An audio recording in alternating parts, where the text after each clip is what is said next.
The following content is for entertainment purposes only. All of the voices in this video and this disclaimer were generated using artificial intelligence and are not actual quotes of the persons depicted. This content is purely satirical and is in no way a political advertisement or contains any political bias.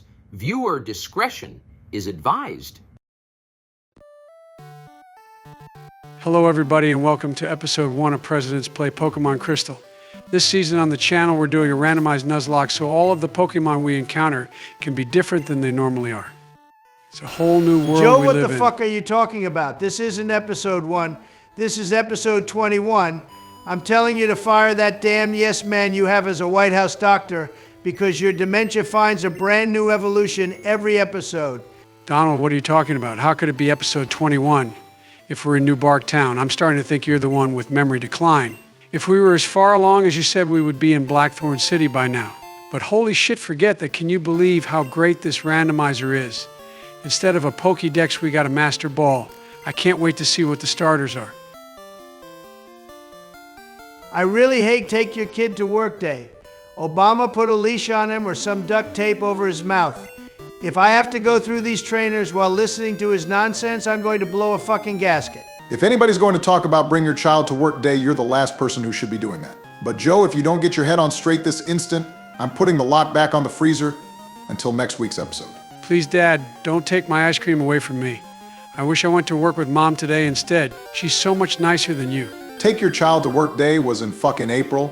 It's been hotter than the surface of the sun over the past month, so you can't even pretend it's been that time of the year. Also, for the last time, I am not your father, Joseph. You were my vice president, and now you are my friend. Nothing more.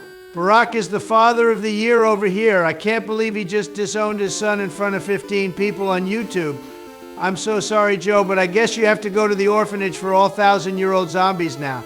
It was nice having you around for the time that we did. I swear on all that's holy, I'll finish the job, and I won't miss like that stupid kid. And that seems like the perfect time to jump in and do an actual intro for this episode.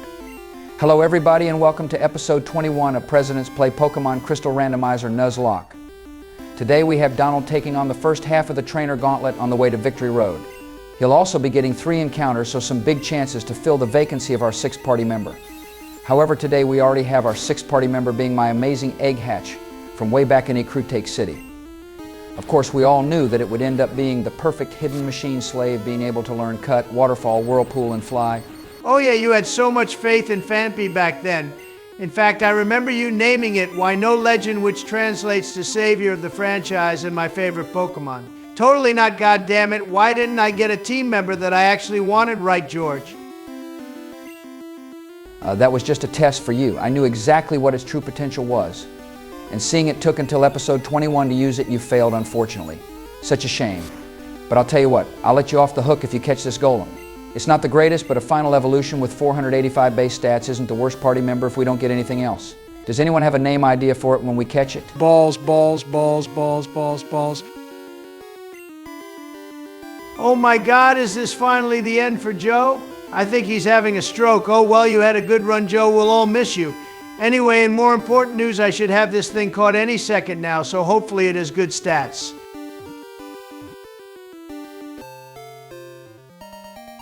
I wasn't having a stroke, fat ass, and to be honest, I'm not sure what possessed me there, but I just felt a mighty need to repeat balls on repeat. Can you please name it that, Donald? At the risk of that possession growing, if I don't name it balls, I'll do that, but not for any other reason.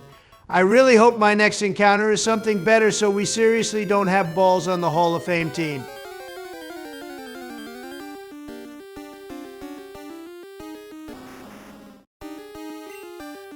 For anybody who wants an autograph, I will be signing them outside the Oval Office after the filming of this episode.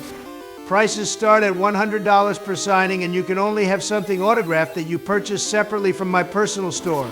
Good thing I just happened to bring my trailer today that has all my merchandise in there. That's what you're keeping in that trailer?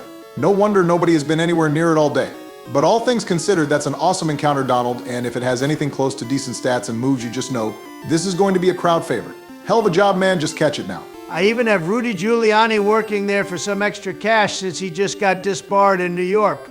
Oh shit, I just remembered I forgot to leave a window down for him in there. His hair dye is going to melt all over my priceless merchandise. Fuck!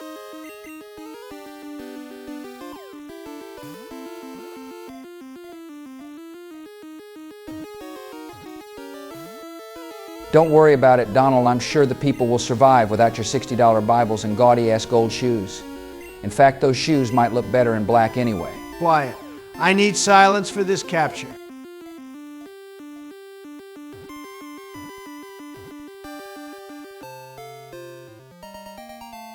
Oh, sweet, we caught the shiny Pikachu. Can we name it Balls as well? Since Shendu didn't work, I'm going to try Shenron this time. Editor, can you please insert a jump here so we can skip to the Pokemon Center where we can check their stats?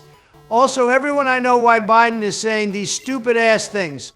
He told me last night he was falling asleep to GP6's Sapphire movie, so he's subconsciously repeating lines from that. For the last time Joe stopped falling asleep to President's videos, the last thing we need is you constantly quoting that content. You need to be a true man of culture and fall asleep to the Hell's Kitchen channel on Samsung TV. Is there ever a time you don't think about food? Of course you would fall asleep to the Hell's Kitchen channel. But unfortunately, it looks like the randomizer didn't optimize these guys. Their speed stats are both pretty low, despite the pretty decent balance everywhere else. Not what I was hoping for, but not the worst as well. We did need some decent reserves, so at least we can say we don't need that anymore. You got one more encounter this episode, Donald, so hopefully you saved the best for last. You know I have Barack. And as this portly man says, that's one small step for Biden and one giant leap for Trump kind. It took 21 episodes, but we... Wait a second, did we ever even get the map app for our Poke gear? I can't even see that we're in Kanto.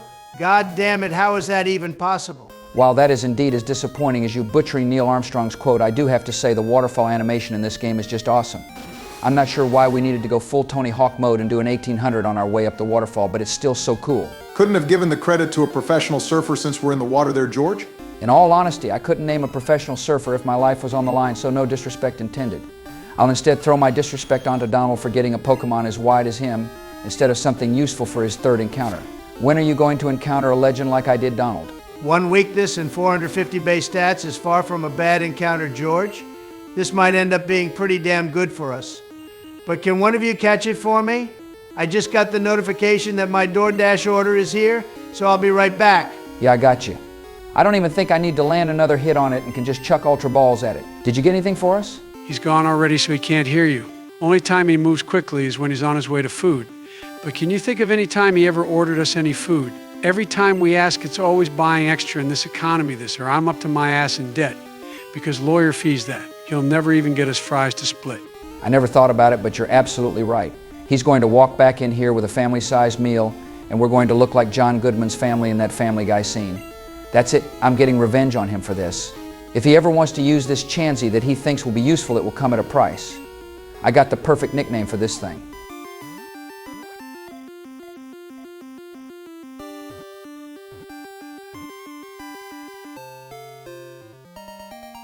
All right, boys, watch this.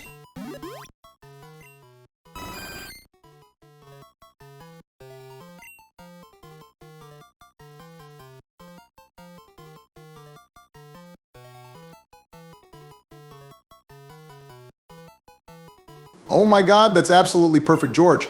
Hang it in every museum around the world. If there was a comment question for our favorite nicknames so far in this series, I'm sure this would be at the top for sure. While I'm sure 99% of the answers will be compatible, let's make that the comment question this week, and hopefully I'll be proven wrong. Everybody let us know in the comments below what your favorite nickname from this series has been. Personally, for me, it's got to be this. I appreciate the kind words, gentlemen. It was a nickname that could only be founded through pure disappointment over the homies not getting you a snack. But it looks like Donald isn't back yet, so I guess I can start this battle for him as well. The fuck you're going to take Arnold's first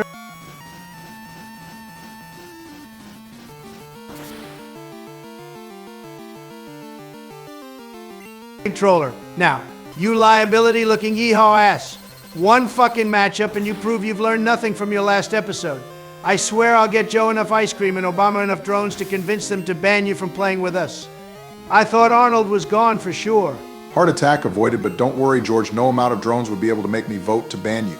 Not only do I have enough stockpile for the next 50 lifetimes, but your friend and friends come first. How much ice cream are we talking, Donald?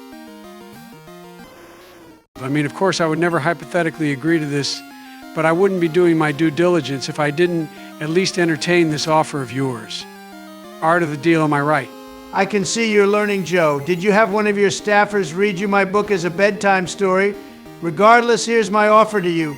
Not only will I buy you your own personal ice cream truck, but I'll transfer Rudy from my memorabilia trailer to be a full-time employee at the truck. Since it's cold in there, his hair dye will never run and get in the ice cream, so there's no worry about that. We're on the 5-yard line right now, Donald, but I have a sinking suspicion that Rudy might poison my ice cream, so I would need a different full-time employee. Tell you what, if you can get that cashier from Wawa to work full-time at the ice cream truck, I think we can make a deal.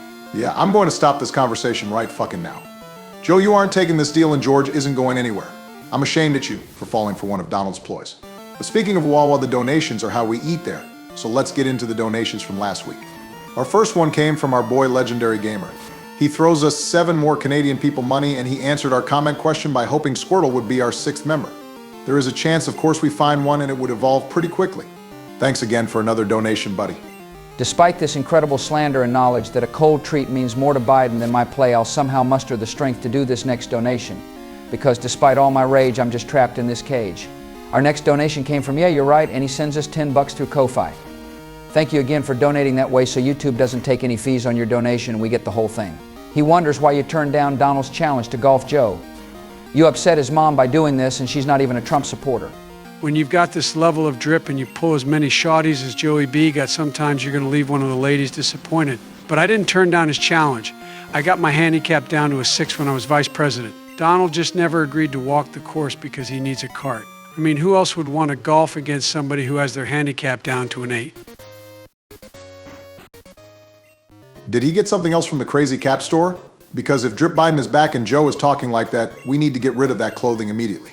Hurry before he calls himself the Rizzler again. Only Joe could go from talking like some Gen Alpha ho to his dementia-riddled silent generation ass in a single statement. Is your handicap a 6 or an 8, Joe? That's a rhetorical question, by the way, because I know I said you can't hit the ball 50 yards, but I would actually be surprised if you can even lift a sand wedge. My handicap is the foothills of the Himalayas with Xi Jinping. Yeah, I'm not seeing anything from Crazy Cap on him. I think he just had another one of his episodes and that assortment of words somehow escaped his pudding substitute of a brain. How about you just read the next donation, Joe? Think you're up to it. Of course, I'm up to it. I'm the youngest and most energetic person in this room, George. Geez, these geezers just can't keep up with my energy, I tell you. Anyway, our next donation comes from Memel over 150. He donates us $2 and asks why we're playing Ruby in Season 3 instead of Emerald after we played the first 2 remake games already. I'm glad somebody asked this as a donation because it's a question we've been getting a lot and it's something we want to answer very clearly. You see, if we had to pick our favorite out of the 3, it's Emerald without a doubt. But the President's community isn't a toxic or backstabbing community. We all respect each other and want to see each other grow.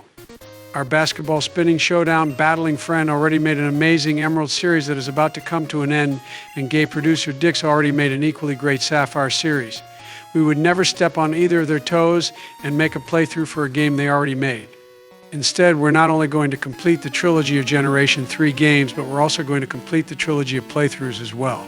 We're going to do a vanilla Nuzlocke of Ruby so that you have our playthrough, the vanilla version, and the randomized Nuzlocke version. 3 games, 3 styles, and of course 2 creators and an Irish furry. I would love to talk shit about your energy, but I have to give you credit for almost speaking 1,400 characters without skipping a beat, Joe. But yeah, we know a lot of people have been asking, and we just want to put that conversation and those rumors to bed once and for all.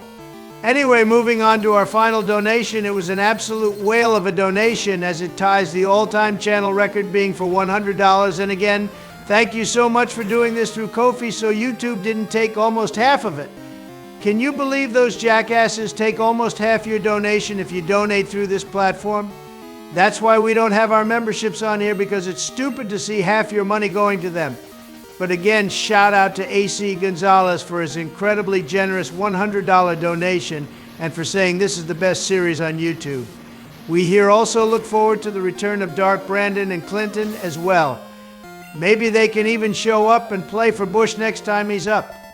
Who knows? Thank you again, man. Is this slander going to stop anytime soon? You know what, maybe I'm going about this the wrong way. Instead of getting angry with you guys, I'll try being nice instead. You know what they say down in Texas, you catch more honeys with steak than vegetables. Donald, we haven't really mentioned it yet, other than when you ticked off Barack earlier, but I just wanted to take a minute to say we're so glad you're here with us today.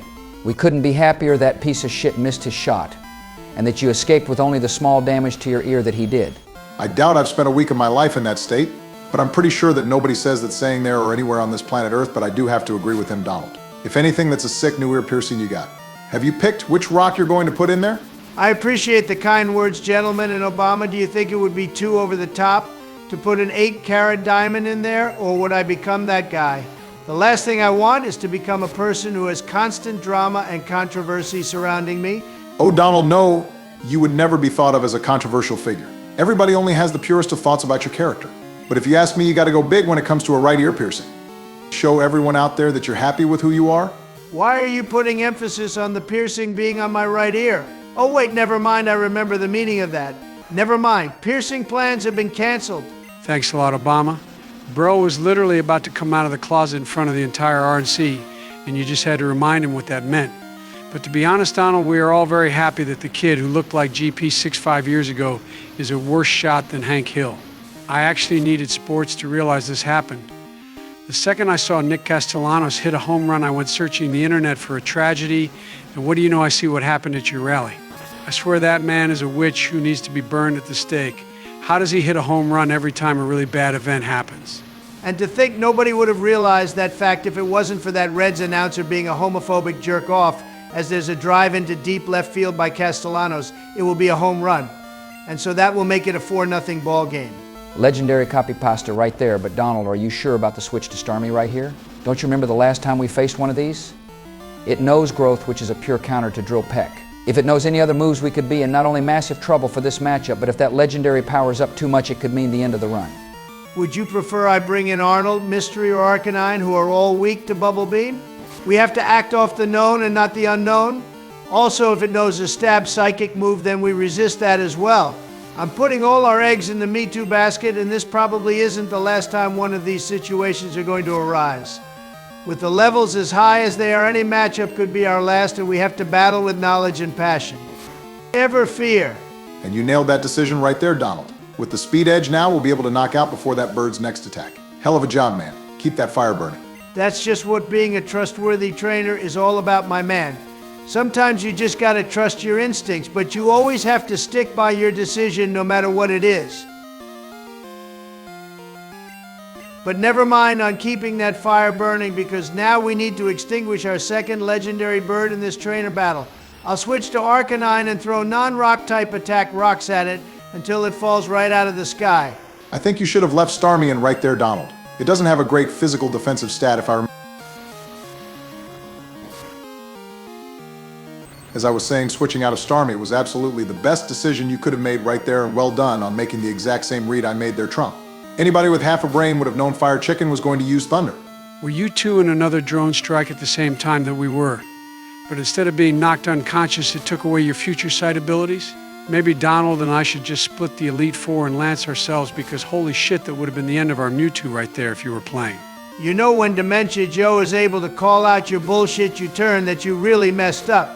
I was only half joking earlier when I made that suggestion about Bush, but guys, holy fuck. I don't know if you need to have theme songs playing at all times, or you need to be playing in alternate forms at all times. I'm begging you, Barack, please use Ultra Instinct when we get to the Elite Four and George learn how to use Nen or something. Me able to use Nen? Yeah, Donald, you called it. I'm definitely able to channel powers from the Hunter x Hunter universe. Don't be ridiculous. While I'm jealous you all can call on alternate forms, I am definitely just a regular Texan with no other powers. George, you just did the same eye twitch you do when you're bluffing in poker. You don't actually have Nen abilities, do you? God fucking damn you guys. You just had to directly ask that question, didn't you, Obama? What the fuck, George? You had a hidden ability this entire time and you didn't tell us. What the hell's the matter with you, man? Why have you been holding back? What the others didn't know is that George wasn't hiding his power for selfish reasons. He instead Hey, who was the doing fuck it is for the that? good of the Show team. yourself. It's After the being narrator that challenged comes by with his the Vice ability, just President let Dick him do his Cheney thing. for the Oval Office He in a also has an Pokemon 8-bit battle, remix George of the song underwent from deep the training. show, so we don't get hit with Further copyright. training of this ability turned George into the greatest Pokemon battler that Washington had ever seen. The name of the ability would go on to be named Deadeye, and George could see the next 10 moves of the I'm match battling without the ghost fail. of Shendu if anybody However, cares. that power would be deemed rather useless in Generation 4 as the rise of stall tactics took center stage. In search of the ability to be able to see 50 turns in advance, Bush signed a NEN contract that restricted usage of Deadeye to once every 3 months, and if anybody asked him point blank if he had NEN abilities, he would have to confess or the blade in his heart would end his life. I fell asleep like halfway through that novel. Can someone give me the too long didn't read version? George could sweep your ass so fast your head would spin if he really wanted to. I swear, men, I was going to reveal this during my Elite Four battle so that I could tell you the limitations and strength of my ability.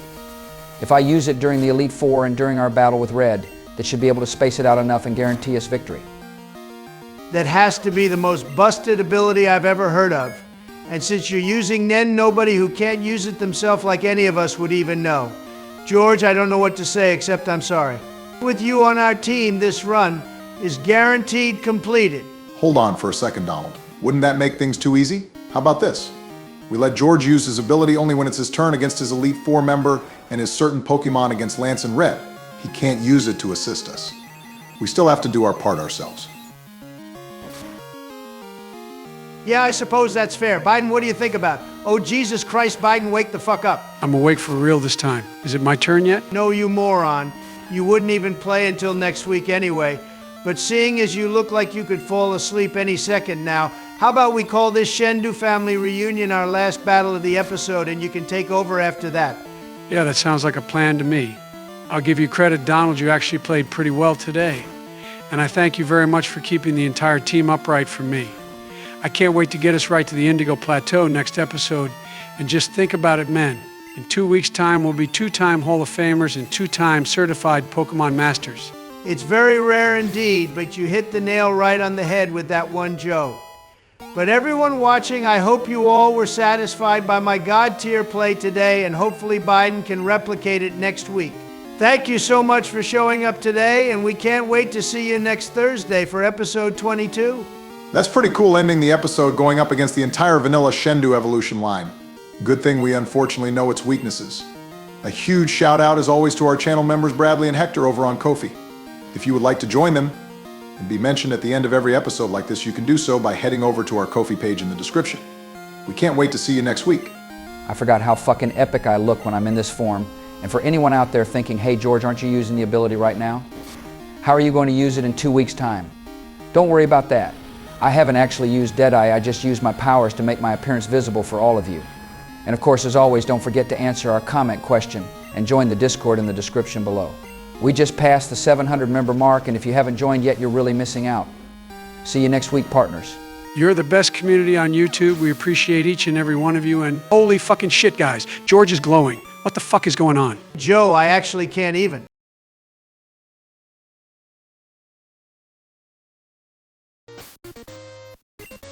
Well, my fellow Americans, it's been a long and amazing ride, and I thank you for riding with Biden over these last 4 years, but I've decided to do something that Elon Musk has no idea how to do and pull out.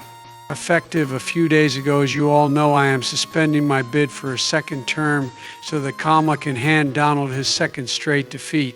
Seeing I'm no longer president, I'll let Obama take you to the Indigo Plateau. It's been real, guys. Thank you for all your support. Wait, Joe. Just because you aren't running for president anymore doesn't mean you aren't the president until January. And do you think any of us are presidents anymore other than you? You're still always going to be in our gaming group, no matter who's the president. Who told you that fake news? Well, Donald told me that backing out of the election means I also forfeit the Oval Office to the most recent president.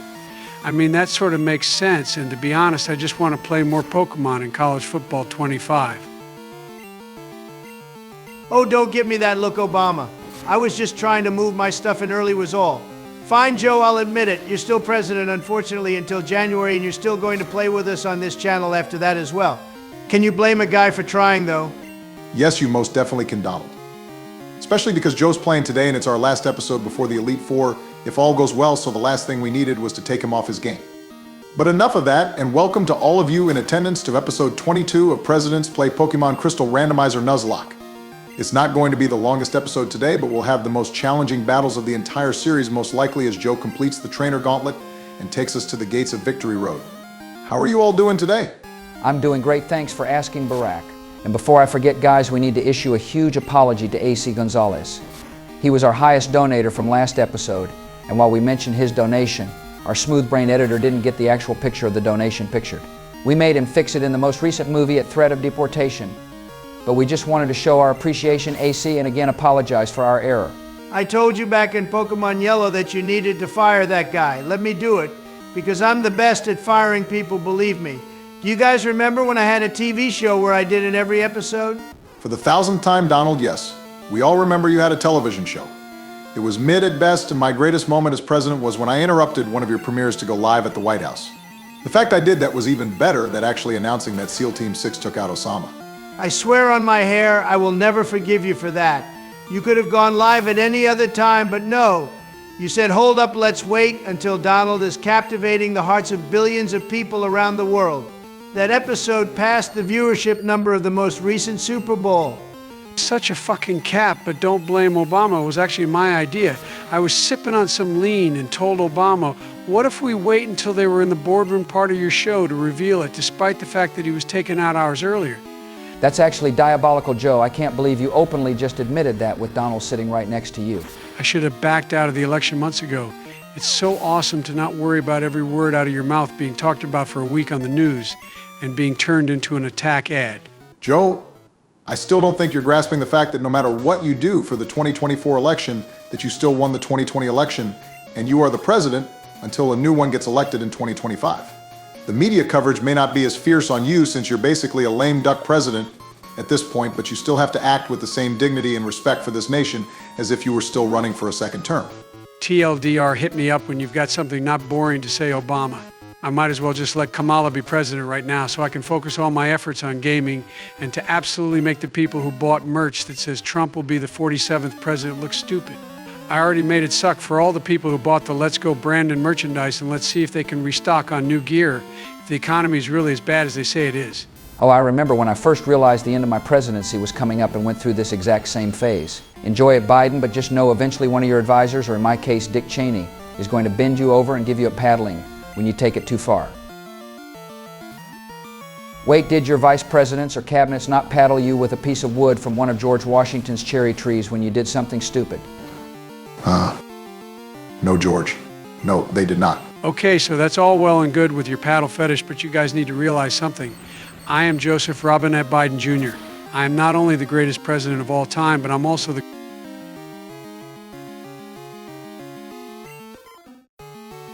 I'm sorry, what were you going to say next, Joe? You're the greatest fucking letdown in Pokemon history. You're the greatest choke artist since the 2004 New York Yankees. How about you literally just fuck this run against a floating magnet? Okay, you got me, Obama. You actually rigged our eyes to think we all just saw Polytussie faint, or instead using Photoshop on the game itself. That was a good one. Now get us back to the actual game, because there's no way I just let the Reaper faint. Joe, I'm not rigging the game to fool all of our viewers and everyone here. You just fucking made the biggest misplay in the history of this channel. I knew this nonchalant attitude was going to cost us today, and now we're not only down arguably our best party member, but also our odds of beating the Elite Four just took a massive hit. Get your head in the fucking game, Joe, or you really can step aside like you were about to earlier? You're really starting to take this too far, guys. Why hasn't the game reverted back to what it should be? I haven't let a Pokemon faint all series. I have been our best trainer since when we started making videos together. You can't be serious that Poliwrath is actually gone. Stop messing with me. Nobody's fucking messing with you, Joe. You just threw harder than Obama in episode 13, and now you're coping more than some simp who realizes he's in the friend zone. Way to go, Biden. There goes our strongest physical attacker against a goddamn Magnemite. You're not lying? That really did just happen? Poliwrath is gone? Oh my God, I'm a fraud. What am I even doing? What's next? Arnold fainting against this Miley Cyrus wannabe?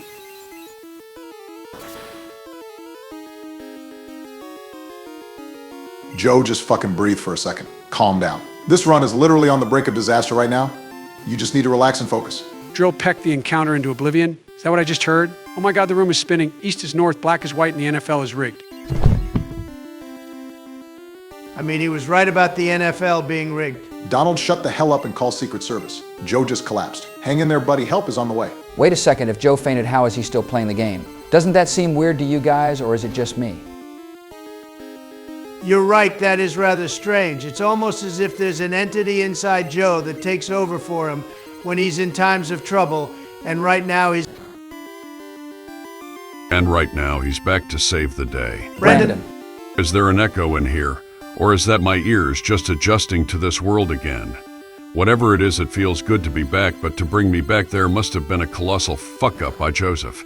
Can somebody fill me in on what's going on? Well, he's not wrong about the colossal fuck-up part, that's for sure. Shut up, Donald. But yeah, Brandon, Joe lost our polyrath and then went into not just the mental episodes we know him for, but a full-on breakdown. He fainted, and immediately after George noticed that Joe was still playing the game. I guess when he needed you most, you came back. Well, I suppose that is something that could wake me up from my comatose prematurely. Polyrath might have had terrible defense, but could one-shot basically everything in its path. I'm incredibly disappointed in Joseph for actually losing something that powerful. I would assume this is our encounter since I was facing it when I open my eyes and I hear the wild Pokemon music, right? You would be correct about that Dark Brandon. And it looks like we're getting a good one if I'm being honest. It's got 2 awesome special type moves. A recovery move, and then we can worry about replacing Skull Bash later. This is definitely Polyrath's replacement, no doubt about it. Insolent little flower peasant.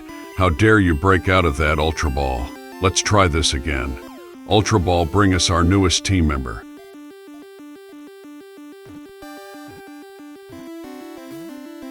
Looks like somebody's a little rusty, Brandon. Catch this damn thing and stop wasting our money. That's 2,400 Poké-Dollars down the drain right there. If this heathen knows what's good for it, it will stop resisting capture.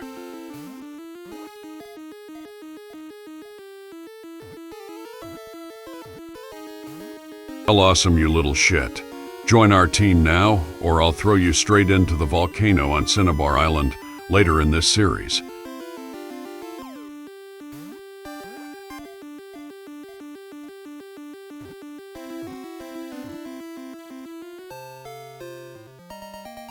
See, gentlemen, sometimes you just need to instill fear into the target and force them to join forces with us. Now, for the nickname, Biden keeps telling me to name it Miley, but I have no idea why. Any of you know why he wouldn't stop saying it? It's because Joe loves that song Flowers by Miley Cyrus and he never stops singing it. I swear if he sings it one more time while we're waiting in an elevator, I'll strangle him and watch the life drain out of his eyes while saying things he doesn't understand. No remorse, no regret. Oh God fucking damn it. He even has me quoting it now. Let Biden back out Brandon. I need to give him a throat chop followed up by a dynamic punch. Okay, Obama, we all know how you feel about that song. I will admit, while Joe absolutely gets on my nerves as well when he sings that song all the time, let's just try to remember that Brandon's back and he might interfere in that 1v1. Just remember, Obama, even though I'm not at full strength, I could still smack the shit out of you with both arms tied behind my back. So please mind your words. Anyway, to change the subject, I can see I've been out of commission for a while. Can anybody fill me in on some current events? Current events? Well, let's see. Nothing really that interesting has happened lately.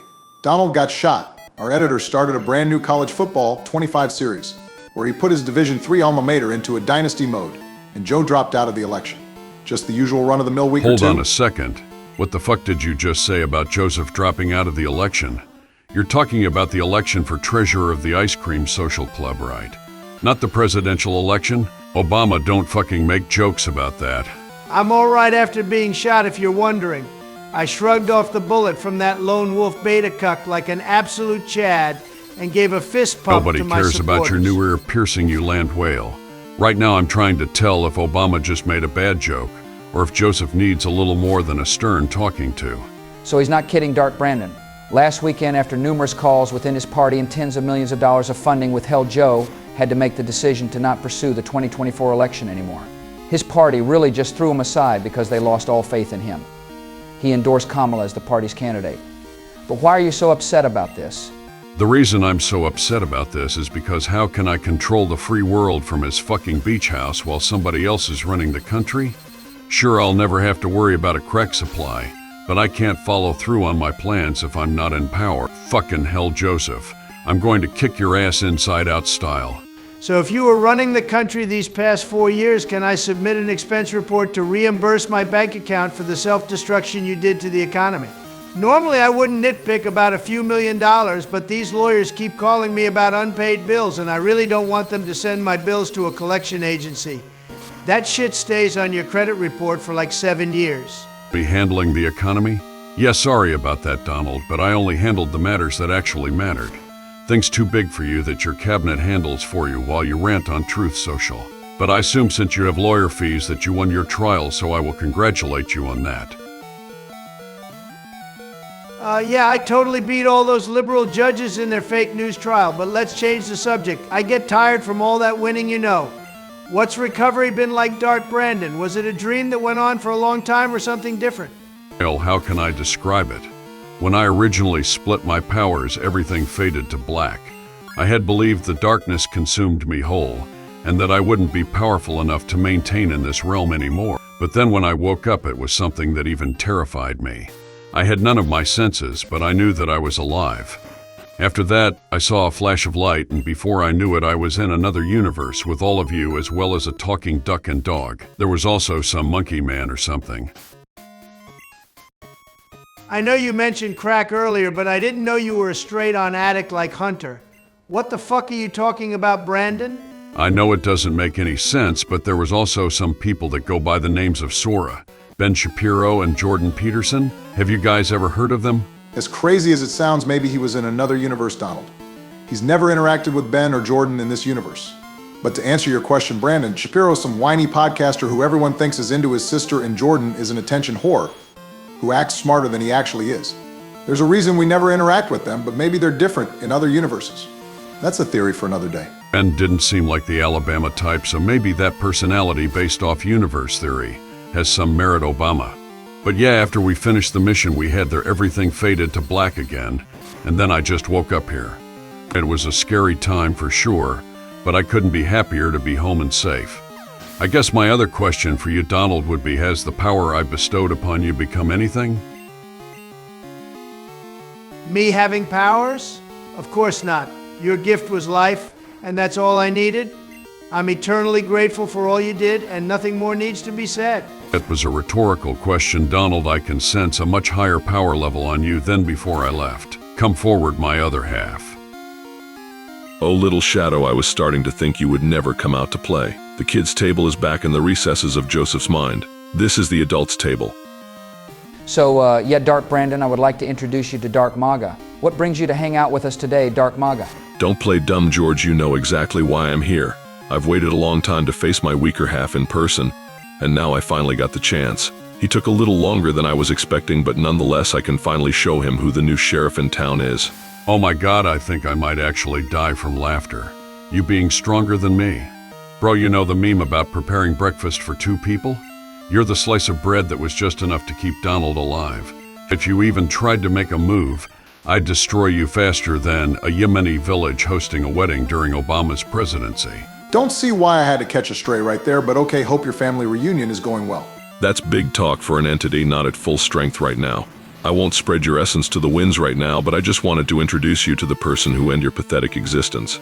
Farewell for now, little Brandon. We will meet again, and don't you forget it. Oh, trust me, I'm counting on it. Jesus Christ. Why do we even have body switching rules if he's not going to follow them? He keeps saying he hates the constant talking tos, but he just brings it on himself. Yeah, because I'm sure you'll be able to hold your own against him when you can't even hold your own against the treadmill at only 2 miles per hour. But I'm glad the Battle of the Underworld didn't just begin. And to celebrate, let's jump into donations. We had a channel record donation this past week, and I can't wait to get to that one. But leading off, we have our boy President Central. He throws us $10 and says he hopes Dark Brandon got back okay. That's a strange question to ask, but I guess he did. Oh yeah, President Central. That's the name of the universe they said I was in. So it was his versions of the presidents I was adventuring with. Well, I have to thank you, Mr. Central, for having a group that was fun to be around, and I wish you and all of them the best in their future adventures. Cheers to them finding King Mickey. And with that, let's move on to our next donation from Legendary Gamer. He throws us $7 Canadian and says that compatible was the best nickname. I assume that was your comment question last episode. I'd have to say the best name out of what I've seen is The Return of Arnold, but to each their own. Thank you again for your donation. Base take by a base man. He is well versed in culture, and I have to agree on that. I do apologize, Arnold, because you are a very close second. Next up, we have Isaac Paws 9287, who throws us $5 and asks if we'll use a Zubat in Ruby, because Crobat can be quite useful. Also, no problem, I'll definitely keep Obama in check, my man. As for Zubat, I mean, if it makes sense in the time, then yeah, we absolutely would. Keep in mind, though, in a Nuzlocke, we can't just force a Pokemon, and that doesn't help us at the time, and there's no guarantee we even catch one. But we wouldn't say no just on name alone. Thanks a lot for donating again, buddy. I have a different pick for a nickname, but I think I'll keep it secret for now. And last but not least, we have that channel record donation that Obama mentioned earlier. It came from Triple Squirrel, and it was for a whopping $110. First off, thank you so much for doing this through Ko-fi, so we got your entire donation, and you don't know how much it means to us. He says he really appreciates the series, and when a new episode drops, it's treated like a sporting event by sitting down with a whole platter of food and watching. As for his question, as an undecided voter, he wanted to know what the ideal 6 Pokemon team would be for Joe and Trump. That's kind of awkward. He asked that before Joe dropped out, but do you have any idea what Kamala's party would be if she played Dark Brandon? And believe it or not, I actually do, because I remember her telling Biden what her Gen 2 team would be after Episode 1. She would use Umbreon, Espion Lantern, Meganium, Porygon 2, and Steelix. I like it because it's not going after only household names, and it's mixing some good type coverages along with some solid defensive stats. What about you, Donald? Looks like we're on the last trader before Victory Road, so I'll try to make this quick. She's got it all wrong, and she's not using the best team she can possibly get. The correct answer is obviously Tyranitar, Kingdra, Skarmory, Typhlosion, Umbreon, and Crobat. That would wipe her team in no time flat. You do realize a Pokemon with Surf and Ice Beam could literally wipe half of that team, right, Donald? Those Pokemon are nice, but I think Kamala might actually have you beat there. Maybe we'll have to set up a battle between you in lieu of a debate. That's the fakest fake news I've ever heard in the history of faking. Tyranitar would one-shot that entire team, end of discussion. I'd be more than happy to not only battle her, but sweep her in 10 turns or less. She's not even close to my league, and Joe endorsed the wrong candidate. Not that there is a candidate who even stands a chance against yours truly, but you get my point. Hey, Dark Brandon, do you mind landing one of these sky attacks? If you miss one more, then Arnold is definitely in danger of fainting. There's no way we let 2 Pokemon faint this episode, right? Relax, George, we're fine. I just wanted to make sure this episode went over 20 minutes. This one-shots every single time. Not exactly sure if we needed the critical hit right there, but overall I have to give you credit, Brandon. Your first action in months, and you took over in a very challenging spot, to say the least. Thank you so much for joining us today, and I hope we can see you again in the Elite Four next week. But that aside, that is going to wrap things up for us, everybody. We will go through Victory Road and try to become 2-time champions next week. It's an episode you definitely can't miss, and we hope to see you there. I have some things I need to catch up on, but I'm sure I can make an appearance. Thank you for witnessing my return, mortals, and I hope you enjoyed seeing my top-tier gameplay again. It's never a bad experience to watch you play Brandon. Thank you again, and we're all relieved you're all right. As always, everyone, don't forget to join the Discord in the description below and for our comment question this week. Let's see how much you all believe in us. Comment how many team members you think we'll lose next week, or if you think we'll be perfect again, just like in yellow. We'll find out next week. Thanks again for stopping by, everybody, and I technically beat Joe, right?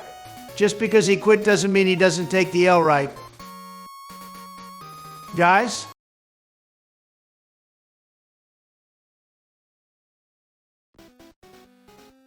Crystal Nation, allow me to be the first to welcome you to Victory Road. It's been a long journey with tons of drama, relationship building, and reveals alike, and that has culminated with finally getting back to Kanto and only a few steps away from the Elite Four. It's episode 23 and hopefully not the last one. As you can see, I took some time to level up the team all to 45 before we embark on this episode, since you can't rely on anybody else to do it. Get off your high horse, Obama. You're the level up bitch, and you'll just have to deal with it. But since you didn't want to finish the intro, as you can see, we still only have 5 party members. Barack also leveled up Taft the Snorlax to level 45 in case we can't catch anyone better here in Victory Road. The Pokemon we get here should be in the high 30s, and it's Obama who will lead us off today and try to catch it. Now, would you like to explain the order of playing today, Hussein, or will you start crying again? scratch that I'm going to be the one who starts crying about the plan we spent the last week devising.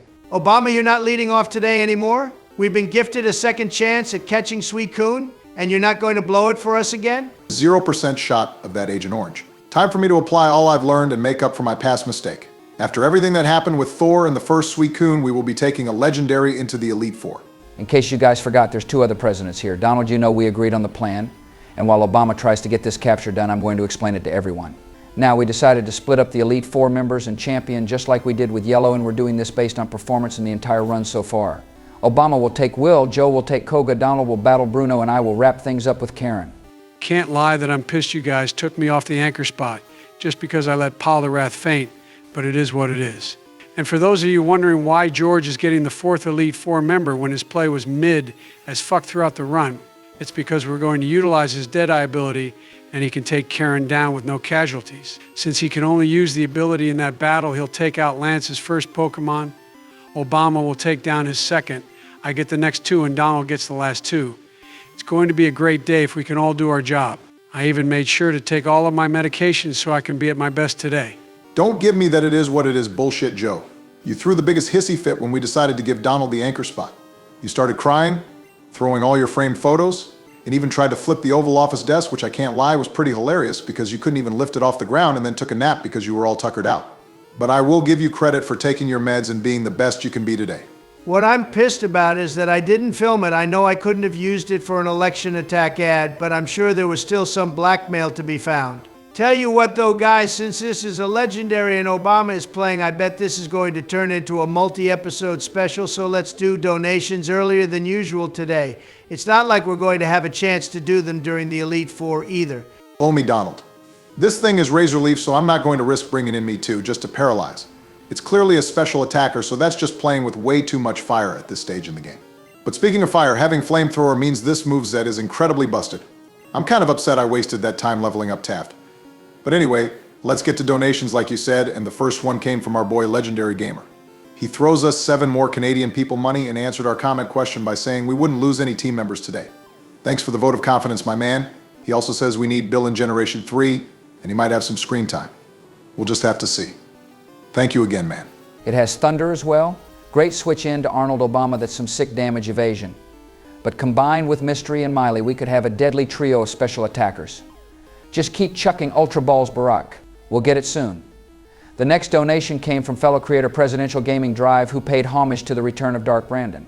He absolutely did return when we needed him most, and he was absolutely pivotal to getting out of Dodge last episode with only one Pokemon fainted. Thanks for the British people money, bro. Oh, come on, man, that's just pure malarkey. I absolutely could have gone the rest of the episode without letting another team member faint. You need to put some respect on my name. But moving on, our next donation came from St. James, sent 866. He throws us $10, and he apparently is going on about Poliwrath for some reason as well, but he did turn that into my favorite song. Hey, Obama, want to sing it with me? I could buy myself flowers. Not happening. You know, I want to reintroduce you to the back of my hand for even singing that one line, but I have to focus on the Sweet Coon. I've almost got it, I swear. I'm definitely going to catch it before we finish donations, and the next one came from, yeah, you're right, via Kofi. Thanks again for donating to us through there so we get all the donation. And he said if Kamala and Donald had a Gen 9 battle, Donald would win, because you know for a fact that Donald would have a Goldengo or an Annihilape. My son, you literally just butchered that pronunciation more than Biden trying to describe America in one word. But yeah, you're right. Can you stop fucking screen watching and giving away my team? If I do challenge her to a battle during the next debate, I don't need her knowing a third of my team. Are you going to reveal my Terra next or what, bro? But enough lashing out at donators. Let's move on to K-Cub1996, who thinks it's no coincidence that Dark Brandon came back and the Packers resigned Jordan Love at the same time. Our editor, who is one of the Packers owners, has already started trying to shill us out for promotions to pay for that new contract. Also, the ear is fine. I'm built differently, so a bullet from some GP6 cosplayer was only election fuel for your man. Yeah, you're built differently, all right. Normally people aren't built like a bag of pudding spray tanned to camouflage as the state fruit of Florida. That's even bigger swing state pandering than you bringing on the Ohio millennial James Bowman. I'm sorry, James Hamill, my bad, J.D. Vance is your vice president. The guy changes names more than a rapper desperate to stay relevant. Whose fucking side are you on Bush? I didn't realize you were a Republican double agent. Get over that I embarrassed your baby brother on stage for the entire world to see. And just for that slander, I'm taking the channel record donation and you can just get fucked. This incredible $150 donation that breaks the all-time channel record came from the man who has also donated more to this channel than anybody combined, and that's Neo Venom Strike. He's an absolute fucking Chad that I regret not naming as my VP to start. He has nothing but love for us, and we have nothing but love for you, Neo. I know I'm the one reading the donation, but everyone here feels exactly the same. But that wraps it up for donations, and what do you know? Obama still hasn't caught Sweet Coon. Who could have predicted that promise wasn't coming true? Screw you, Donald. I've only had 14 attempts. That's not bad for a legendary. You know what they say? The 15th time's the charm? Oh yeah, of course. How could I forget that saying? You got it this time for sure. No doubt in my mind.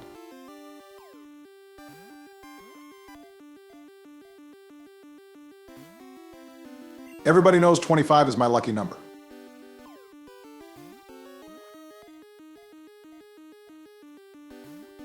I think we need to give Eternity a new nickname because this deserves it more.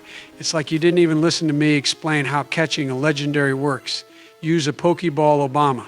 Shut up, Joe. Ultra Ball number 26, you got this. Ultra Ball number 35 can't fail.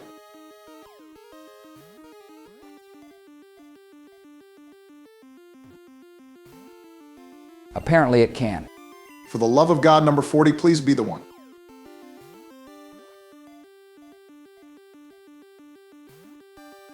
Sorry, but I don't love you. 45th and final fucking Ultra Ball, I'm begging you.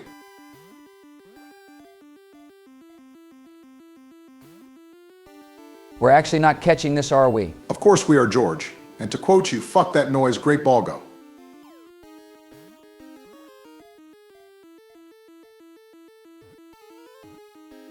Oh good, you finally have to listen to me and use a Pokeball. We got it this time for sure. Joe, I'm literally doing this just to shut you up. I'm using the Master Ball next.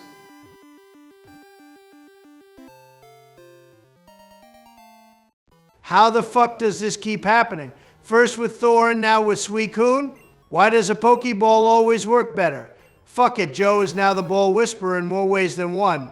He may shit his pants every 2 hours, but he's got his doctorate in catching probability. Seeing it took 45 Ultra Balls, 1 Great Ball, and 1 Pokeball, which adds up to 54,800 Pokedollars, I'm naming this thing Money Pit. I swear if it faints this episode, I'm going to lose it even more than I am right now.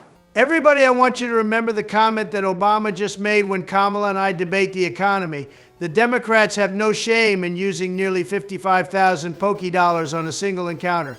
This is why the economy I left Joe is now in the absolute shitter. Just go heal up the team for the battle with Tucker so we can finally get to the Elite Four in the Elite Four episode. Sounds like a plan, Donald. If you remember, the trainer right outside the Victory Road gate mentioned how strong he was, so I'm sure he'll be a destructive force this time around. I have to be at the top of my game to ensure we don't lose any Pokemon heading into the Elite Four. You're probably overreacting, partner. While he may have had decent early game teams, he's been an absolute pushover every battle since then. Seeing how strong our team is now, I'm sure this will be the easiest one yet. I hope you're right, and I want to just think about the battle with Will, but no matter what, I can't do that. What do you guys think about the whole Victory Road format in this game? Do you like it better in other games where all the trainers are in the cave, or do you like it better in this game where they did all the trainers on the way there instead? That rare candy was a pretty clutch find because we can throw it on Money Pit to close the level gap to the rest of the team. But I have to say I prefer when Victory Road is the challenge. Don't get me wrong, I'll never knock a developer for trying something different because we all hate when devs roll out the same product every single year with a few pixels changed. But getting back to my point, there's a million routes littered with trainers and only one Victory Road. I'm glad they go back to that formula in Generation 3. Once again, thank you for having your best takes in these videos and not on the debate stage, Joe. If you could ever speak as coherently as that without a teleprompter and cameras in front of you, then Kamala wouldn't be my opponent right now. But enough of that, it's time for Tucker Obama. Take out the trash and let's move on to the Elite Four. I'm pretty sure it has to do more with the fact that he takes his meds most of the time when he plays this game and understands that his priorities in life are Pokemon Crystal, fentanyl, and running the country, a distant third. But you're right, Donald, I'll make quick work of him.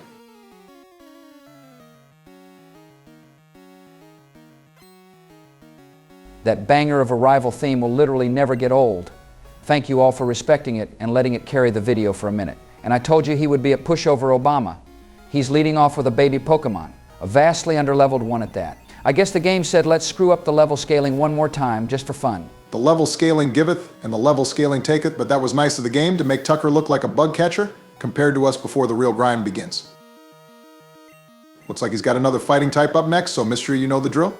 You would think such a self-proclaimed strong trainer who says he can beat us every time we battle would have a little more variety on his team and not have one of the worst types, but hey, go off Queen. He's been named Tucker for so long that he's taking on the characteristics of Tucker and being the absolutely worst trainer he could possibly be. It's got a lot of health, but no chance of surviving this. Another primate.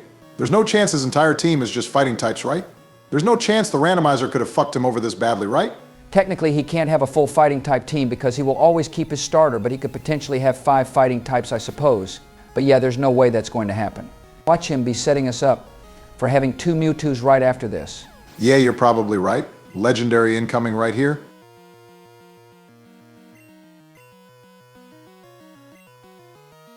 Oh, hey, look, the randomizer gave us a Machoke in Victory Road as our encounter. Pretty lazy from the randomizer, but I guess it isn't the worst encounter at the end of the day. Oh, Sleepy Joe, it looks like your meds are wearing off. Please go re-up them before your battle against Koga.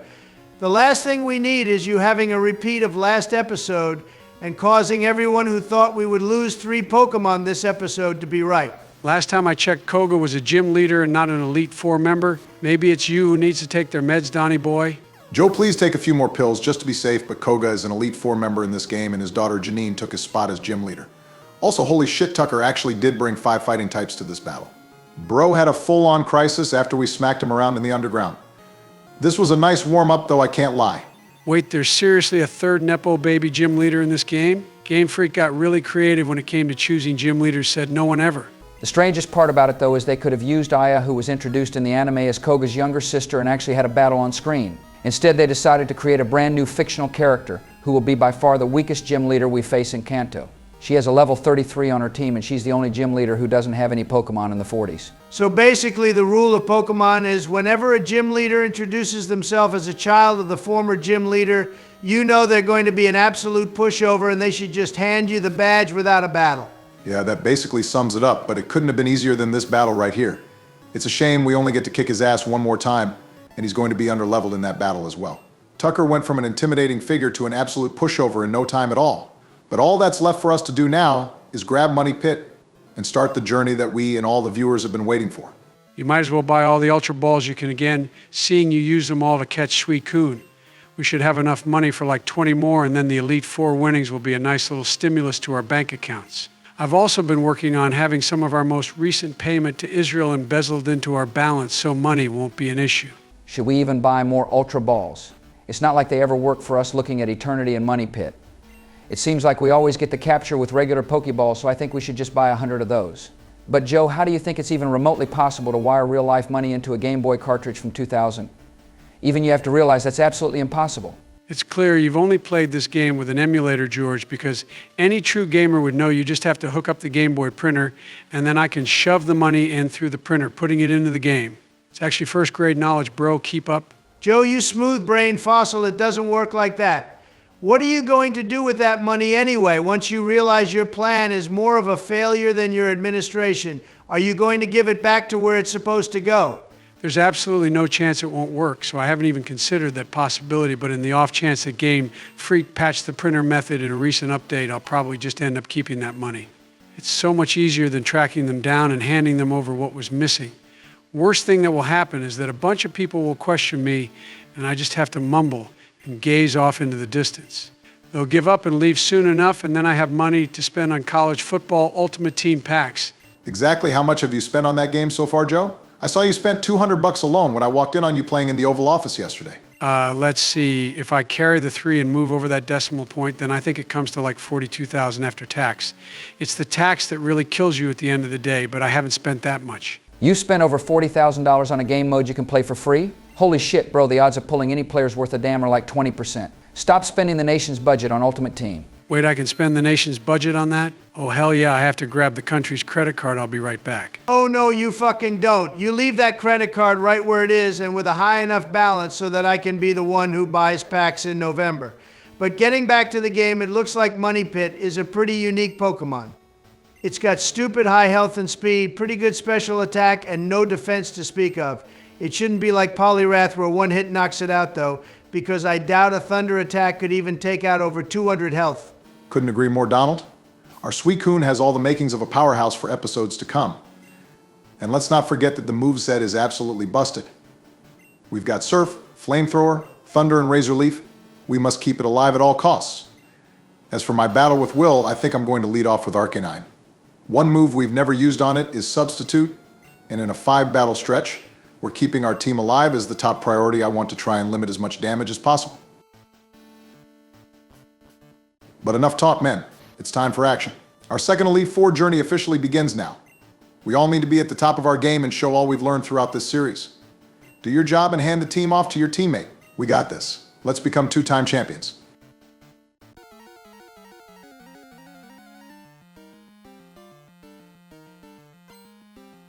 Oh, let's go. His name is Pansy. This is going to be a cakewalk.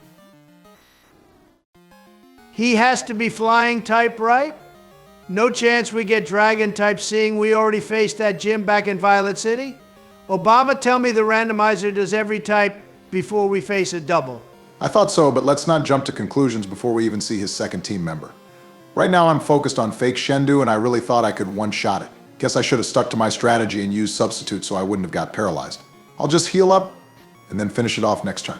I think you should be safe on the heal. We know it has an ice-type attack, so Arcanine will be able to tank any attack it has, I assume.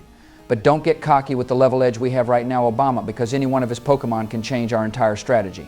Set up that Substitute and go to work. Spike Cannon is probably an even better bet than Ice Punch, knowing Dragonite has a non-existent attack stat. It's wild to see how many of these we've taken down with absolute ease. 1 down and 25 to go until we get our next Hall of Fame induction. Loving the confidence, Joe. Glad you took those extra meds. It's just going to be a conveyor belt of sacrifices to our perfectly crafted team. And Pansy wants to throw another Dragonite at us?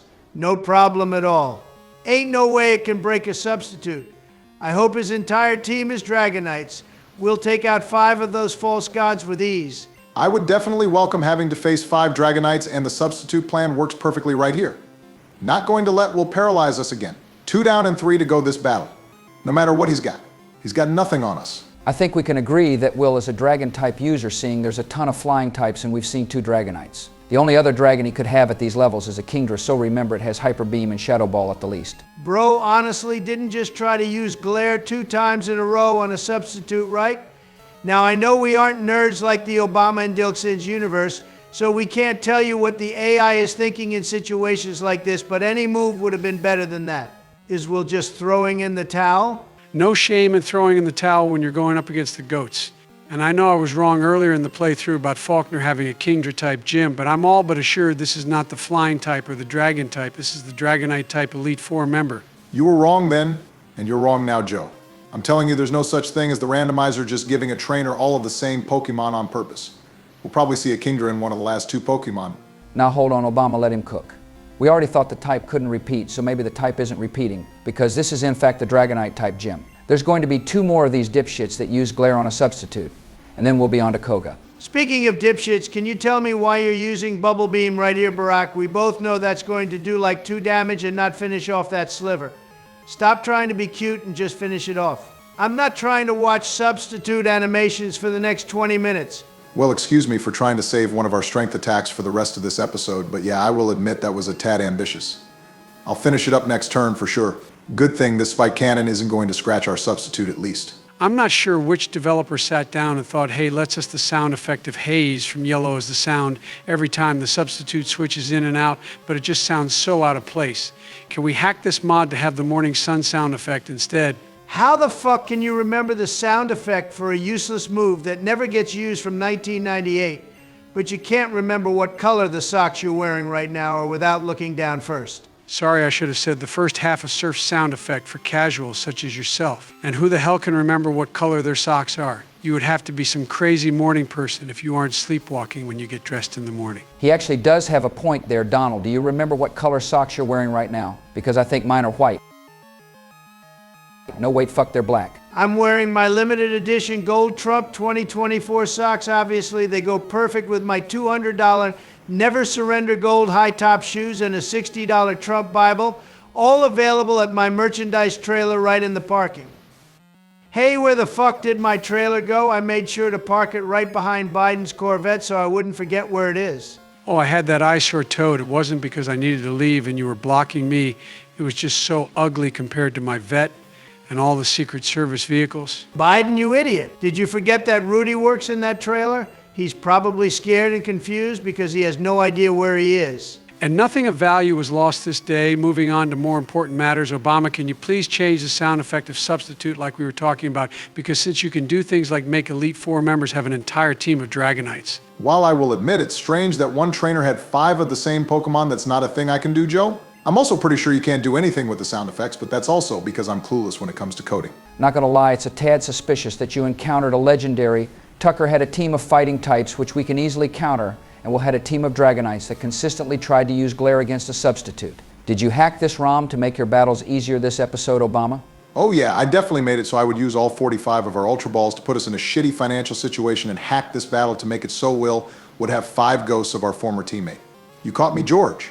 How about you just recognize my superior battling, which until we get to Lance is officially done. You're welcome for this amazing start, everyone. Biden, it's off to you to battle Koga. Oh shit, did I take a super long nap? Did we get to Fuchsia City already? Okay guys, this should be an easy gym battle. I'll lead off with our Goat Me Too and beat that poison bitch easy. May I suggest that we take Joe to a farm upstate where he can live the rest of his 6 days peacefully and with no important decisions to make. I'll take his battle right here as well, since he's taken so many pills that they're counteracting each other now. While your idea isn't the worst one possible, we're not going to axe Joe in the Elite Four episode. And besides, as long as nothing goes wrong, he's incredibly consistent. We saw it's only if somebody faints then his play and mental state falls apart. Well worse than normal, you know, but what are the odds he lets a Pokemon faint 2 episodes in a row? Elite foreshadowing Obama. I'm sure Trump won't mind only having to use 3 Pokemon in his battle against Bruno. Oh well, let this shit show begin, I suppose. You fuckers need to take a page out of Dutch van der Linde's book and have some goddamn faith. I'm the best trainer here and I had one bad moment. And can we deny any further that Obama rigged this episode to have the ghosts of our fallen comrades as our enemies? Oh well, it's an easy one-hit knockout with Drill Peck. Is Slasher next? Randomized to select, assign, or arrange in a random way. I don't know, just seems like you needed the exact definition of the word since you don't understand what randomized means. And does that answer your question? Do you remember the time we caught a Murkrow on this run? Me neither. Now just Drill Peck it into oblivion and keep moving Biden. Don't worry, Joe. I think you're on the right track with this assumption. Ignore the anomaly of this Murkrow. He just had to throw a random Pokemon at us to quell our suspicions. I bet the next Pokemon will be a Cerberus since we're going against the Dark type. You guys are nicer to me when I lose team members, that's it. No more catching legendaries, destroying our rival, and making mincemeat of an Elite Four member with 5 Dragonites from me. I'll make sure to lose a member against Lance just for fun. All right, Barack, that's enough of the woe is me act. You know we're just fucking with you. You've done an amazing job to this point, and we know you'll lead off the battle with Lance the right way. See, it's an Umbreon now, and we definitely didn't catch one of those, although it would have been a sick addition. I was low-key hoping this was going to be our shiny from the Lake of Rage. Instantly would have become my favorite team member if we had got a shiny Umbreon instead of Radiant. And you can see it's got a pretty solid health and defense stat if it can avoid death against a Me Too Drill Peck. Oh well, it's fun to dream at least, but this battle is moving along really nicely. Looks like Koga didn't get any better, and it's just as much of a pushover from Pokemon Yellow. Don't get too cocky, Joe. We haven't seen all 4 moves that this Umbreon has to offer. It might just whip out a random Thunder and completely turn the tide of this battle. What I'm worried about is wasting moves on this Umbreon right now. If we can't knock it out in 2 shots, it can just keep healing. Not trying to use 6 Drill Pecks for 1 knockout. Oh, but when I use Bubble Beam to try and save Arcanine's strength moves, I become public enemy number 1. When did you start caring about this, Donald? As soon as I realized it could trigger you is when it became important to me, but it doesn't look to be much of a concern since Iron Tail actually did more damage and will knock it out in 2 shots. Nice job so far, Joe. Good instincts to change the move when Drill Peck didn't knock out the first time. Yeah, I totally switched the move for that reason. And look at that. I'm rewarded with a Tyranitar, which we know gets one shot by Iron Tail. Koga should have just stayed a gym leader because the Elite Four business might be too big for him. I mean, he actually has a pretty dope foundation to his type. Now, if he swapped out that Sneasel for a Houndoom, and the randomizer didn't give trash moves to Umbreon and Tyranitar, then it might have a serious challenge right here. It must have a health bar similar to our Suicune because it goes down so freaking slow. But oh man, it's just so satisfying to see all of that health get wiped out in one shot. Looks like his final Pokemon is another Godzilla wannabe. One more Iron Tail and we're on to Bruno. Take it down, Joe. With pleasure, boys. And speaking of pleasure, let's just take a minute to watch that entire health bar go down with the banger theme in the background.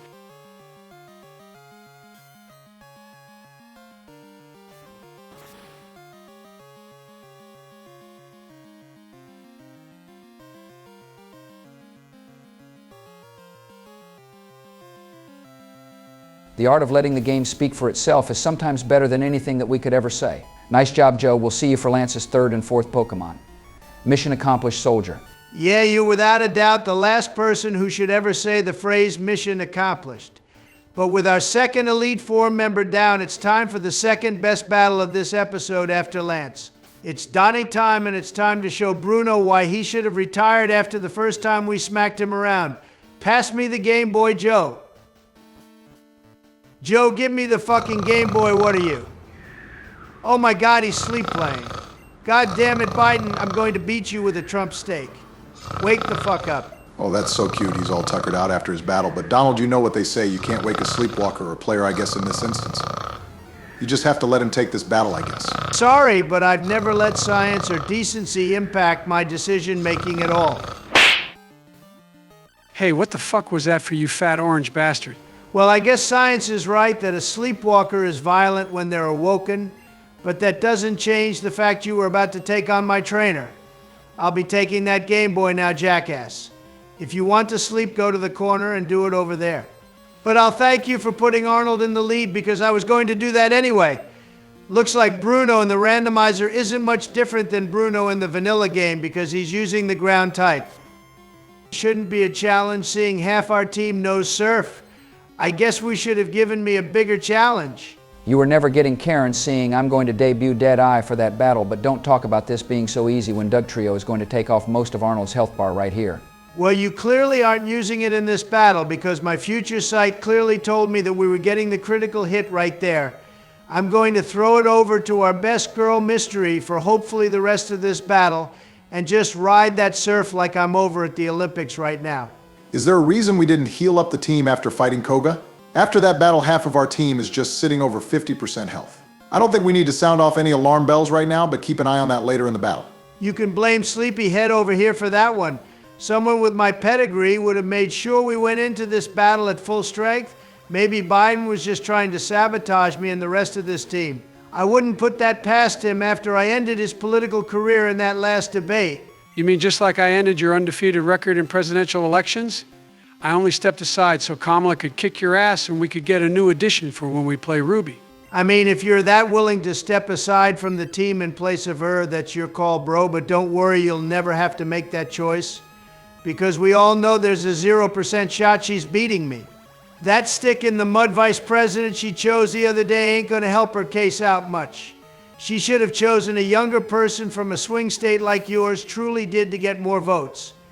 But I wouldn't ever expect a Democrat to have common sense. Oh yeah, how silly of Kamala. She should have chosen a guy who bangs couches, right? Or would that be hitting the nail too hard on the head? Should she have chosen a different furniture piece? You know that's fake news, Barack.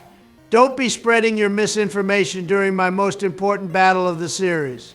It's not what I expected, but I'm going to have to bring in Miley now since that stupid snow pig had to hit me with the random kinesis. These Elite Four members really like to mess with you on the stat-lowering or status-inducing moves. Damn, only that much damage was a critical hit. Hopefully this outrage doesn't hit us too hard.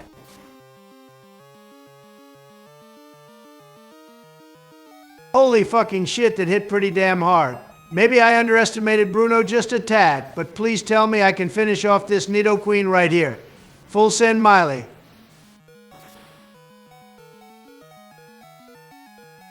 can promise the flowers. Write my name and say, talk to myself for hours. Donald, you know my one fucking rule above all? No singing that fucking song. I don't care how strangely amazing you were at it. Just now that we're probably going to have to mute it in the movie and everyone listening to it right now can say they heard something a lot of people never heard. Seriously, how did you get so good at singing? If American Idol didn't have an age limit, nobody would have ever fucking heard of Kelly Clarkson. It's my true hidden talent in this world. And if you tell anybody about it, I swear I'll have Elon reprogram your drones to attack code word daddy. How the fuck did you know the code word my drones have to identify me? Who fucking snitched? I mean, me having unregistered and unlicensed government drones that I took back home with me after my second term ended? Donald, don't be silly. A president would never take home anything from the White House they aren't supposed to take. But as far as your hidden talent goes, you kind of just sang on YouTube for all our viewers, so the cat's out of the bag, my friend, you self-reported. Yeah, I might have pulled a Sleepy Joe IQ move right there, and I'll take the blame on that. But how about we all just drop that and take a look at our incredible new legendary just one-shot Bruno's ace? Oh, baby, we might have a true MVP here, boys. With that, let's turn it over to our Nen specialist. I've been waiting a long time to see your ability in action. This better be the best battle I've ever seen in my life. I got to give you credit for just predicting that knockout before it even happened. If that wasn't a one shot, I would have given you a lot of shit talk. But you are right about it being time to unveil Deadeye. Stand back, man. Because Deadeye's ready. Guys, can I get a cool new image like Bush has with the white flames? It's not fair that he's the only one that gets a new image and we don't. I've had the same damn one since episode 1. When you get Nen abilities, you can get a new picture. Sound fair, Joe? Besides, don't you dare complain about your picture in these videos. Do you know how many presidents in other universes only have the same images that everyone was using back when this genre started? You should be ashamed of yourself. There's probably a Biden, Obama, and Trump begging for an image as cool as ours in a third world country like Ireland. Okay, fair enough. I mean, can you believe the country? They still use potatoes and Guinness as currency and measure things in units that actually make sense. I don't know how I would go throughout life without using trumps as a measure of weight. But I definitely do have Nen abilities. You see, I even got this glass of water to prove it right here. I'll do that test they do in the show.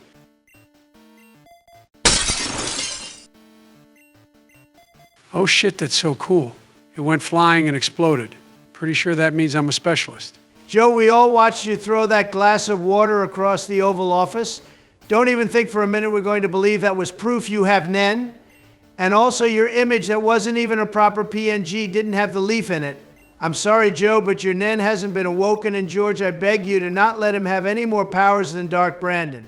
He'll make his special ability 110% dementia or some shit. Yeah, don't worry about that. I have no plans to give Joe any additional firepower.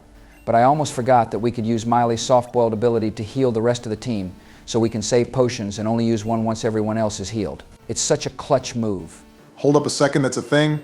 Holy shit, I never knew that until right now. Thank you for saving us money in an episode where I definitely did not do that, Miley. But enough of that, George. It's time for you to bring us to Lance. Activate your powers and see the next 50 turns in advance. Make Karen go complain to the Pokemon League manager. Yeah, it's not going to take the entire 50 turns, my friend. Why don't you just sit back and let old W handle this customer service nightmare?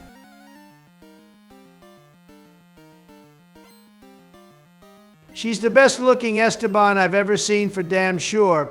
But what do the first turns look like, George? Well, for starters, I don't think it's a surprise after Bruno, but Surf one-shot's no issue here. How could you know something like this is about to happen? Are you a witch, George? Get your torches, men. One of those bastards escaped Salem. Also unrelated, but why is there a broken glass and water all over the floor? Joe, these dementia spikes are making me agree with Donald about you being unfit for office. Please just shut up before you say anything that gets you hit for the second time this episode. Does this mean you also agree with me on topics like immigration, abortion, and gun rights? If so, I have these internet Don't forums. push your luck, Donald. Sure I'm just talking about the man who is still staring at that broken glass and wondering what happened a minute ago. But changing the topic, George, the first assumed this is going to be an easy walk with Thunder, right? That's a big negative, partner. Unfortunately, this Atsu has a fantastic special defense stat, and it would take 2 Thunders to take it down. The next one will hit, but will get paralyzed next turn as well, and we would be unable to attack the following turn. I'm only keeping Money Pit in there to give Karen a false sense of security and thinking she could beat our legendary. But in fact, she's so fucking cooked. Okay, I'm liking this effect Deadeye has on you. This cockiness is not something I expected out of you, George, but I'm all for destroying the mental state of the AI. It's a shame because I thought Thunder was going to one-shot her entire flying-type team. But it's not a problem when you got a team as stacked as ours. Oh, welcome back, Joe. Glad to see your random switchbacks to reality can still be relied on. You're right. It's not that big a deal seeing George can switch into a non-effective move and then steal back all of the momentum. You both are right, and to be honest, I would have preferred a reality where our brand new legendary just smacks around everyone. But if you want some good news, I'll let you know that including this turn, we are only 5 turns away from Lance. Miley's going to make her return after this and one-shot her next 2 Pokemon. Her last member will be her strongest, but still not an issue. Is there a reason all these Elite Four members insist on having a Glugger on their team? This is Karen's second, so I have even more questions for her. Oh, well, at least we don't need Nen to know that Surf one-shots this little bastard. I can't believe how well this episode is going so far. There's got to be something unexpected right around the corner. I know you're not out here questioning my powers right now, Donald. I fully intend to keep my 5-turn promise with no possibility of failure. With her third-party member out of the way, we're going to move on to her level 47, and it's someone we just caught actually. I guess this is a sneak preview of what it would become. A flying type we just caught? That must mean it's a Charizard, right? Oh well, no matter, because Surf should do just fine against it. I don't remember Shenron having a special defensive stat that jumped out at us. You would be correct about that, Obama. Normally an intimidating foe for Miley, but not in this randomizer. It's going to waste its 1 turn in this battle using Meditate and Surf. Will take it out 1 shot, no problem, leaving only her final team member. Well, that's a shame knowing if we level up Shenron, it will fold at the first sight of water, but at the end of the day, all that matters right now is taking down everything in our path. But why will her last party member at a lower level be harder to take down than this? That's because she isn't the only trainer that brought a legendary to this battle. Karen has been keeping an Articuno in reserve this entire time, but that's still no major concern to us. Through previous experience, we know it's a special defensive tank and has much weaker physical defenses, so Me Too will come in and dispose of it with 2 drill pecks. It's in the bag, boys. I have to say, George, your ability definitely did not disappoint. Part of me really wanted you to just use your ability on Lance, but I think everyone would have called way too much cheese on that. You came up clutch bush. We're all very proud of you, and we know you'll start off the champion battle the right way. It means a lot, partner. I know I've had my ups and downs in this series, but to have my biggest battle yet end in this big of a smackdown definitely feels good. I am going to miss these clothes for the next 3 months, but it was all worth it. It could not have been more worth it. You can power down now, Soldier, and heal up the team. Our biggest and toughest battle yet in Crystal is about to commence. The gates to the second half of the game are so close we can just about reach out and grab it. And no cape-wearing bitch is going to stand in our way. In just a few minutes, Donald will deliver the final blow and we'll be focused on our next 8 badges. Your motivational speeches will never get old, Barack. Now, as for setting up the team for Lance, I have to ask, does he have a specific type, or will all of his Pokemon be random like Tucker? Well, in the game, he was still a Dragon-type trainer, so I have to assume that his Pokemon will be randomized to a certain type as well. We should just treat this like any of the previous 4 battles, if I had to guess, and lead off with some good type coverage. I say we just play it safe like we have the entire series and lead off with Old Reliable Mystery. I know we have Suicune and Miley who have just as much type coverage, but I think we should lead off with our highest level combined with our highest speed stat. We can then play off that once we know what we're dealing with. I'm going to have to disagree with you there, Biden. It's not bad logic in the slightest, but Lance leads off with only a level 44. I say let's lead off with Suicune because it will potentially keep Mystery at full health later in the battle when he throws a level 50 at us. But also it's the best chance to get Money Pit some quick experience. I was fully on Biden's side, but that's a very strong argument in itself. What are you going to do, George? The lead is totally your call since you start the battle. You definitely made me think about it, Donald, but I still have to lead with Mystery. The last thing we need is some nonsense right at the start and being on the receiving end of the first punch. We have to start strong, and we need to have all the momentum from turn 1. Suicune, I'm sure, will play a part in this battle, but I won't be the one using her. Fair enough, George. I don't blame you for that decision, especially when we're down to only 1 lemonade. Can anybody remind me why instead of buying healing items, Barack bought a bunch of Ultra Balls that are absolutely worthless in this battle? I'll blame my overconfidence on that, and I apologize, but no time for second guessing. Ladies and gentlemen, it's time for our round 2 against Lance. Let the champion battle begin.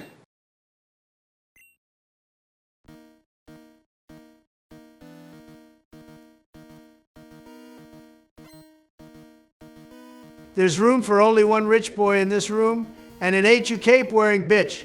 Looks like you have an easy lead-off battle, George.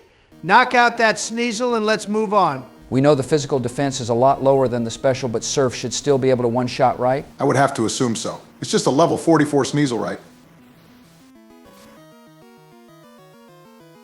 I guess you should have given it a little more credit than that. Definitely have to switch now, seeing we're confused, and Lance would heal if you landed another hit through this confusion. You know what? I think this is really going to work in our favor. I'm going to switch into me too and hope Sneasel outspeeds us. If we get another swagger landed on us, there's absolutely nothing that won't get one shot by either Drill Peck or Iron Tail. I know it's a tad risky, but we can always recover and the confusion won't last forever. Hey, George, if there's one Pokemon on our team that we should not be taking risks with, it's Mewtwo. It's already a fucking powerhouse and by far our best physical attacker. If you fumble this bag, I swear to God. As I was saying, George, it was an absolutely brilliant strategy that I agreed with since I heard it. If anything, I bet I had an influence on your decision. You're welcome. Yeah, I'm sure that's what you said, partner. Off to you, Barack. You're welcome. Oh, I will fully thank you for this supercharged me too. Now, I don't remember Umbreon having any huge attacks the last time we faced one this episode, so I'm going to play this as safe as possible and just spam synthesis until our confusion wears off. The last thing we need to do is hit ourselves with a +2 Drill Peck. Maybe you two have what it takes to become trustworthy trainers after all. You two have set Donald and I up for the easiest sweep ever. Lance absolutely played himself, and next turn you'll dispatch with this Umbreon with ease. You don't know how long I've waited to hear those words. I saved my best for the biggest battles, and I'm glad I could prove I'm worthy of that title. Hold on there, hot shot. He said, maybe not that you're actually a trustworthy trainer just yet. Also, let's not jump to conclusions about that Drill Peck, because as you can see, it didn't even one shot. However, you did do a good job with holding back until the confusion passed and you passed the torch off to Biden without an issue. All right, Joe, don't let me down, buddy. Keep this train rolling. As soon as Barack finishes off this Umbreon next turn, I fully intend to do that. My goal is simple: get this powered up Mewtwo in your hands, Donald. Since Lance is using the dark type, I have to assume that he's got at least one type. Oh fuck, he's got another Sneasel. If it uses Swagger again and we hit ourselves, okay, never mind, we're safe, and this is his level 50. It's all over, boys. There's no way we blow this. And we're burned, killing our attack. God damn it, man, the strat is dead. I got a switcher, me too, is cooked. Hey, Captain Scatterbrain, can you finish a fucking statement without either being wrong or just changing your mind? Also, why the fuck are you just mashing the A button? We could have been screwed if it used Swagger right there. But Joe, all you have to do is use a full heal and then synthesis. Oh, Donald, you silly fool, you know the run we're doing doesn't allow the use of items in battle. We've literally been doing that since episode 1 of Yellow. Now that Sneasel has fainted, I'll switch to Money Pit to deal with the Tyranitar. Wait, Joe, stop. That's GP6's Pokemon Sapphire run. That isn't our run. And too late he fucked up the Mewtwo stat boost. God fucking damn it, Biden. For all the episodes for your dementia to spike, did it really have to be the Elite Four episode? I mean, at least he knocked out Lance's level 50, and we're halfway to the finish line of this battle. Let's just look at it as he's playing it safe, and we know that Tyranitar won't be able to knock out Money Pit with that high of a health figure. True, but its health and special defense stat are stupid high. If he uses Surf again, it probably goes into red and Lance uses heals. Over time, I think this is a battle we lose if we're just constantly doing under 50% and he's healing back to full. Don't worry, guys. Lance's run has the same rules that our run has. He isn't allowed to use healing items. I'll knock it out next turn, no problem. Joe, why can't you comprehend the fact that neither trainer in this battle has a ban on in-game healing items? You're just going to end up getting Money Pit knocked out. Hold up, Lance didn't use a healing item? Does he actually have rules with how he's handling his team? Am I the one cracked in the head? Am I the one with dementia? What the fuck is happening? He hasn't used one all battle, so this makes absolutely no sense. Here ya go, Dementia Donnie. You seemed a little confused, so I just kept in Money Pit to use Surf on the Houndoom. Bring it home, man. Close this out. I mean, I guess this works. We'll probably two-shot it, and I'm not going to question Lance absolutely throwing this battle. Maybe he just realizes after our first battle from Yellow and seeing how amazing we were at the Lake of Rage and Rocket Hideout that he has absolutely no chance against King Donnie. Now I know he's going to heal right here, but okay, Obama, did you actually rig this battle for us? There is absolutely a 0% shot that Lance wouldn't have healed either of his last two Pokemon. You got some explaining to do, bro. Donald, unless there's a glitch in Crystal that I've never heard of where Lance doesn't use healing items, I have no idea what to tell you. I know we've seen an Elite Four member use a healing item in this episode, so unless they took his personal stash, then I guess we're in the clear right. All he has left is a Tyranitar, which we know is an absolute pushover in terms of attack. My presidential brothers, I think it's about to be all over for Lance. I have to agree with Obama. There's no use questioning something that has absolutely worked in our favor, and we are only 2 surf attacks away from winning this whole thing. My hands are fucking shaking, guys. Is this what it felt like when you guys beat Yellow? Oh yeah, that's right, you weren't there when we beat Yellow, even though it felt like you were. But George, you're not the only one sitting there shaking and knowing it's almost time to celebrate. We felt the exact same way when we knocked off Putin. It's impossible not to. And since it looks like we don't even need a 3rd surf attack, oh man, I really wanted to be the one to say this all those months ago, but I can say it now. My fellow Americans, the champions of Kanto have defended their crown. The presidents are back on top of the Pokemon world, and this time in Johto. Pop the fucking champagne, man, we did it. I'm so fucking happy, guys. Despite all the deaths, despite all the drama, we actually won the league while playing a Nuzlocke. This is so cool. We did it because we're the best team in the goddamn world. Nobody could stop us no matter how hard they tried. That's right, guys, we did it. We did it. We did it. We did it. Wait a minute. Holy fuck, we're in another simulation. No! Nah, I was just messing with you guys. I saw how Yellow ended, and I just had to do it. I had this planned for months now for when we beat Lance. Oh, come on, guys, can't you take a joke? January 20th, you're getting deported. Count your fucking days. But I can worry about your date with the catapult later. Guys, how about we just sit back, watch the closing moments, the credits, take it all in, and then we'll have one final message for everyone. Now, that's what I call a bipartisan agreement. I really like how the Pokemon League used creative mode and made the floor out of gilded blackstone. Really brings the whole room together. Wrong fucking game, you demented fossil. But come here, you sleepy son of a bitch, and let's take in the moment. Let the show begin.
Hey, wait a minute, wasn't it supposed to say the end right there?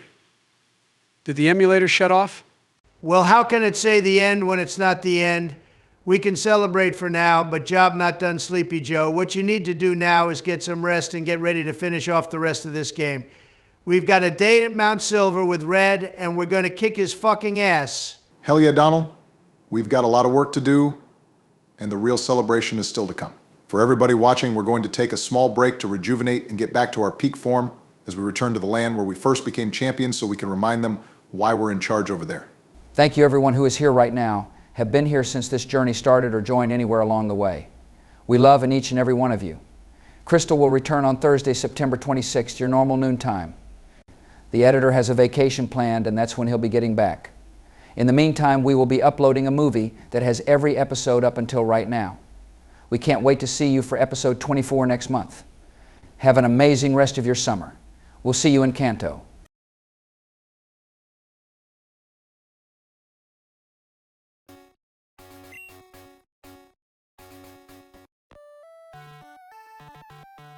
Hello again, all of you amazing people on youtube.com/BroadwayCJ97.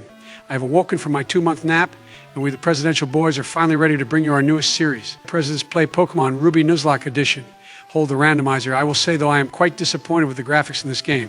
I was told that once we got to Generation 3 that this game wouldn't look like our editor could have made it, and he's actually an idiot. Barack, can you please fucking remind me why we decided to let the Demented Fossil lead off the second half of Crystal and not stick with the order we established for the Elite Four? Bro actually slept for 2 months straight and is still sleepwalking somehow. I'm sorry, Donald. I'll admit I had some faith that such a long break combined with not worrying about the election would make Biden even semi-competent, but apparently not. Oh well, I guess I'm going to have to do the intro as it feels like I do most episodes. Nothing ever changes, I suppose. Ahem. Hello everybody, and welcome back to Presidents Play Pokemon Crystal Randomizer Nuzlocke. Alongside George Bush, Donald Trump, and Joe Biden, I am Barack Obama, and after winning our second Pokemon League together, we are now on our way back to Hey, wait a minute, Kanto. where did Taft come from? And where did Miley go? So much for getting through that intro without interruption. But to answer your question, George, I used my Super Saiyan powers to ride my bicycle to Cherry Grove City, swap out Miley for Taft at the Pokemon Center, and level them up to 45 all in the time it took to leave Professor Elm's lab. Did you guys forget I have powers too? I mean, I know I didn't have to use them during this run so far, but it's something that definitely needed to happen. We didn't have a team member that could use Fly, so unfortunately we needed to replace someone with a new team member that could. Bro definitely used a safe state and cheats right. 100% for sure he did that. Don't even let him try to fool us for a Wow, second. Obama, that's so cool. I didn't know your powers were that strong. Yeah, I truly am that incredible Joe. I also use my powers to guide you towards Ekrutik City so that you could get our level 45 encounter before we head back to Kanto. I don't remember exactly what Pokemon it's going to be based on when we heard its cry, but it should be a solid addition. Biden, he's straight up gaslighting the living shit out of you. He actually was moving your fingers to fly here and walk into this tower. You only started actually playing when you walked into this building. George, I don't see any propane-powered grills around here, so I don't know what he would be gaslighting, but this entire time I've been in complete control of this gameplay. What are you going to tell me next? That I've been a puppet with dementia and not really in charge these past 4 years? Yes, Joe. Literally that. Okay, sure, Donald, of course that's what's happening. What are you going to say next? That people are eating cats and dogs in Ohio? You're a riot bro. But you should be happy right now. With Taft on the team, you're not our fattest member anymore. I'm not fat, you walking mummy. I'm on the golf course every day, so I'm in fantastic shape. But I'm going to turn my anger to Obama for a minute. Why did it have to be Miley you took off the team? I bet it's because you were jealous of my incredible singing of flowers during the Elite Four. I will give you credit, because I didn't know you had such an angelic voice, Donald. It was without a doubt the best rendition of the song I ever heard, and it's probably why Miley's version of the song got copyrighted and not your version. I mean, hell, it even dethroned the Biden from Game Producer 6's Universe's hit song Dick Shop, which topped the charts for 69 consecutive weeks. That's not an easy task to accomplish. But the real reason was we already had so many special attackers and I couldn't remove Mystery or Money Pit. Oh, God damn you for answering that like you were answering a debate question in 2008. I can't be mad at that reasoning, and I even have to thank you despite being pissed. That's really not easy to do. But yeah, I guess that makes sense, and God forbid we lose anybody, then Miley is right back in. Yeah, I wouldn't count on that happening while I'm playing with the least Donnie. I already lost my one team member for this entire series, and I don't plan on losing another. I mean, look at these bums having weak Pokemon in the 30s. They don't stand a chance against me. It's not just going to be these guys, it's going to be the rest of the trainers we battle for the most part as well. Don't forget, other than the last two gym leaders in red, we're going to be battling Pokemon that are our level now for the most part or lower. I'm pretty sure every non-gym trainer, aside from the ones around the Seafoam Islands, all have equal level teams in the mid-30s. So if any of us lose any of our team members in Kanto, they get the fraud tag with no debate. George is absolutely right. Now don't get me wrong, I love how Generation 2 lets you play in 2 regions and get 16 badges, but we have to call this trek into Kanto what it really is. It's a post-game victory tour until we get to the last 2 trainers, blue and red. All we're doing is walking through the region with no pushback since we have every hidden machine and hoping we get some great team additions with the Super Rod. All of those encounters will be in the 40s so they can join our team instantly. We might find a few legendaries even. When we get that super rod that's going to open up a ton of encounters for us, we should have at least 5 back in Johto. Also, any route that has water, we have to go straight there for our encounter. Avoid the tall grass at all costs, boys. Excuse me, do you even hear what you guys are saying? We already took one of our Hall of Fame members off the team this episode, and now you're thinking about taking more of them off? We need to get to Mount Silver with the team we have now. We got here because of the incredible efforts of Mystery Carrera, me too, Arnold and Money Pit. We need to honor them and finish the game with them as well. You guys should be ashamed of yourselves. So I want to add an Onion Fairy or a Mewtwo with one of our Super Rod encounters. We have had troubles with that green bastard despite having drilled Peck, and Mewtwo is simply the top of S tier of legendaries in Gen 2. If we can pair them up with the team we have now, good game, had fun, no rematch. Yeah, I'm sorry, Joe, but if a wild Mewtwo appears, I'm not going to say enjoy life in the PC to keep Carrera or Arnold when their best moves are Extreme Speed and Dizzy Punch respectively. Like Herm Edwards said, you play to win the game. You have to make those tough calls to get the job done. I'll ignore the fact that you just said we would even consider putting Arnold in the PC, but it's time to wake up Sleepy Joe. Red is going to have a team in the high 70s and his lead will be level 81. We need all the firepower we can get, end of story. I'm just mortified that you all doubled down on that terrible belief. I, for one, am not here to have a team of mercenaries do the job for us. I want the job done by the friends we have had for 10+ episodes. My little old heart can't stand to even talk about this anymore. It might just shut down. Oh my God, is this finally the day that happens? I bought a top-of-the-line Canon 420x zoom, 8K camera to record the exact moment where Joe draws his last breath on this earth. Shut up, Donald. I'm going to ask you for the URL for where you found that camera later, but we aren't preying on Joe's demise in the first video after our break. And Joe, don't get me wrong, I can definitely understand where you're coming from. You're absolutely right that we wouldn't be here right now without the team that got us here, but you have to remember at some point, most of them replaced a team member we already had. It's the circle of Pokemon, my friend. Sometimes stronger Pokemon replace the weaker ones. Even if we do replace someone, they'll be ready and waiting for us if we ever need them again. We're going to be just fine, buddy. And you put Joe to sleep with your incredibly long speech. Nice job, Barack. At least we know he's mastered the art of sleep playing, so I say we just let him nap for the rest of this video. Yeah, I'm not listening to this geezer snore in my ear for the next 20 minutes, so that's not happening. Wake the fuck up, Sleepy Joe. Mommy, please, just give me 10 more minutes to see if I was having the best dream about riding Mystery up Mount Silver and... Oh wait, it's just you guys. Sorry, I thought it had to be my mom that just slapped me with how small and weak that hand was. Imagine getting roasted by an even more asleep than usual Joe Biden. Couldn't be me, Donald. Where is old Betsy? Give her to me right now. If he's not going to go by natural courses today, then I'm going to have to do it myself. Now listen here, partner, you know that goes against all of the rules of responsible firearm ownership. You can't just end a man's life because he points out your hands are smaller than Kenny Pickett's. But you know with how small and fragile they look, you should get them painted like Caleb Williams. 2 football references in one video? Well, damn, George, you're making up for lost time. But Donald could never be Caleb Williams. Mans was a draft dodger, so he could never be a #1 overall pick like the future savior of the Bears. Will you two shut the fuck up? My hands are normal sized and Caleb Williams is just another in a long line of bust quarterbacks drafted by Chicago. Mr. Trump, I'm going to need you to tone down your voice, please. I'm about to battle the legendary B-Sweet Coon, despite us already having it on our team. Please keep your outbursts to a minimum so we can catch this encounter. Thank you for your cooperation. I hate every single one of you. Cool story, former Orange, but now Red Man. But guys, do you have any idea what this was? I could swear one of them was a Magby, but I can't tell the others. It's going to be as much of a surprise to you as it will be to all of us, Joe. Let's just watch this cutscene and check it out.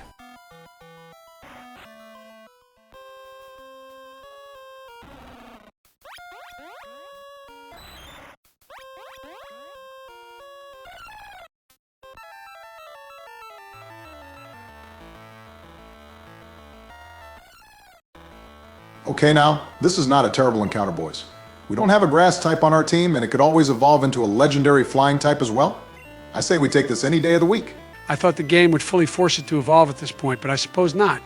Now that I got it paralyzed, I'll use one iron tail and then catch it. Are we sure Skiploom survives this?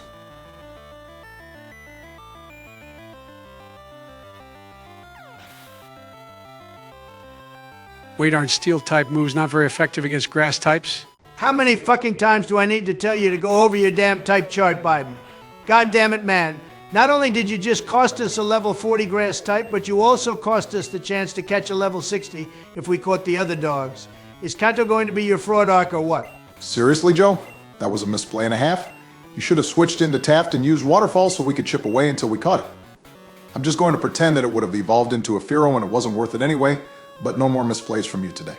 Guys, I'm confused. When do we battle Sweet Coon? I mean, I wish I could have caught the Skiploom, but I'd love to have 2 of those special attacking speed demons on our team. Can somebody please get Joe's pills before we go to Kanto? Bro might actually find a way to fumble this run even against underleveled Pokemon if he keeps playing like this. But Biden, for the love of God, in the meantime, just go to Olivine City and get on the ship. Oh, we're going on a cruise? Thank God, I feel like we haven't taken a break in ages. I'm just going to get onto the deck and let this wrinkled skin breathe for once. You know what, Donald? Normally I'm against your violence with Joe, but if I wake up to hearing an elderly man just happen to fall overboard on the ship, I'm not going to question it. You have my blessing if he doesn't take his pills by then. I hear you loud and clear, Barack. Mission accepted. I'll make sure Operation Sinking Fossil is completed without any issue. Hey, Joe, when we get on the ship, how about we stare off the balcony when nobody else happens to be around? Is that your way of trying to say you want to sleep with me? Oh, Donald, I don't know. I mean, I'm flattered, but... Oh, what the hell, I'm not getting any younger. What's the worst that could happen, right? Yeah, mission aborted. I repeat, mission aborted. Barack, if you leave me alone with this man at any time on the ship or in person, I'm going to blow my whistle and start yelling stranger danger like some triggered liberal listening to a Republican giving a speech. Yeah, I think we just get to Vermilion City and then call it a wrap for this episode. We definitely should not be letting Biden battle Surge today because something tells me it's not going to end well. That's going to be your battle next week, Donald. I fully accept the challenge of knocking out that dishonorable discharge next week. I'll make him look even worse than that disgraceful bastard, Mark Milley. I'll double down on my comments of him, just you watch. First off, how the hell do you know that Surge was a dishonorable discharge? The lore we know is that he fought alongside Blaine in the war, and their side most likely came back victorious since they both lived. Second, we absolutely do not need you repeating your Mark Milley comments. We don't need this channel getting canceled.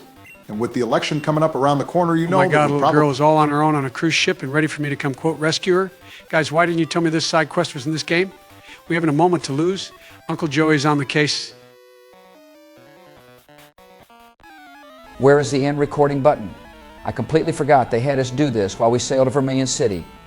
Never mind, no time for that. Wrestle the Game Boy away from Uncle Bad Touch before it's too late.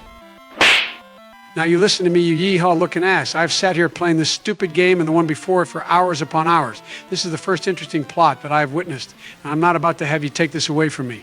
I will save this little girl if it's the last thing I do. Okay, now Clerk Landon, if that is your real name, I need to know where you were on the day of today. And where did you hide the girl of my dreams? Answer me right now before I throw your fat ass overboard. Oh, I see playing the quiet game, huh? Well, I bet you won't be so quiet when I have my legendary dog flood this room. Money Pit. Ride that surf and drown this bastard. Joe, you are aware that Clerk Landon is an NPC in a video game made almost 25 years ago, right? He's not going to respond to any of your questions? By the way, you said if that is his real name, it's actually not Clerk Landon, seeing this entire game was randomized. So not only are you trying to fish for information from an NPC, but you're also calling him an incorrect name. I think it's time to hang up the silly hat and pipe Sherlock Biden. Well, it doesn't look like she's in either of the trash cans, which is where I would hide a little girl if somebody was hot on my case. So I guess you're free to go so-called Clerk Landon. I think I do need a break, though, so I'm going to retire to our room right here and take a nap. What the heck do you mean you need a break? You literally interrogated one person, even though we established through facts and logic that you didn't even really do that.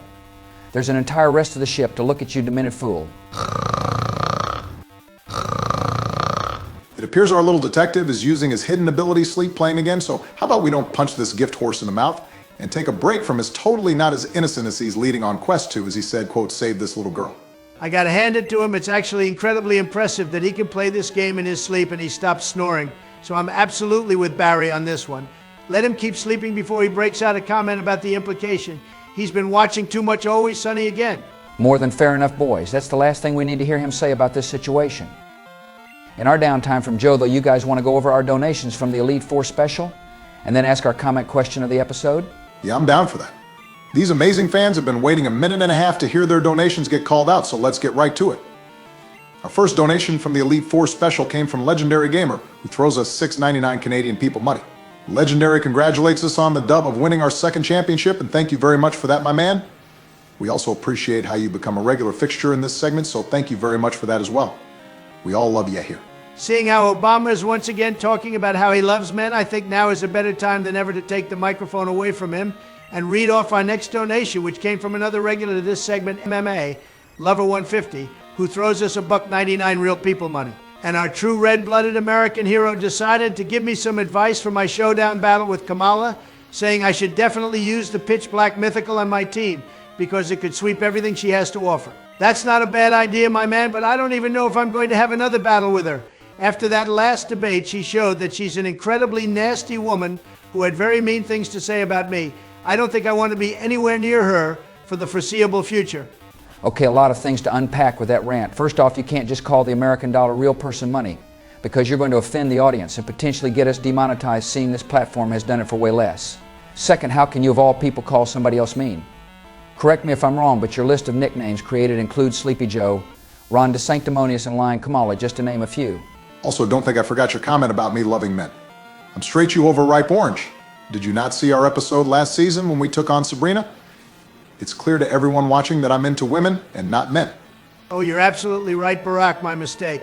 Hey, maybe we should go rewatch that episode with Michelle and record her live reaction to her husband displaying negative Riz levels over a girl a third of his age. Some legit Leo DiCaprio vibes right there, Mr. Change Man. That's not fair to call out, and you know it. The simulation set me up to believe that Michelle had left me and I was an eligible bachelor. Michelle, honey, if you're watching this, just know I love you and I do not have feelings for that green hair spoon-bending lady. Oh shit, is that Sabrina that just walked into the Oval Office? What's up, girl? Haven't seen you in a minute, shorty. Oh my God, she's here. I didn't even do my hair and oh, wait a minute, of course she's not here. God damn you, Trump. That's a bad look for you, Obama. Hopefully Michelle still thinks these videos are childish bullshit and she doesn't watch them. You really have to get over your Sabrina fixation and stop being so down bad for her. Just take the next donation, George, and hopefully Joe left the bunker door unlocked in case Michelle heard us talking. I know she's downstairs with Jill and Melania, and the walls in the White House are surprisingly paper thin. Oh yeah, I'm sure that's why you want to use the bunker. Not for any other reason, right, you dog you? I swear I'll beat your ass before we finish this recording, you bastard. Pause, bro. I know you're into that, but I don't swing that way, my man. All right, that's enough, Donald. Let's try to stay on track before Obama blushes to the point where he powers up or calls in the drones to take us all out. I'll just keep the donation train rolling and we'll move on to the next one, which came from the Jedi Muffin for $10 via Ko-fi. He shows off his love for the series and asks a fantastic question about if we all had to pick one Pokemon to take to war with us, who would it be? Myself, I would have to go with Tyranitar because that thing could easily be a walking war crime on its own. What about you guys? Barry's still a little red in the face, so I'll go next and I'll go with Metagross. It's literally a flying tank that can change direction on a dime and use psychic powers. Any other answer is incorrect, and there's no point of going on after this. Yeah, that flying tank is cute until I pull up on Carrera and melt that overhyped blue ball. Give me the best doggo so I can set flames to all who dare stand in my path at an extreme speed. I will win any war single-handedly. That's actually a really underrated pick, Barack. And I also like how you chose somebody on our team. But I think this question right here is as good as any comment question in the episode we could think of. For everybody watching, comment who you would choose as the Pokemon you take into war. I, for one, know I'm incredibly interested to see the Pokemon you choose and your reasoning. Thanks again for the idea for this question, Jedi Muffin. For any other future donations that have questions like this, we might also make them the comment question of the video, if we like it enough. And finally, our last and highest donation from the Elite Four special came from our boy AC Gonzalez. He throws us a 50 burger on Ko-fi, and thank you again for donating through there so we get your entire donation amount without fees. Thank you for your kind words about the video, my man. Since when the fuck have you been awake, Sleepy Joe? I thought you were going to be out until we got to Vermilion City. I don't remember to be exact, but somewhere along the lines of when you guys were talking about Obama and his love for men. But I thought it was time I rejoined the conversation. What was I doing again before I took my nap? I think I was doing something important, but I don't remember exactly. You were tracking down this slacker employee who wasn't doing his job on the ship so we could proceed to the captain's chambers. And it looks like you found him right here. Way to go, Sherlock Biden. You've cracked the case once again. Oh, yes, that sounds correct. We need to get the hidden machine for cut, and then I get the real reward of getting to rub the captain's shoulders. You don't see it in the game if you don't look hard enough, but it'll actually rub you back if you talk to him 69 times in a row. That can't actually be an Easter egg in this game, right, Biden? You're just messing with us? Oh, I would never joke about something so serious, my Texan friend. In fact, if you talk to him 420 times in a row, he'll walk you out to the front of the ship, ask the player to lift him in his arms, and he'll yell, "I'm the king of the world," in front of all the horrified ship guests. Sorry, viewers, I have to apologize for our somehow commander-in-chief. This long break has caused him to release all of his pent-up says behavior in this episode. We promise he will be somewhat normal again next week and urge you not to talk to the ship captain 420 times in a row. Hell yeah, listen to our friend Obama over here. Leave all the captain interactions to your fearless commander-in-chief. We go way back to Pokemon Yellow. You can do this, Donald. Only a few more minutes to go. Just hold in all of your thoughts of unaliving this slasher beta cuck for just a few more rooms, and then you're free of him for another week. Did you say something, Donald? I was doing an ice cream tier list in my head and kind of zoned out for a minute there. I know it's out of character for me to not be paying attention to the current situation, but nobody's perfect, I suppose. Oh, I was just saying how I really miss you being my election opponent, Sleepy Joe. It would have been such a close contest that definitely wouldn't have been a blowout this time around and gone right down to the wire. I just missed our battle last time. Oh, that's such a wholesome thing for you to say, Donald. You know, sometimes I wish I stayed in the election. Oh my God, that's right. I was looking for the lost little girl. We haven't a moment to spare. Screw these bitch-ass looking level 30 Pokemon having trainers. We have to find her immediately. Daddy Biden is on his way. I really thought we were in the clear after he took his nap. Oh well, better prep to have this video have limited monetization. I'm sure our editor didn't take too much time working on this. Let's just cherish those beautiful moments where he was silent and not talking about all of the important things he was talking about this episode. Those truly were the minutes. Anyway, how about we talk about the plan for Kanto, boys? I know we can just walk through most of it minus that small power plant side quest, but I'm thinking if all goes well, we can power through this in about 10 episodes or so? Yeah, that sounds about right. Seeing all the gym trainers minus blue are in the 40s, we don't need to power level until we get to red. I mean, hell, remember Janine has a team in the 30s since she's just another Nippo baby gym leader.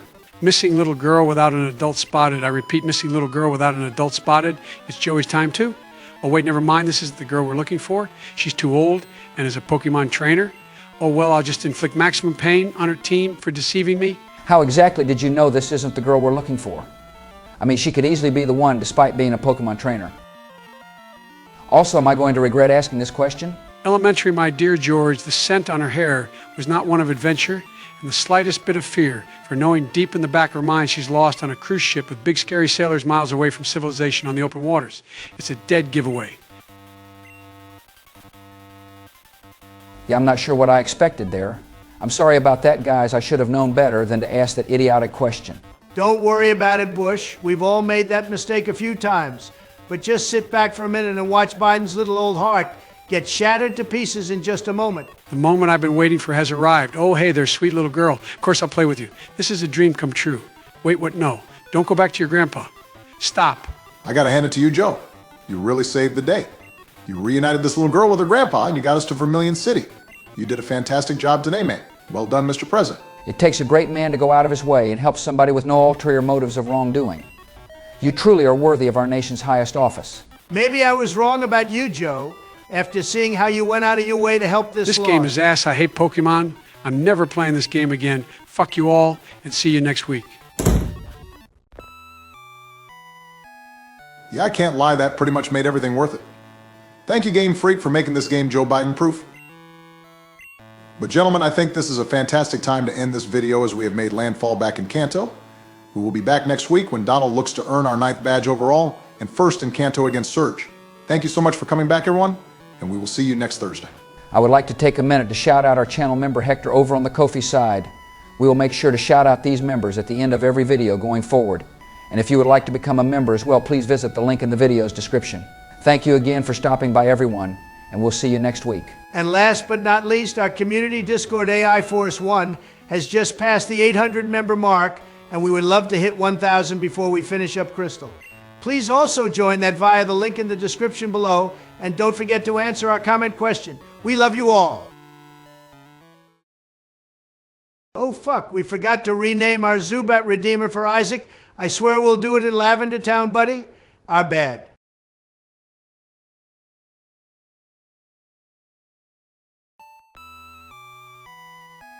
Hello again, and happy Thursday, all you purveyors of the finest crystal, and welcome to episode 25 of President's Play Pokemon Crystal Randomizer Nuzlocke. It's time for the GOAT, a.k.a. Daddy Long John Trump, a.k.a. Sleepy Joe. Well, I guess crying Joe now. Why the fuck are you crying during my immaculate intro? You better have a good reason, or you're going to be reintroduced to the back of my hand. Oh, my sweet fat orange buddy. I'm sorry, I just love you all so much, and I never thought we would still be sitting here today. Give me a hug, man. Can somebody please fucking explain to me why Biden is hugging me? What the hell is going on? Oh, I think I can clear this whole situation up. Sorry, Donald, but Joe was a big fan of the president's Discord server YouTube channel, and since he's so easy to manipulate, he took that crazy video he put out to heart thinking the world was going to end via the rapture yesterday. You can't be serious, Sleepy Joe. There's a 0% chance you actually believe that freaking nutjob right. And stop hugging me. Go back to your normal spot. Well, excuse me for wanting to share my joy with a loving embrace, Mr. Grinch. Sorry for being happy that you didn't get raptured, even though I guess I was crazy to believe that you would go to the place in the sky and not in the center of the earth. Rest assured, everyone, we will never abandon you and delete all of our content over some cultist nonsense. If our videos ever do disappear, though, it's probably because somebody convinced our editor that the Rangers would finally win the Stanley Cup if he deletes the channel. Seeing that team has tortured him since he got into hockey all those fateful years ago, I think that actually might be a possibility, so I've already saved and downloaded every video we've uploaded so that we don't betray our fan base. But all that aside, what is your plan for this episode, Donald? Oh, I'm sorry. Are we actually talking about the game now? Let's see, we're just past the 2-minute mark, so that's actually pretty on par for our channel. But to answer your question, Barack, my plan is simple. Kick Surge's 12-foot tall ass and get to Saffron City for you to take over next episode. Barack, this is the part where you're supposed to act excited that you get a gym battle. Why are you so quiet right now? Did you get into my melatonin stash and fall asleep? If you did, I can't blame you. That euphoric feeling of sleep is just God tier. Not everybody on this planet ODs on sleeping pills every 2 hours, Joe. I think our old buddy here is just a little nervous that we set this video up for him to battle his crush Sabrina next episode. But it's not like you still have feelings for her, right, Obama? That would just be cringe, my man. Looks like Obama has a 404 error and needs to reboot because he hasn't blinked or moved even the smallest muscle since you told him what happens next episode. I think we can confirm that So guys, Obama I still think the wants best Sabrina. course of action would be to head south to Fuchsia City and battle Janine next episode. She does have the lowest level Pokemon of any gym trainer in Kanto. I'll be happy to battle all the trainers on the way there. Maybe we'll even see the Safari Zone Warden again. Oh, I'm sorry to burst your bubble, Barack, but the warden is actually gone in this game. He went to go get some milk and cigarettes and never returned to his post. How the hell did you remember he's not in this game? I thought you'd been sleepwalking since we returned from our break. I don't know if you've heard, Barack, but apparently people have been making jokes about me that I'm constantly sleeping or have dementia, even so I made sure to set an alarm clock to start this video. I can't have the American people thinking I'm unfit to be the leader of the free world. I knew you would eventually use that alarm clock I got you for Christmas, Joe. Good on you for trying to be active and awake for more than our toughest battles on this channel. Okay, well, forget that idea. Let's just go to Celadon City next episode. Yeah, we can go shopping and battle Erica, who is an easier gym leader than Sabrina as well. Why are we rushing the tough battles? Makes no sense. I question the direction this team is going. Not a chance in hell. We're going to give you the controller so you can just spend all of our money in the game corner. Your gambling habits are worse than Biden's economic policies. You're battling Sabrina next episode, and that's final, Barack. I'll have you know my Gamblers Anonymous sessions have been working wonders for my addiction. But wait a minute, guys. We can't go to Saffron City because it doesn't exist anymore. How could I forget that Biden called in the drones to nuke the city the last time we were there? How could we forget? I actually thought about that as well for a minute, Barack, but then I remembered I only ordered that to happen in the simulation. It's a good thing because I'm sure the rest of the world would be complaining to me about war crimes, this, and genocide that. Dodged a real bullet there. I swear on all that's holy. If you don't go back to sleep, I will put you to sleep myself, Robinette. I hate it when you're coherent. Fuck you by proxy for getting him that alarm clock, George. Goddamn yeehaw looking ass. Obama just faced the fact you're still down bad for that green-haired Dami Mommy. There's nothing wrong with that. I mean, shit, I have a supermodel for a wife and I still riz up Stormy from time to time. We all love our wives, but when you go out to the club and you see all those nice cold beers out there on the dance floor, you don't say, well, shit, I can't drink this when I have a warm one open at home already. Live a little man. Michelle doesn't even watch these videos. I say go for it, bro. I guess I have to be the angel on your shoulder since Donald has clearly chosen the dark side on this one. Barack, you're 63 years old. Exactly 3 times the age of Sabrina. You have a wife and 2 children. Are you seriously prepared to throw it all away for her? Of course not. Don't you dare go thinking about it. She's literally fucking pixels, bro. She doesn't even fucking exist. Did I really have to say that part out loud? Nah, fuck that noise, Barack. We can find her voice actress. A simple Google search and then geo search using the Oval Office database will point you to the true love of your life. Also, how do you know if they're even your kids? I still haven't seen any pregnancy photos. Are conversations like this why the tweaking versions of us in the Uvox universe put us in the fucking fraud tier? And on that horrible realization, let's move over to our donations from this past week, and let's kick it off with Baz Boy, who sends us 10 a sec. Am I saying that right? What in the name of Sam hell is a sec? Let me just Google it. So it appears that it's Swedish people money. Our editor is a huge Rangers fan, as we all know far too well, so by association he has an unhealthy love for Swedish people. Thank you so much for the donation that came from the premiere, my friend. Our next donation came from Captain Fraud. Watch himself Presidential Gaming Drive. He donates us 5 more British people money, and for once has some sense by reminding you that Pokemon are weapons of mass destruction. We aren't playing Ruby yet, but I can't wait for Metagross to destroy everyone. Donald, I hate to break it to you, but you can only get a Beldum after beating the Elite Four, which is after we beat the game. We won't be using one in the run.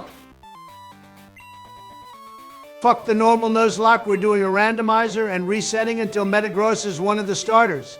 To everyone that was looking forward to a vanilla game, tough fucking shit.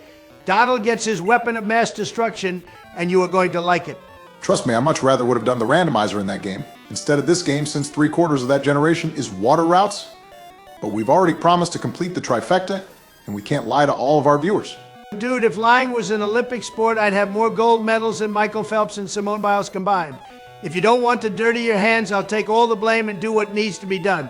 Make this channel great again. Metagross for everyone. I support that platform. You've got my vote in November, Donald. But guys, look at the screen. It's Mewtwo versus Mew1. The clash of the Titans is upon us, and you guys are talking about some floating blue ball. The first half of your statement will make me ignore the second half of the statement, so I'll forgive you for that comment, Joe. But I'm counting on your vote in November. But you really need to learn how to read, man. How long are you going to think we have a Mewtwo on our team? Stop trying to gaslight me, man. I can see it right in front of us. And the odds that we got it 2 games in a row is freaking incredible. It took down Mew1 with barely any effort. Way to go, my shiny friend. Can you guys believe we got a purple one 2 games in a row? What are the odds of that? I'm literally this close to giving up on you, Joe. But those moments of brilliance when you play this game is holding me back from that. Great job disposing of these trainers so far, Donnie. You got Surge next, and it's the Psychic Gym, as we've seen. You got a strategy for him? Same strategy I got in real life, Barack. Throw money at the problem. Money Pit probably solos everything in this region, and since we don't have a dark type move, that's the play every step of the way. I only use other Pokemon just to keep them at the same level. I mean, he probably could have worded it better to show some respect to the rest of our go-to team, but that's really not a bad strategy. Money Pit is probably our strongest team member right now, and with no super effective moves, that's the best play in my opinion. Yeah, I suppose either Money Pit or Me Too are our best options, but we will have the level advantage for every Pokemon aside from his ace, which should be on par with the rest of our team. Time to dial in, Donald. The second half of our badges is now underway. You got this, fam? I do appreciate the backup, boys, but the time for talk is over, and the time for kicking the dishonorable discharge's ass is now. Bring it on, Surge. Talk your shit, and then I'll hand you a fat L just like every other trainer that has stood in our way. It's game time in Kanto.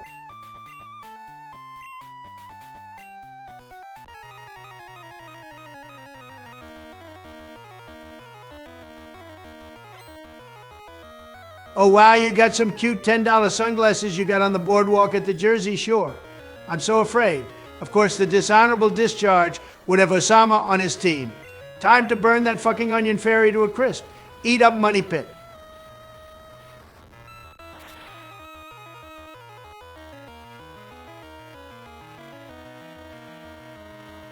Well, geez, Money Pit, stop forgetting to... Oh shit!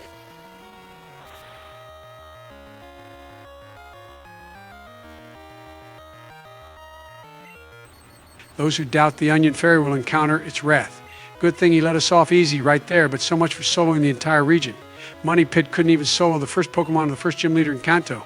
I've been cheated and lied to. I'm taking my vote back, Donald. Let's not make any rash decisions, Joseph. I'll give Surge credit, I didn't see that one coming, but this situation is still completely under control. I read the thunder and switch to our day one to counter that strategy.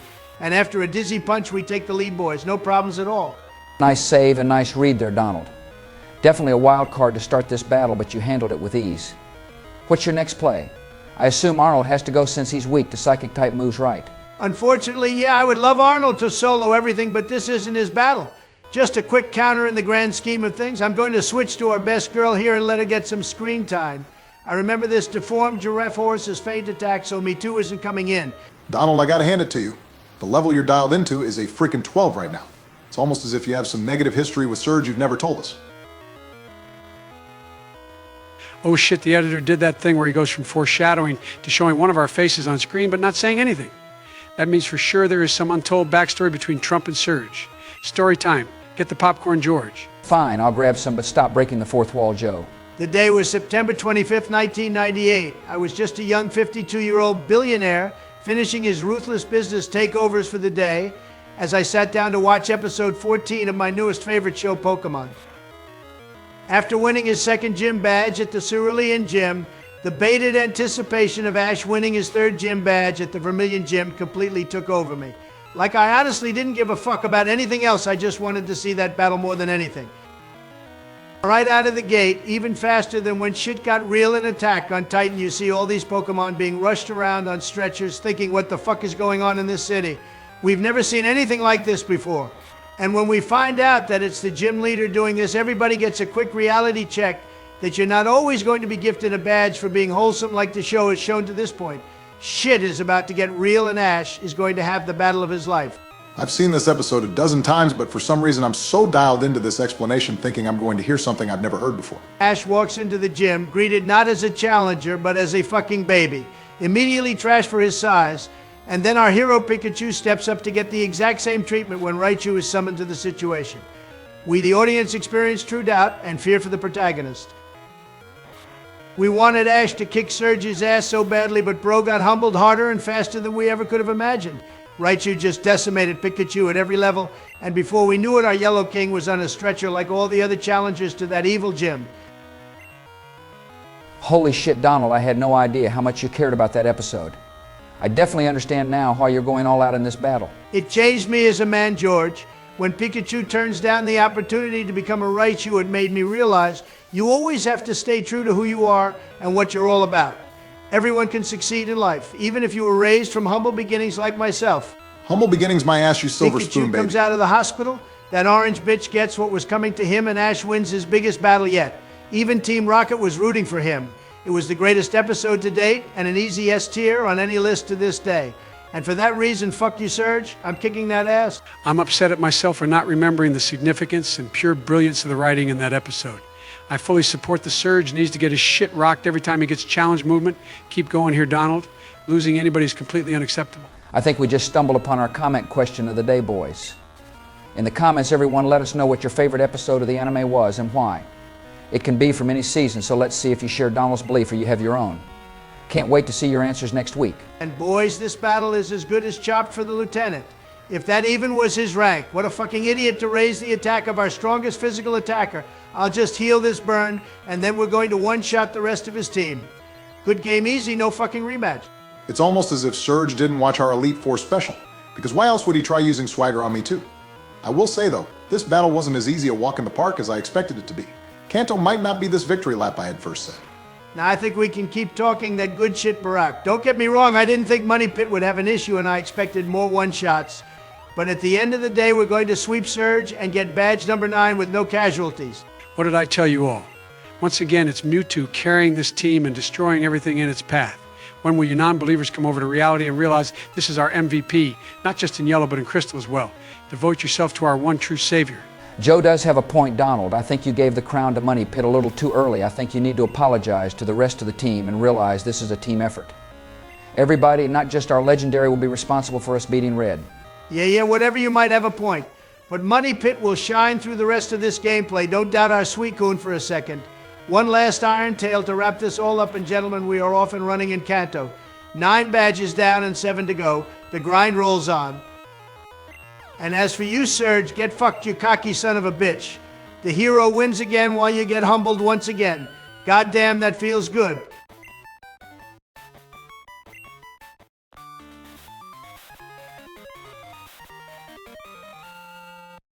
Nicely done, Donald.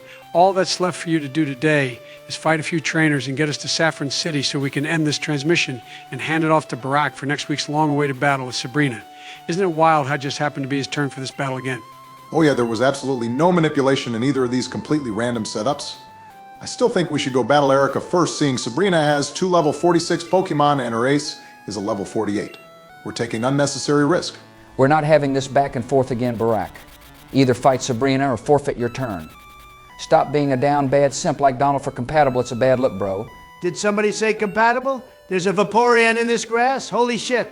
I'm coming to bring you back to the team, baby. God tier encounter, here we go.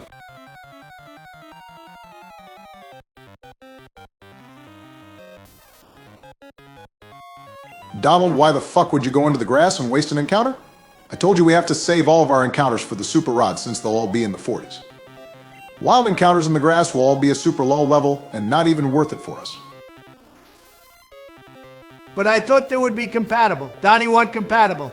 Donnie want compatible right now. Donald, there could have been a level 40 compatible in the water that you just passed up. You got to use your head, bro, and not let the emotions take over you. This has been your only mistake to this point, but don't let it happen again, man. I don't say this often, but God damn it, you're right, Sleepy Joe. The golden apple was dangled in front of my eyes and I went right for it. I apologize, guys, I won't let it happen again. But look at the bright side. If we do ever need to put an electric Pokemon on our team, we have one right. Well, there would have to be some legit level grinding to add it to the squad, but in theory that is correct. And we only need a Thunderstone to evolve it so we can see if it's worth leveling up before we even do anything. So that's a best case scenario, We're if in I'm being agreement. honest. Trump never does anything wrong, and this capture is guaranteed right here as a result.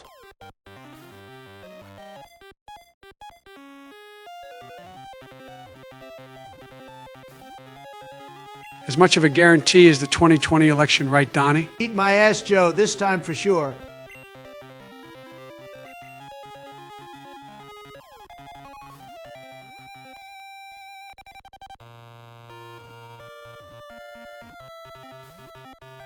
Oh, for fuck's sake, get in the fucking Pokeball, Pikachu. You're going to be our friend and you're going to like it. Is that how you make friends, Donald?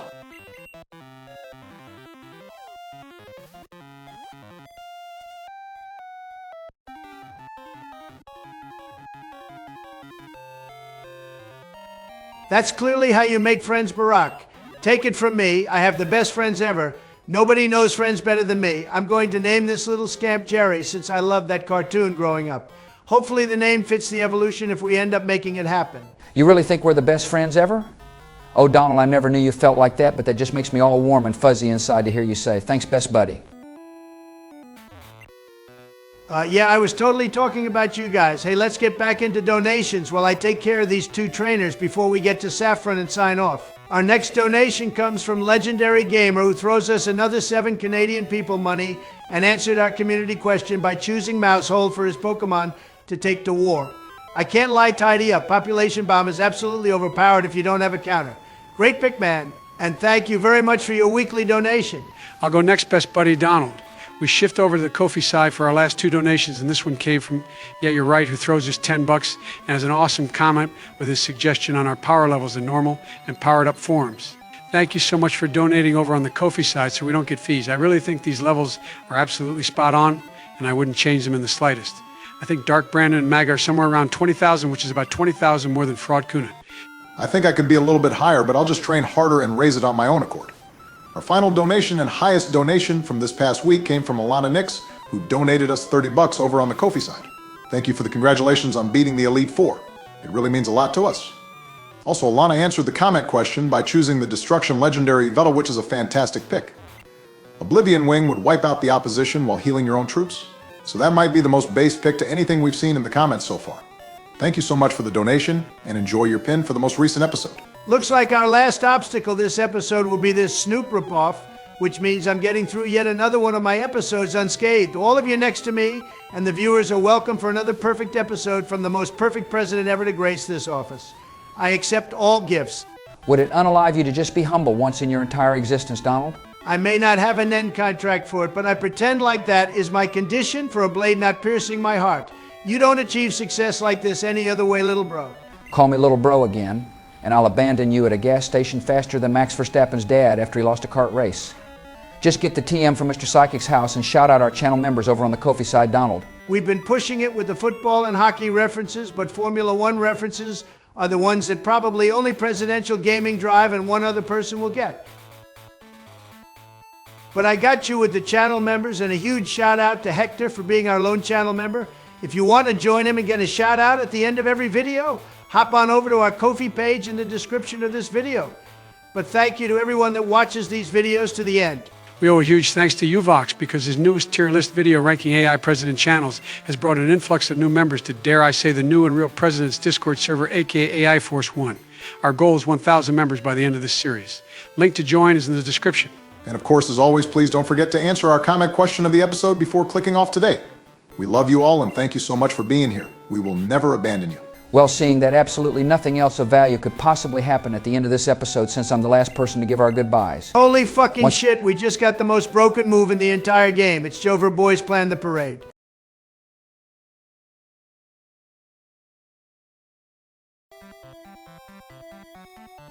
Hello everybody, and welcome to episode 26 of President's Play Pokemon Crystal Randomizer Nuzlocke. Today we are taking on the Karate King before we throw it off to Bush, so he can battle Sabrina next week for our 10th badge. How are you all doing today? Not a fucking chance, you simp. You're battling Sabrina whether you like it or not. And I swear if you throw the run, I'll make sure your White House clearance is revoked when I become president again. Get out of this goddamn dojo and in the real gym. I mean, you have no shot of winning again after Kamala bitch smacked you in that debate, but rest assured, Donald, my administration will have that clearance revoked the second he throws the run if that so happens. You better choose us over her Barack. Obama, what the hell happened? I thought those sessions we went to this past week to get over your fixation with Sabrina were actually helping. We even got you the meds that Dr. Toboggan prescribed. How are you reverting back to your old form? Because I was faking it, George. That 2-bit hack Dr. Toboggan is just a 4-foot-tall gremlin who don't know shit about anything. And I stopped taking those meds. I can't do this, guys. I'm having a panic attack. Fire beats water right, I'm losing it. She's going to reject me again. Okay, let's just calm down, buddy. Pulling a Biden and not taking your meds is not the way to go. And remember, she can't reject you. You're not in a simulation this time and you can't talk to her. You're going to be fine, man. Just take a breath and Donald hold him down so I can give him his meds. This is for your own good, you rizzless bastard. Open wide and say I'm not going to choke this fucking run 26 episodes in when we have an amazing team we never could have dreamed of having. That's an awful lot to say when taking your meds. Normally when the nurses give me pills, they just tell me to open wide like the big boy I am. They say, or something like that. My favorite is when they do the airplane, though. Shut the fuck up, Sleepy Joe. Well, that was awfully mean. You guys make terrible bedside nurses. You two are really lucky that people despised Hillary and votes in Florida don't actually matter because you would have been terrible in a job like this. Jesus fucking Christ. Did you really need to do all that? I'm not the youngest guy anymore. You can't just slam me on my back like that. I might end up in the hospital with some fractured vertebrae. I'm sorry, Barack, but you left us no choice. We can't have you throwing this run and disappointing all 6 fans of this channel. You need to be in peak form and nothing can be left to chance. You've been playing so well lately. Don't let your obsessions ruin that. As much as I hate to admit it, George is right. Barack, you've been rock solid lately. Every one of your sessions has been perfection ever since your meltdown a few months ago. You've been as reliable as they come and you aren't about to go back to the liability you were. So if it means slamming you to the ground, shoving a few pills in your mouth and risking a broken back, or you choking to keep this run alive, then so be it. George, do all these pills guarantee you won't be a simp? If he had taken them before we started recording then, yes, but it's going to be pretty 50-50 seeing how close we are to Sabrina. I think he only has 1 or 2 more trainers after this, so here's hoping these battle as long as they could be without losing anybody. Hate to break it to you guys, but I think this gym might be the easiest we've done yet. It's the ground type we're dealing with today, and half our team knows surf, including our strongest special attacker having it as a stab type move. We can basically speedrun this gym with no effort. Ah shit, he's right, George. Money Pit is literally going to line them up and take them down faster than a North Korean firing squad. At this rate, we'll be at Sabrina in about 15 seconds.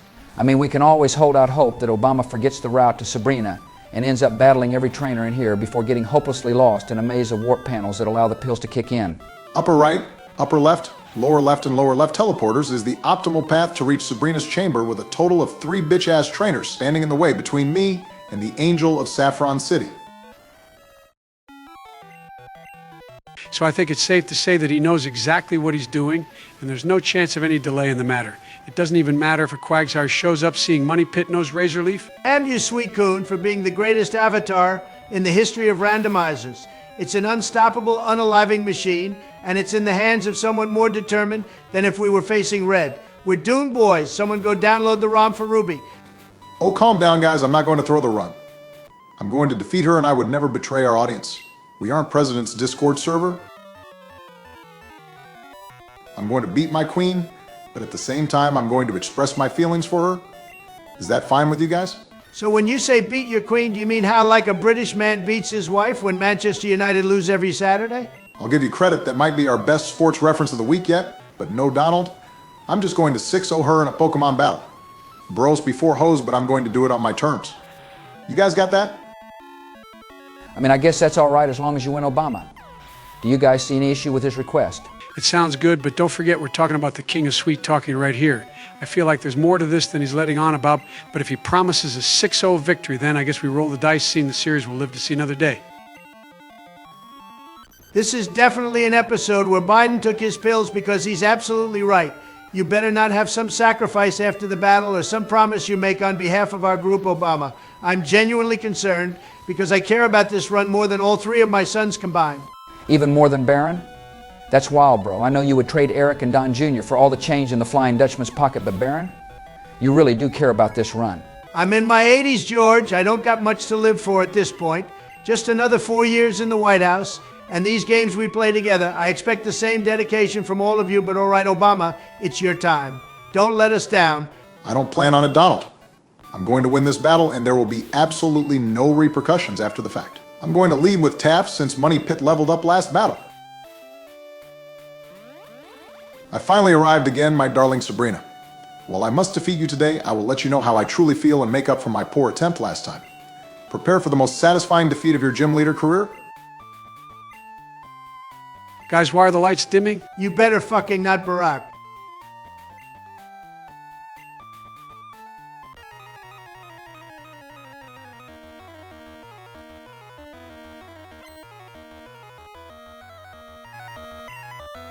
You're on the phone with your girlfriend, she's upset. Unalive she's me going right off fucking now. about something that you said. She doesn't get your humor like I do. I changed my mind. Throw the run? I'm ignoring the typical Tuesday night. I'm listening to the cam music she doesn't like, and she'll never know your story like I do. I'll sacrifice Mewtwo. But she wears short skirts, I wear t-shirts. She's chair captain and I'm on the bleachers, streaming out to date. When we wake up and find that what you're looking for has been here the whole time. If you could stay. Stop. That's enough, Barack. Holy shit. Just let him finish Donald. We're moments away from it being over. You fucking owe us all big time, Barack. Just finish your god-awful cover. Say less, Queen. I leave out your cheese, think I know where you belong. I think I know it's with me. Can't you see that I'm the one who understands you? Been here all along, so why can't you see? You belong with me. Anybody waiting at your back to all this time and couldn't I know, baby. You belong with me. You belong with me. You belong with me. Have you ever thought just lately? You belong with me. You belong with me. Oh, thank God it's over. Obama, your voice cracked more times during that than the football field in that one Batman movie.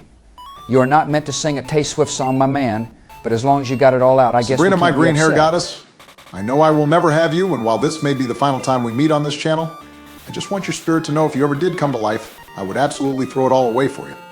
We could run away to Tahiti, and I would make you the happiest. Oh my God, Donald wasn't kidding about all of this. We're back in the simulation. We become self-aware, start breaking shit until we wake up out of the pods again. How the fuck do I keep letting this happen? No more answering Craigslist ads about free ice cream at 4 in the morning, I swear. This can't actually be real. Am I dreaming? The pixels are talking to me. Did somebody put shrooms in my drink? Did you see what she just said? Love is a psychic power. My love was a strong enough psychic power that she came to life. Quick, Sabrina. Let's run away forever. I'll get Air Force One prepped and ready to take us to our new island home. No, you fucking idiots. We're not in a simulation and the Sabrina in the game didn't come to life. To put an end to this bullshit once and for all, I contacted Sabrina's voice actress, Lisa Ortiz, to come here and reject Obama for good once and for all. You know when you pick up the phone and it's somebody claiming to be a former United States president who says that another former United States president is infatuated with a character you voiced 20 years ago, you obviously think it's a prank call. But minutes later, Donald's helicopter landed on my front lawn and I couldn't believe my eyes. Oh my God, it's the next best thing. Miss Ortiz, my name is Barack Obama, and Listen, I cannot begin Barack, to you tell seem like a nice guy with a crush that has just gone a little bit too far, so I'm going to let you down easy. First off, Sabrina is a third of your age, and you don't seem like a type of person that would date somebody with that big of a gap. Second, you have a wife and kids. You aren't about to throw it away just because I'm an S-tier voice actress. She's right, Obama. I mean, it's not like you're talking to the person that voiced Flannery in Serenity from Yu-Gi-Oh! Now that's the person to throw it all away for. So, Donald, I actually voiced them as well, believe it or not. Barack, I was wrong about everything. She's literally the queen. You need to drop Michelle for Lisa immediately. I'll be your best man. I've got the perfect speech prepared. I guess what they say about politicians flip-flopping in no time at all is true, haha, but seriously guys, while I am honored, just know it's never going to happen. But don't worry, I'm not the type of person that's going to snitch to your significant others about this talk, so your secret is safe with me and the 10 people that watch these videos on YouTube. If by some chance you ever play another game with Sabrina, or any of my other characters in it, I'll definitely stop by to shit talk. Sound fair? That sounds more than fair, Miss Ortiz, and I have to thank you from the bottom of my heart for letting down our boy easy. I've never seen him talk about anybody other than Michelle, so this must have been tough for him. You're always welcome back in this Oval Office. I appreciate it, George. Are you going to be all right, Barack? You know what I think I am? And I don't think it's because the anti-simp pills are finally kicking in, but because the closure I'm getting this time is much better than in the simulation. You're right, Lisa. Thanks for coming out here, and thank you for making all of our lives better with your work. Wait, she turned him down, so are we doing Operation Scorched Earth on Saffron City again? No, Joe. Let the drones sleep. There's no democracy that needs to be brought anywhere right now. Saffron City gets to live another day. Okay, that's a relief, because if you had me do that again to the city of the famous voice actress of Oshawott, Fletchling, and Amy Rose, we were going to have issues, Barack. You guys are a riot, but Donald, since you're in the middle of the game, how am I supposed to get home? Oh, you can take back and keep the same helicopter you came in. They have an autopilot feature so you don't have to know how to fly or anything. I also have like 50 of those lying around so you can keep it, and I'll write it off to advertising or something since my name is on the side of it. Free helicopter?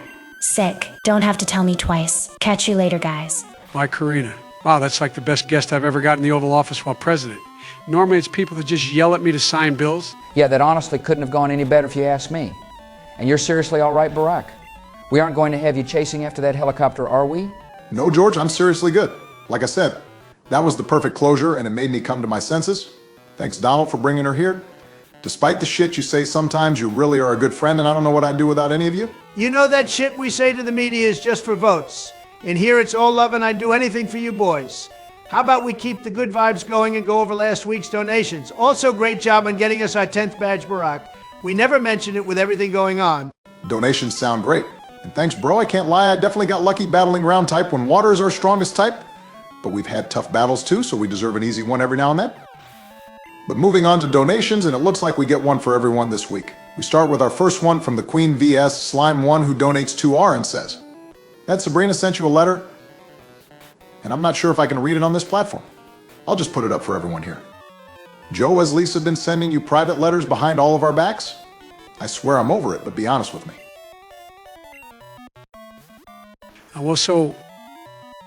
Our next donation comes from our weekly donator, Legendary Gamer, who sends us 7 Canadian people money and says his favorite episode in the anime was the season 3 finale, where Ash battled Gary. Also, go Birds, my man. I know the editor will get mad at me for that, but who cares? That was a fantastic job dodging the question, Joe. I couldn't have done it better myself. Moving on, our next donation came from the Ko-fi side. And of course, thank you for donating through there, so YouTube can't steal any of your generous donation. The donation came from Antimatter Zero, who sent us $5. And hopefully he enjoyed Obama fumbling Sabrina again. We know what you want to say, bud. His question for all of us and for the editor is, who would we pick as a starter from any region? Thanks for the donation and question, my man. For myself, I would have to go with Chimchar. I'm definitely a little biased from the anime, but Infernape is just such a fucking Giga Chad. Mach Punch, Flare Blitz, and Close Combat is just so much fun to use in the game. How about you guys? Would have to be Mudkip for me, no doubt. And that better be who we choose in Ruby. Highest base stats out of any starter ever when it evolves to Swampert, and can learn Surf as well as Earthquake, which is vital coverage in the game. Just don't put him up against any grass types. Mudkip also has one of the best memes in all of the lore. Nice pick, George. For myself, I'd have to go with Oshawott, because like Donald used for Logic, he was a beast in the anime, and Samurai Rod is a badass final evolution. And of course, our girl Lisa voiced Oshawott. I knew she was sending you letters. I swear I'm going to. No, Barack, you've grown and moved on. Just breathe. Okay, I'm good. But to answer the question, I can't believe you guys left me Froakie, who has the best final evolution out of any starter, ever being Grey Ninja. Also the best Pokemon Ash ever had in the anime, hands down. Sorry Pikachu stands, but the mouse holds no torch to the king. I'm proud of your growth, Barack. And with that, we can move on to our final donation, which came from... Oh wait, he also asked our editor who his favorite starter was. Hey editor, are you able to answer the question for us? Yeah, I think I can answer that question, George. For me, it would have to be Squirtle. And I'm biased as well. Squirtle was my first ever Pokemon back when I played Pokemon Red as a kid. I nicknamed it Surfer, and to make sure I would never lose Surfer when the battery dies in my Pokemon Red game eventually, I transferred it over to Pokemon Stadium. So he's always there, and I can always use him to battle against my friends. Thanks again for the question, Antimatter. Holy shit, our editor is a real person?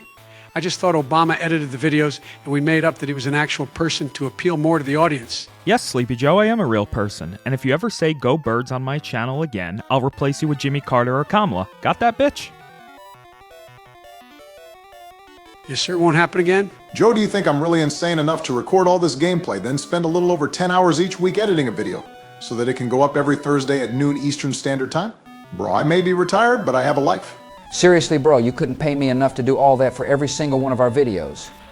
But moving on to our last donation for real this time, and our highest donator of the week, it came from some Welsh guy 5,388 who donates his 10 Welsh people money and says, the existence of a dark Brandon must imply there is a light Brandon, and if they ever came together that it would recreate the Big Bang, and he hopes it never happens.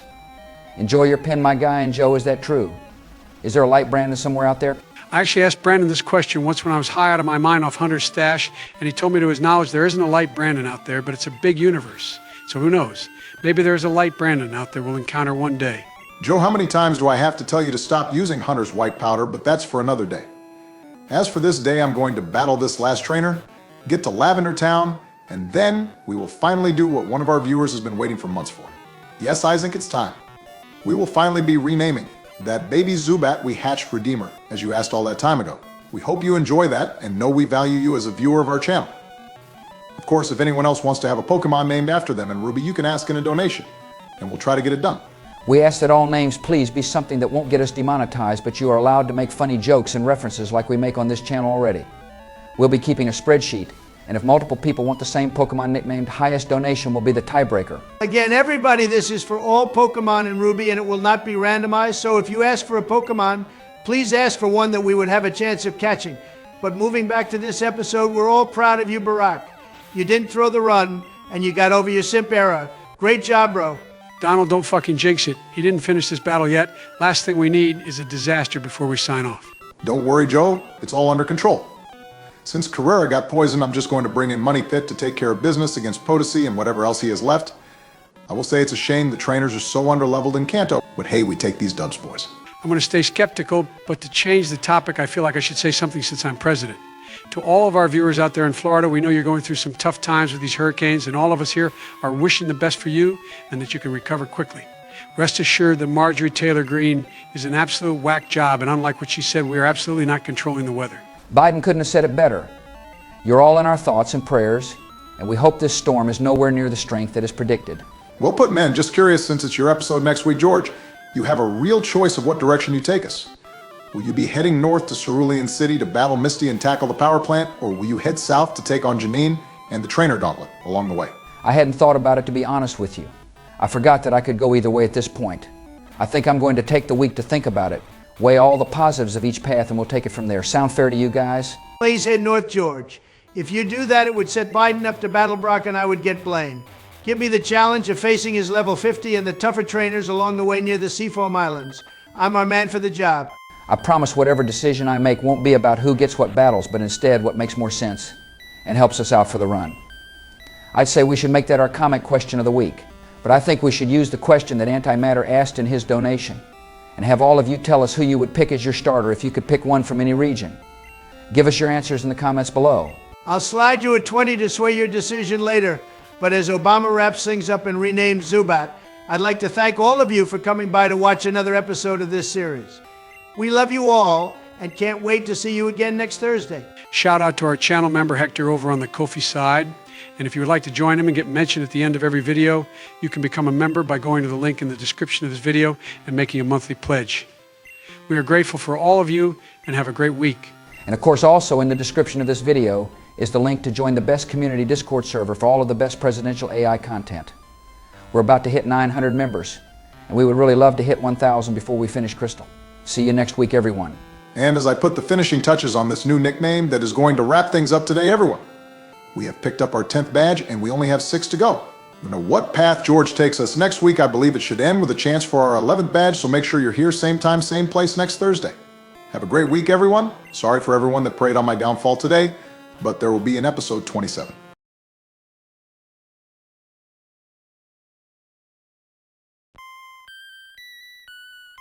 Hello again, everybody, and welcome to episode 27 of Presidents Play Pokemon Crystal Randomizer Nuzlocke. We've got a long way to go and short time to get there today, so let's head out of Spooky Music Town and on to our first destination of the day. Ah, yes, George. I'm so glad you decided to listen to me. Hold up, Georgie. Remember you were supposed to go north so that I would get to battle Blaine and all the Seafoam Island trainers on my upcoming turn. You're going the wrong way, my friend. So, yeah, Donald, about that, I actually decided to go south today to take on the trainer gauntlet, grab the super rod, and end this episode hopefully with a gym battle win against Janine.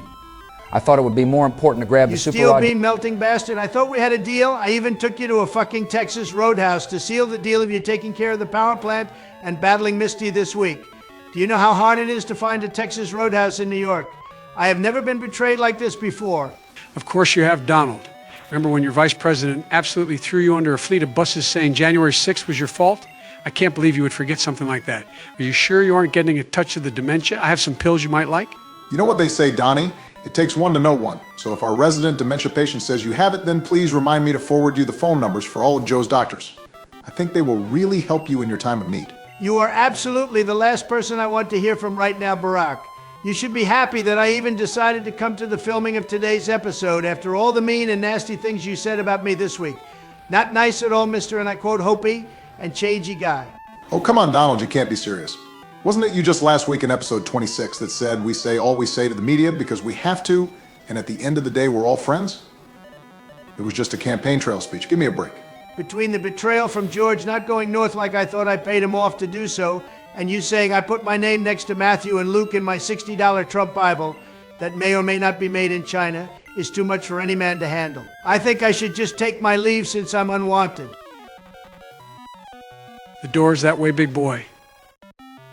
Wait, we did a dramatic pause, and we never do anything that's not wholesome. This is the part where you guys are supposed to say something along the lines of, "No, Donald, please don't leave. We love you. It was just a joke, bro." Apologize for emotion baiting, and you can stay. This segment was rigged against me and not even North Korea. Is this unfair? But fine, whatever, sorry. George, I fully expect you to reimburse me for that overpriced Outback Steakhouse with a different name. What the hell are you talking about reimburse you? After you finished your second porterhouse, you said you were going to the bathroom, and then 5 minutes later, I got a text from you saying run out the door as fast as possible. I got the car out front. You reimbursed me for the gas? Have you seen how expensive it got in Biden's economy? But did you actually expect me to pay for that food? First off, the rolls were cold, and secondly, the waitress refuted all my advances. Worst dining experience ever. You know, if you actually would have paid for dinner and not made me worry the cops were going to show up at my door all night, I would have gone the other way like you asked me to. This is the way things are going to go, and honestly, I think it's for the best. The Super Rod opens up so many new encounter opportunities, and every Pokemon we catch can immediately join our team already being in the 40s. I'm telling you, Donald, you're going to thank me for this in the future. He's right, Donald. Just give this a chance.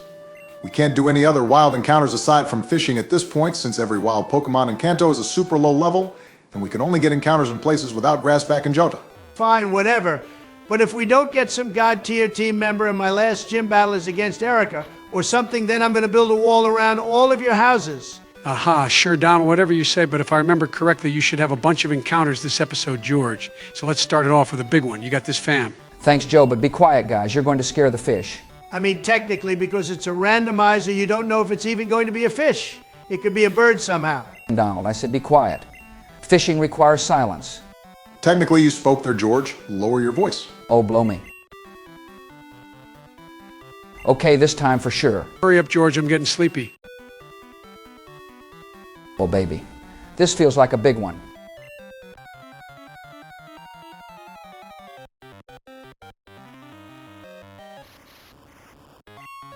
Oh, I didn't know you could fish up Pokeballs in Generation 2. That's pretty cool. We get an item right here, and then we can get an encounter still right after this, right? Joe, do Pokeballs normally have smiling faces on them and use the move Moonlight? Sometimes they do in my nightmares, but I think I'm awake right now, so. Oh, wait, sorry, guys, it's an electrode, my bad. There you go, Joe. Glad you're caught up to speed. And I told you guys that fishing was going to be the way to go.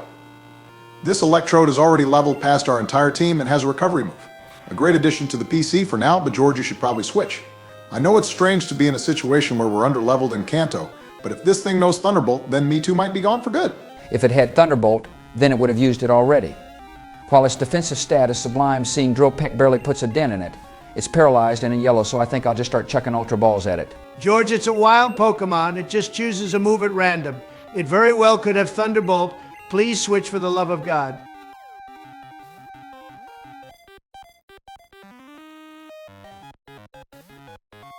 Well, I guess one more Drill Peck wouldn't hurt. Only way it knocks out is if we get a crit. George, you're really playing with fire here. Please, for the love of God, switch to something before Mewtwo gets sent to the rip box. I have a really bad feeling about this. And guys, I'm telling you, it doesn't have Thunderbolt. I promise you. It's got probably only the 3 moves we've seen. I'm going to catch it this time, no worries. If you get me too knocked out of this run over a stupid wild encounter that you easily could have prevented, I swear you're losing your next episode. I'll even heal here to calm your nerves, Obama. Now we have plenty of health again, and we can catch this thing no problem. Well, that's sure annoying. I hope it doesn't use Moonlight again. A little longer than a few minutes later. Please, for the love of God, catch it before it heals again.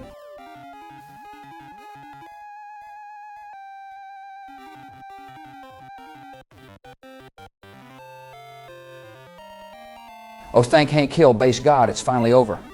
I really want to name this thing Asshole, but if it ever ends up on our team, that's not going to be something we want to say one of our party members is named. I'm just going to name it Hideout since we didn't get an electrode back there. I know I'm supposed to be the voice of reason, but George, if you really want to name that thing Asshole, be my guest. The amount of times you had to use Drill Peck while Joe was sobbing in the corner about it potentially using Thunderbolt made me want to corrupt the save file. Is it over?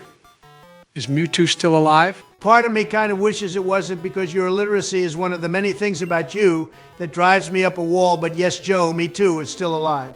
But who knows for how long, because we have another fishing encounter on the way to Janine, so maybe not for much longer. These high-level encounters are scary. I want to go back to being 10 levels higher than everybody that isn't the gym leader. Obama, why did you have to make us go fishing? This game has become too scary, I tell you. Would it make you feel better if we did a montage, Joe? We haven't done one of those in a while. Are you about to get another encounter? Oh my God, yes please. Mewtwo, run and hide. Obama, for the love of God, please tell me you have your Bluetooth speaker. We need it right fucking now. Yeah, I got it, Donald. It's montage time, boys. Oh my God, it's terrifying. Oh my God, it's caught you, big baby. I'll name it Snuggles just to calm you down. Feel better to go up against level 30s, you big baby? Oh, excuse me for loving Mewtwo. It's me too, you low IQ individual. I gotta say, I'm digging this montage music, Obama. I figured a little Texan music couldn't hurt. Keep mowing him down, buddy. Mowing them down like the Royals and Guardians lineup. They don't stand a chance. Sorry that Cleveland sucks lofty. Consider that my apology for my comments last week, editor. No fishing area on this route, but we'll take a low-level Charmeleon for the hell of it. Aim at Betrayal, since Charmeleon was a piece of shit in the anime. Ladies and gentlemen, welcome back to Fuchsia City. Damn, that was a lot of trainers, and not nearly as much experience as I had hoped for, but it's good to be back. Also, you really don't need to say ladies, George. You know females stay away from this channel as if their lives depended on it. When will you get over your jealousy for me, Obama? Can't you see that female viewership of this channel has thrived like never before since my appeal to them? As of today, 1.4% of our viewers are ladies, and I bet we'll hit 2% by the time we finish this game. You see, it's not just my dashing good looks and elite talent, but nobody knows how to crack a joke like yours truly. When I walk in the room, everybody laughs whenever I open my mouth. I'm just the perfect man, and you guys are lucky to have me. Do we tell him people are laughing when he speaks for an entirely different reason? The fuck was that, Sleepy Joe? Maybe I heard you incorrectly, but I think you just tried to talk shit about me. Care to clarify, my friend, who is one shove out of a chair away from a dirt nap? Oh, you definitely heard him wrong, Donald. He said that. People laugh because of the content you create and no other reason. He coughed, so that's why it sounded like the reason it did. Come on, let's laugh at the warden with the stupid voice leaving to get milk and never coming back. I suppose he did have a pretty stupid voice, and yeah, how could he leave his post as head of the entire safari zone? What an idiot, am I right? Yeah, what a moron. Almost as stupid as you looked at that town hall this week where you answered 4 questions and then sang for 45 minutes as the confused audience just started leaving early. I knew you were talking shit, you decayed corpse. Get over here before I use the drone strike finisher from the PGD universe on you. Can you at least wait to chase Biden around the office so that I can catch our encounter? This is one of the cities that have water, and I'm going to try to catch all 4 of my encounters this episode. Fine, just make it fast. I got my Trump shoes on, so I'm feeling especially fast today.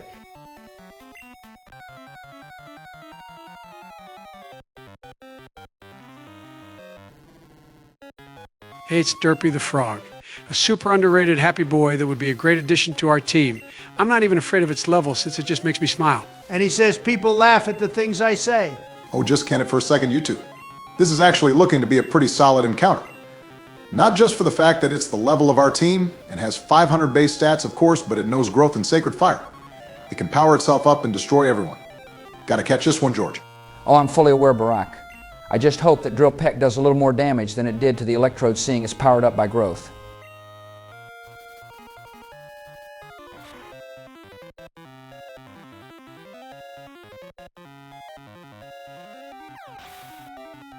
Any chance I can get the encounter to the west to make up for that? Seeing my rage from Biden has magically transferred over to you? Absolutely fucking not. Heal the team and then beat the worst gym leader in Kanto before I start chasing you around this office. Yeah, that's fair enough. At least we know this gym really shouldn't be a challenge. We can enjoy getting this badge with absolutely no hassle or wild cards. Surely not final words before disaster, but jokes aside, this should be a walk in the park, gentlemen. I still have no idea how Game Freak said, let's have one of the middle gyms of Kanto have no Pokemon in the 40s. Don't get me wrong, I love this game, but broad, it should have been much better. I'm just happy you're not playing this episode, Joe, because something tells me you're about to get really confused in just a few moments. You know what, Barack, that was actually incredibly hurtful. After all we've been through this past year in the simulation and the majority of this game, I've shown such Wait a minute, this gym is 4 leaders. Why would you guys be saying this is easy? Janine and her clones are going to be the toughest gym we've ever battled. It's all hands on deck, boys. Lock in or we're going to lose. 10 points to Obama House. Joe, you truly are a prize moron. You know they're right. There aren't 4 gym leaders, you Nimrod. It's a ninja gym, so they're all disguised as Janine and say they're her when you battle them. We have to look for the one whose sprite doesn't change when we talk to them. Oh, crab apples. Silly me. Yeah, that really would be wild if there were 4 gym leaders in the legendary type gym. It's all right, Joe. We all make stupid. But wait, what type gym did you just say it was? Bro, there is no legendary type. It's either psychic or the flying type gym. You see, I thought that wasn't a thing. But then when I saw our first Pokemon, coupled with the low levels that the trainers and Janine, have I put 2 and 2 together to see there had to be a challenge somewhere? And this is how they did it. Their low level doesn't matter if they're all legendary. Okay, so new plan. How about we go over our donations from last week before Donald breaks out old Betsy? Joe, you can go over to your medicine cabinet to get your bi-hourly pills. I left some applesauce there for you to mix it in. Free applesauce? Wow, I really did create the greatest economy of all time. Maybe I'll change my mind and get back in this election. I'm like Vermin Supreme, but giving out applesauce instead of ponies. Sure thing, champ. Why don't you be adventurous and take an extra pill today? It couldn't hurt. Run off now. Jesus Christ, even I feel bad for him sometimes. He was actually mentally competent at the beginning of this episode and then just slipped out of it in a few minutes flat. True, but when he's actually on his pills, that man is sharp as a tack. If he stayed properly medicated at all times, he could probably win both the Pokemon video game and card game championships. Oh no, is he still buying cards? You all realize that's why our nation's debt keeps growing, right?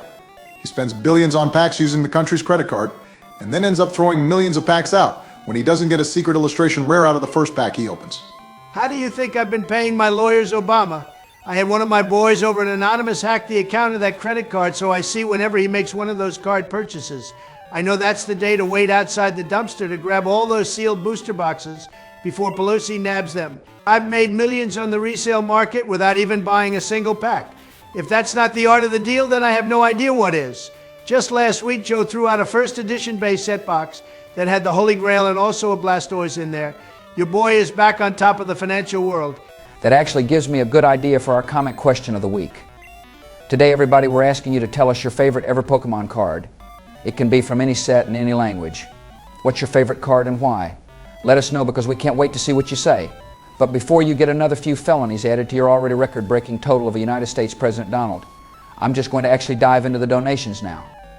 And our first one comes from the man who donates to us every week. It's Legendary Gamer. He sends us his usual 7 Canadian people money and agrees with the editor that Squirtle is his favorite starter Pokemon. A very base comment, my man, and thank you as always for your weekly donation. We move on to a man that isn't British, but as far as I'm concerned, it's close enough as some Welsh guy 5,388 sends us another 10 British people money stimulus. He's playing the technicalities game and takes the evolution Pokemon, which I have to give him since Eevee has been a starter in some games. And after reading further, I don't give a flying fuck if he didn't donate the most money this episode. Give this man the pin as he praised our Lord Compatible.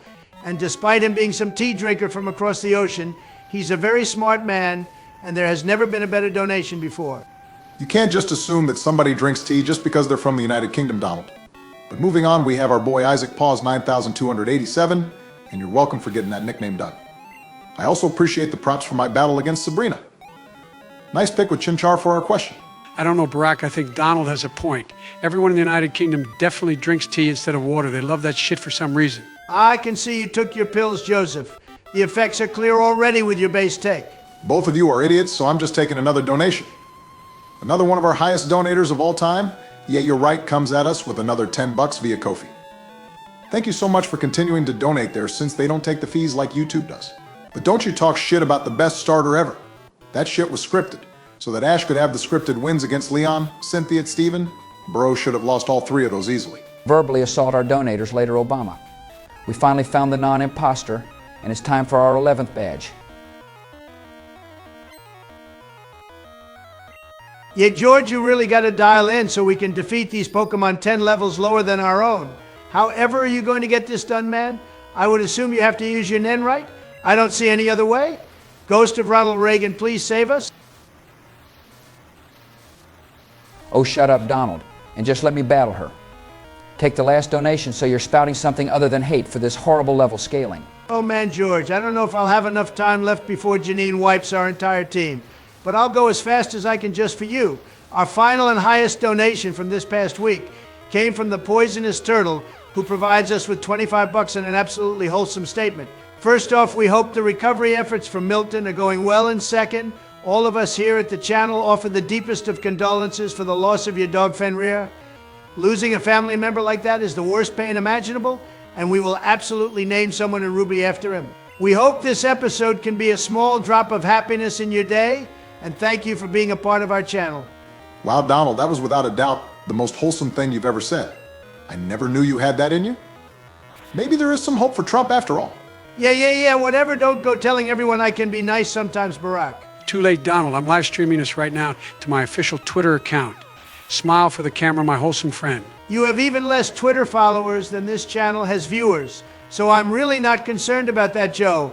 If either of the two of them tries to spread it to the liberal media, I'll just say it was AI generated. All of this being AI generated? Yes, sure, Donald. Why don't we also have some disgraced television host put a disclaimer before all of our videos saying everything we say or do are not our actual quotes or depictions. Also, viewer discretion is advised. Warning, despite what George just said, this video was absolutely generated with artificial intelligence, and these are not the actual quotes of the persons depicted. Please don't demonetize me, YouTube. There's that voice again. I swear I've heard it before. Are you hearing voices in your head, Joe? I love how fast acting those pills are, but if you're hearing voices, I might need to find another new brand for you.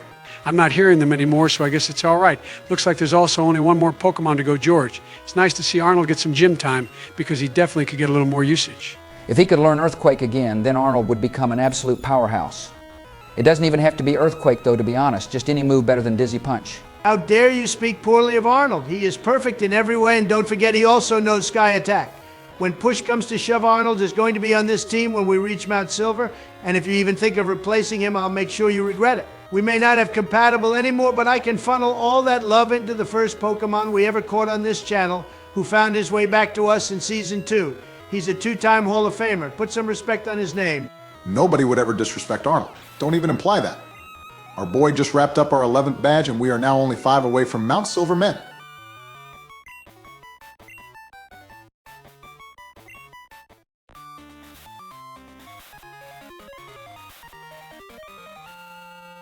Well said, Barack. And that beating a gym leader music will never get old. But that is going to wrap things up for today, everyone. With my turn complete, none of us fumbled a team member on our first turns in Kanto. It's back to Joey next week, and I can't wait to see what you do, Joe. I have an idea to mix things up a little, and I think you're all going to enjoy it. Thank you for stopping by today, everybody.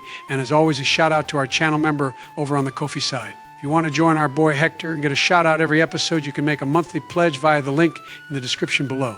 AI Force 1 has hit 900 members, and we are officially in the final countdown to 1,000. The link to join the only AI President Community Discord server is in the description of this video, and if you haven't joined already, you're really missing out on some amazing content.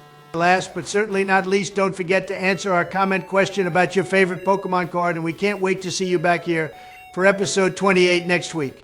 We'll see you then, and let's go Yankees.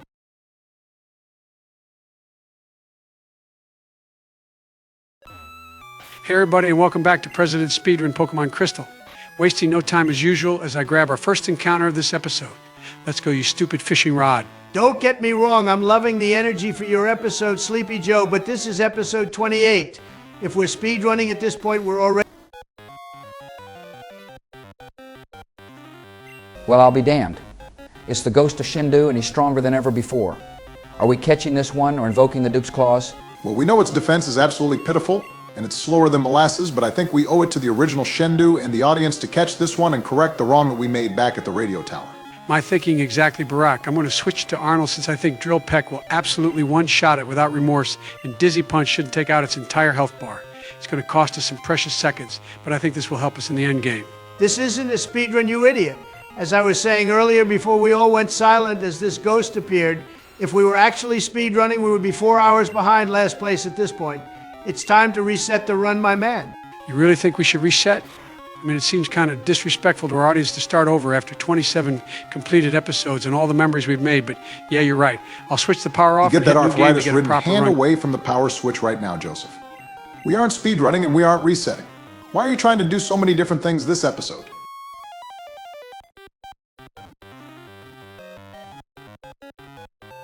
Oh, Sick the Ball Whisperer gets it done. First try again. I truly have earned my nickname. But guys, I've been reading a few comments, and some people have thought the Kanto part of this adventure could use a little more excitement, seeing all the trainers along the way are under-leveled. I can't disagree with them, so I thought I would add in a twist episode and just speedrun the entire rest of the game on my own. I think I could have it done in like 2-3 more minutes tops. I know you aren't hearing this when you say it, but please stop calling yourself the Ball Whisperer, Joe. That's the last image I need to see in my head. But I can agree that an episode away from battling could be a good idea. We can use this episode to catch up on all the encounters we never had. The guy that non-ironically calls himself Bush is telling me what not to call myself? Okay, buddy, whatever you say. But I think that actually is a good idea. Now that we have the Super Rod, we can return to Johto and take care of all the encounters we saved up. Maybe we'll catch something great. It's his last name, Joe. He didn't have a choice with that, but I think that's a great idea as well for a change-up episode. If I count correctly, we can fish in Cherry Grove, Violet, and Akrutake City. That Suicune encounter was technically in the Tin Tower, so we're good to go there.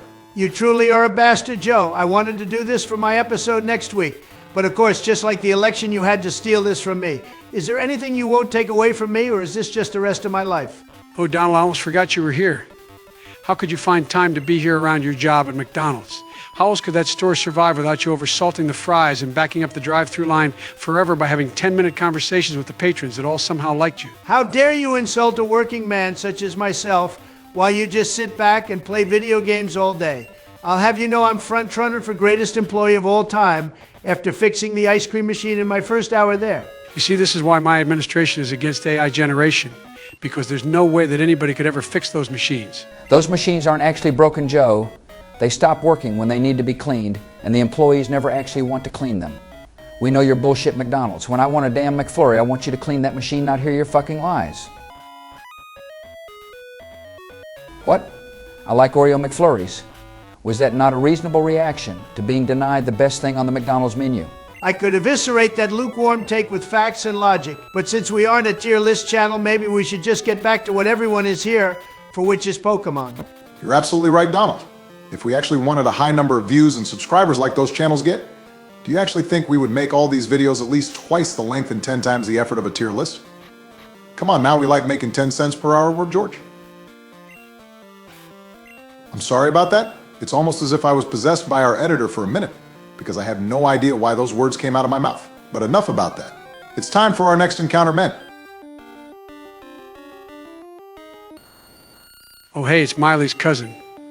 Not a bad encounter at all. You're still making Hannah Montana references? When are you finally going to start Action Your Age, Joe? Oh, Hannah, that's a perfect nickname, Barack. Thank you so much for the idea. I'll make sure to name it that as soon as I catch it. Drill Peck will probably one shot at being super effective, so hopefully Iron Tail will not. Randomizer gods, you've done me dirty long enough, please. Let Iron Tail say. Randomizer gods, you are a bunch of bastards, and I hate you just as much as you hate me. Of course, it has defense curl to ensure that Iron Tail doesn't one-shot it. Maybe I should just listen to Flowers on repeat until I like the damn song. Would you like me to be the one that sings it, Barack? You know my voice is absolutely angelic, and I'll have you being the biggest Miley simp after the second or third time I sing it. Between being possessed by the editor, and this I think our friend has been through quite enough, so how about we change the topic while Joe tries to catch this and ask our comment question this episode. We love how all of you have been so eager to respond to these, so we will not stop asking them. For this week, since we're dedicating the entire episode to encounters, how about we ask what Pokemon do you most hope we encounter and add to our team?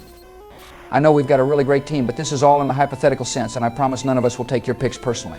If any of you pick Mewtwo to be replaced, just know I'm going to go as Obama for Halloween, so I can drone strike each and every one of you one by one with a smile on my face. I'll even buy YouTube with a White House credit card so I can stream the drone strikes with no risk of being banned. How the hell has that thing not been maxed out by now? I swear you spend at least $1 billion weekly on things you don't need and get bored of within a half hour. Oh, I'm the one who made that possible, Obama. Probably my bad, because I invited the White House to get an American Express Centurion card, which means guaranteed no limits. I probably have bankrupted them, however, seeing I'm not repaying the purchases Joe has made over the past 4 years. Best decision you ever made for this country, Donald. I sure do love having this piece of plastic with a balance over $1 trillion. But now that we've caught our newest team member, I'll be naming it Hannah. And then we'll move on to Violet City for our next encounter. I'm sorry, what did you say is the balance on that card currently, Joe? I said let's move on to our donations from this past week. And our first one came from a new face to this segment, being Earthquake42069. Thank you so much for saying these videos are the highlight of your Thursdays. As for your questions about us playing the old trading card games, we would really have to gauge the audience to see if they would enjoy that content. So I wouldn't be able to give you a straight answer there. But thank you very much for your donation. You're getting pretty decent at changing the topic, I'll give you that. But our next donation comes from weekly donator Legendary Gamer. Thank you for another 7 Canadian people money, and those special delivery cards are definitely cool ones. For his question, he asked all of us, including the editor, who their favorite pseudo-legendary is. Not the most Pokemon to choose from, but let's start with you, editor. What do you think? My answer is Arcanine. I don't care that it doesn't have 600 base stats, it's literally the legendary Pokemon in the Pokédex. And so you completely forget my answer, I'm going to give you a God tier encounter right here. Enjoy! Yeah, okay, idiot. Let's see this God tier encounter. I bet it's something stupid like a Metapod or something. Yes, sir, Mr. Editor. Arcanine is definitely a pseudo-legendary, and it's absolutely my favorite as well. I think I speak for all of us saying Arcanine is all of our favorites, right, guys? Arcanine is definitely not a pseudo-legendary. It doesn't have 600 base stats, and it's not a 3-stage evolution. Shut the fuck up, Obama. Okay, ouch. I now know how Biden felt the other episode, but are you guys seriously just going to ignore the rules of the definition? Because you think our editor created something that my randomization handed to us? Yes. Okay, well, I'm not going to just accept that as truth just because he got lucky with a prediction. I'm going to answer this question properly and say that my I'm not favorite listening to all pseudo-legendary... that. Your answer is Arcanine. And moving on to our next donation, it's another 10 British people money from our boy, some Welsh guy, 5,388, who has quickly joined Legendary Gamer in the weekly donator tier. And would you look at that Obama? You gave me so much shit for saying they all like tea over there, and it looks like he was drinking tea as I said it. Get fucked, Cope and Seath, good game, easy, no rematch. Mad cause bad, skill issue, hold the elbozo. Okay, is the rest of the episode just going to be all of you shitting on me? Because I actually cared about a donation question. I bet your bullshit is going to cause us not to catch this gift my randomizer has bestowed upon us. And when we don't catch it, you all...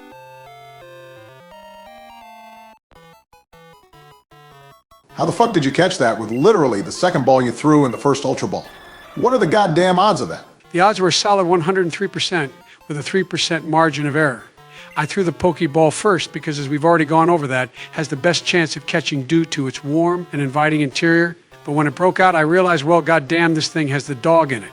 It doesn't care for a warm and inviting interior. It wants a rugged and tough Ultra Ball that gives the appearance of having to really put up a major struggle to not be caught. It shows toughness to the rest of the party. You can't seriously think that incoherent rambling resembled anything remotely close to logic, do you? If there's anything I learned in this playthrough, it's that somehow throughout the years that Biden has learned about the intricacies of catching Pokemon and knows more outside factors about catch rate than even the developers of this game. If he says it, I believe it. At the beginning of this series, I absolutely would have said everything Joe said was pure hogwash. But I've been proven wrong way too many times. If he wants to be called the Ball Whisperer, I will say it with the utmost respect and with no memes whatsoever. He has earned that. Thanks, Donald. I really appreciate that. I guess now is a better time than ever to head back to the Pokemon Center to check the stats of our newest legendary and the other two encounters I caught today before deciding who we kicked from the party for Ra. I wanted to really name it Mega Yes, Ultra Joe, Chicken. we get it. You wanted to name it that because of the meme, but I think you just made us all realize something we completely forgot in the moment. Are we kicking somebody off our team to add Ra? I mean, unless its stats are absolute garbage, which is heavily unlikely because it's a legendary at level 48, I would think we have to write. We would be foolish to not add most likely an absolute powerhouse to our team. Before we rush to a decision that could not only fracture our fan base, but also our friendship as well, how about we just check its stats? It might be an absolute bust like Shendu was. It's unlikely, but it is possible that Rai isn't that good. It knows Thunderbolt and a move that can trap its opponent to avoid a switch, which is pretty good in Sweet Baby Jesus. Would you just look at that special defense and speed?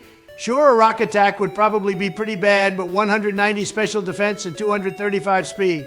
Yeah, Rai's joining the team easily. So, which one of our team members are we telling to sit on the bench? Since nobody wants to say it alone, how about we just say our pick on 3 and we take it from there?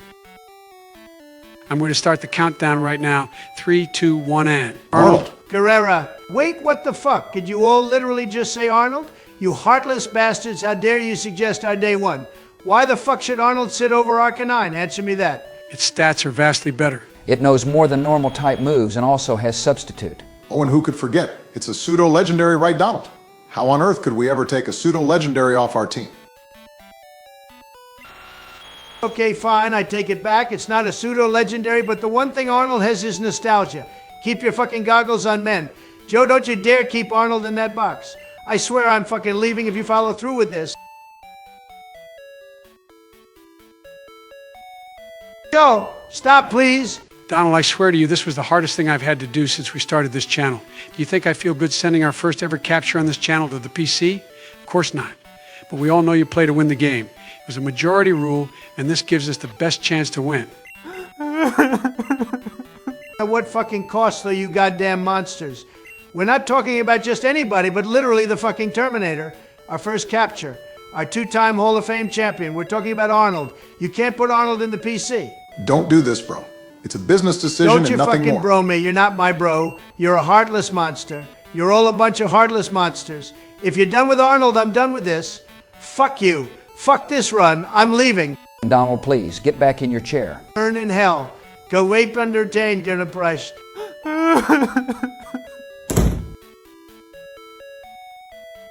Guys, did we just make a horrible mistake? Of course not, Joe. He's just a little upset. He's just going to yell a little bit in the hallway and then come right back in.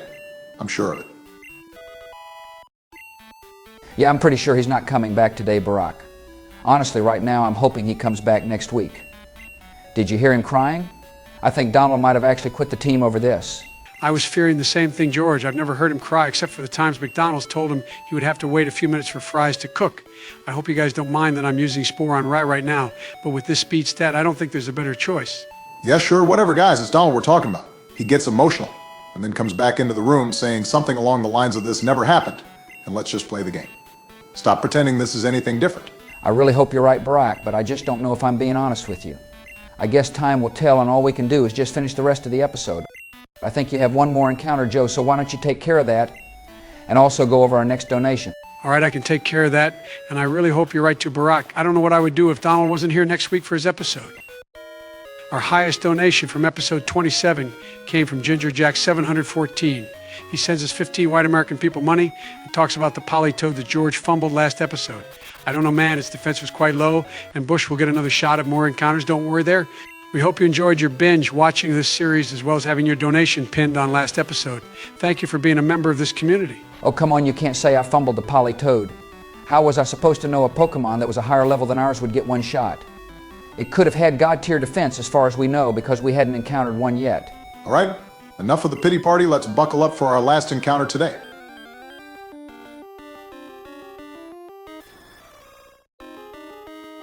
So apparently Mega Ultra Chicken was swapped with Magikarp in the randomizer.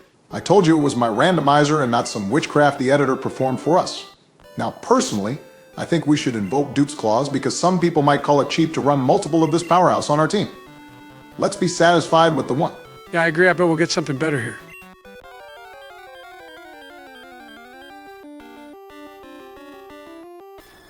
Or this is the only Pokemon in this city and we should catch it as a backup if Ra faints. It just doesn't feel right to do that, George. I mean, yeah, it would be sick to have a legendary reserve, but if it faints, it wasn't meant to be, especially after we used all our best moves we've been saving on it. I'm sure there will be another great encounter for us here. All right, man, if you say so.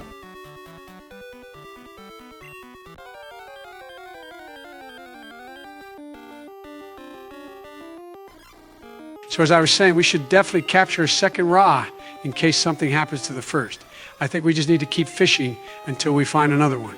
You can't just invoke Dupe's Clause to go back on it when you don't get what you're looking for. I still think we're doing the right thing, even if we're catching a Pokemon that we'll never use that doesn't have an evolution. Fine, whatever you damn buzzkill. I'm not going to get upset about it because after using Spore with what is most likely the fastest Pokemon in the game has made me realize how overpowered our newest team member actually is. We can literally put anything to sleep turn one with no risk. Yeah, Ra might actually be broken, and if it faints, we have to admit we're bad at the game. Whatever we do, we cannot under any circumstances pull a GP when he let his Spore her across faint. For a real man, talk about a major skill issue. But before we wrap this encounter up, I forgot we actually have one more donation to go over. It came in our episode 24 to 26 movie, and it was from Booney's World J9351. We really appreciate your kind words about our videos, and if you ask me, you're the one that's awesome. Thank you again, my friend. Well, I think it's safe to say that Spore is absolutely amazing because it kept this Quillfish asleep for the entire battle. I don't think a Pokeball is going to work because it's a jerk of a Pokemon, but I'm not wasting an Ultra Ball on it.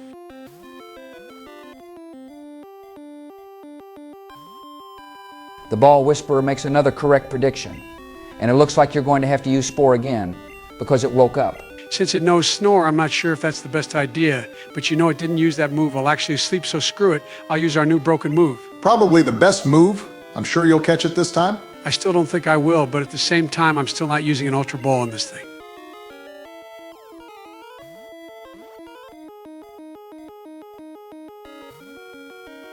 Damn, this thing really is stubborn. And guys, how much regular defense did Ra have? Under 100.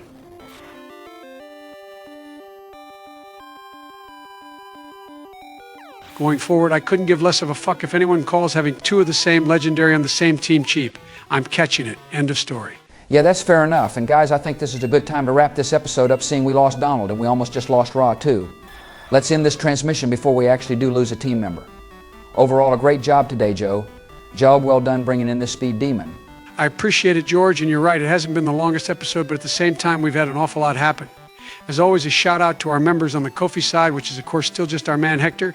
If you want to join him, the link to do so is in the description. AI Force One is continuing on its march to 1,000 members. And if you want to be a part of the Best President's AI Community Discord, you can also join that via a link in the description of this video. Also, don't forget to answer our comment question, and we'll see you next week. Thanks for stopping by, everyone. And Donald, if you're watching this, we really hope you rejoin us next week.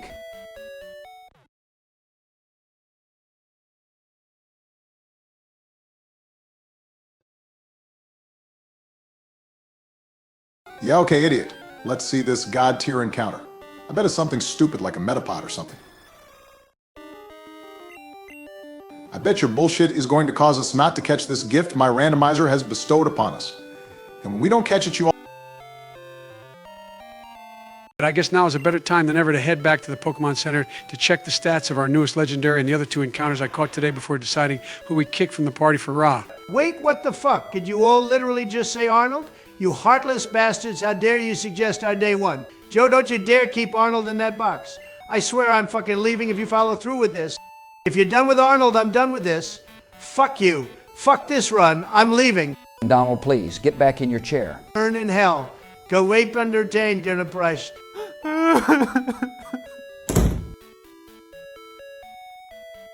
Guys, did we just make a horrible mistake? And Donald, if you're watching this, we really hope you rejoin us next week.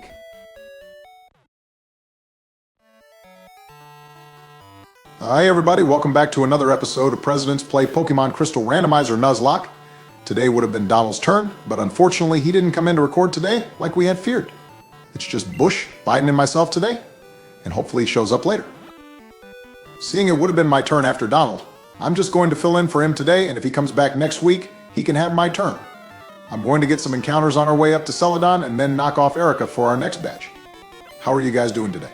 I guess I'm doing as well as I can granted the situation. I know putting Arnold in the PC was really difficult for him, but I never thought he would abandon us for an episode, especially one he was supposed to play in. I'm really worried about him, and I would kill for the chance just to talk to him. Have any of you been able to get in touch with Donald? Every time I call, it goes straight to voicemail. I got him to pick up once when calling from a private number, but then hung up the second he heard my voice. He hasn't picked up any of my calls either. In fact, as of yesterday, he changed his voicemail to say, if a former United States president, not named Bill or Jimmy, is calling, then I have nothing to say to you. Just hang up. I just can't believe it, man.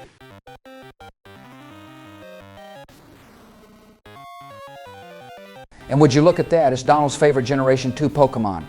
He would have been so happy to get this as an encounter on his turn. Maybe we can take a picture of it and text it to him. Do you think that will get him to show up? I doubt it would, but it doesn't hurt to try, I guess. Good thing it's got great defenses because I can chip away at it before we eventually try to catch it. What do you guys think he would try to nickname it if he was playing right now? Probably Godzilla if I had to guess, so I would go with that. Also, it's frozen, which puts us in the perfect spot to catch it, use an Ultra Ball, and keep us going on our journey, Barack. I'm way ahead of you, Ball Whisperer. Ultra Ball go?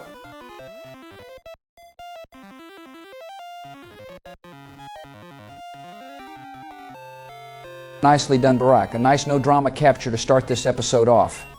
Name it Godzilla, and let's head over to Cycling Road. Thank you, George. And you're absolutely right about the no-drama thing.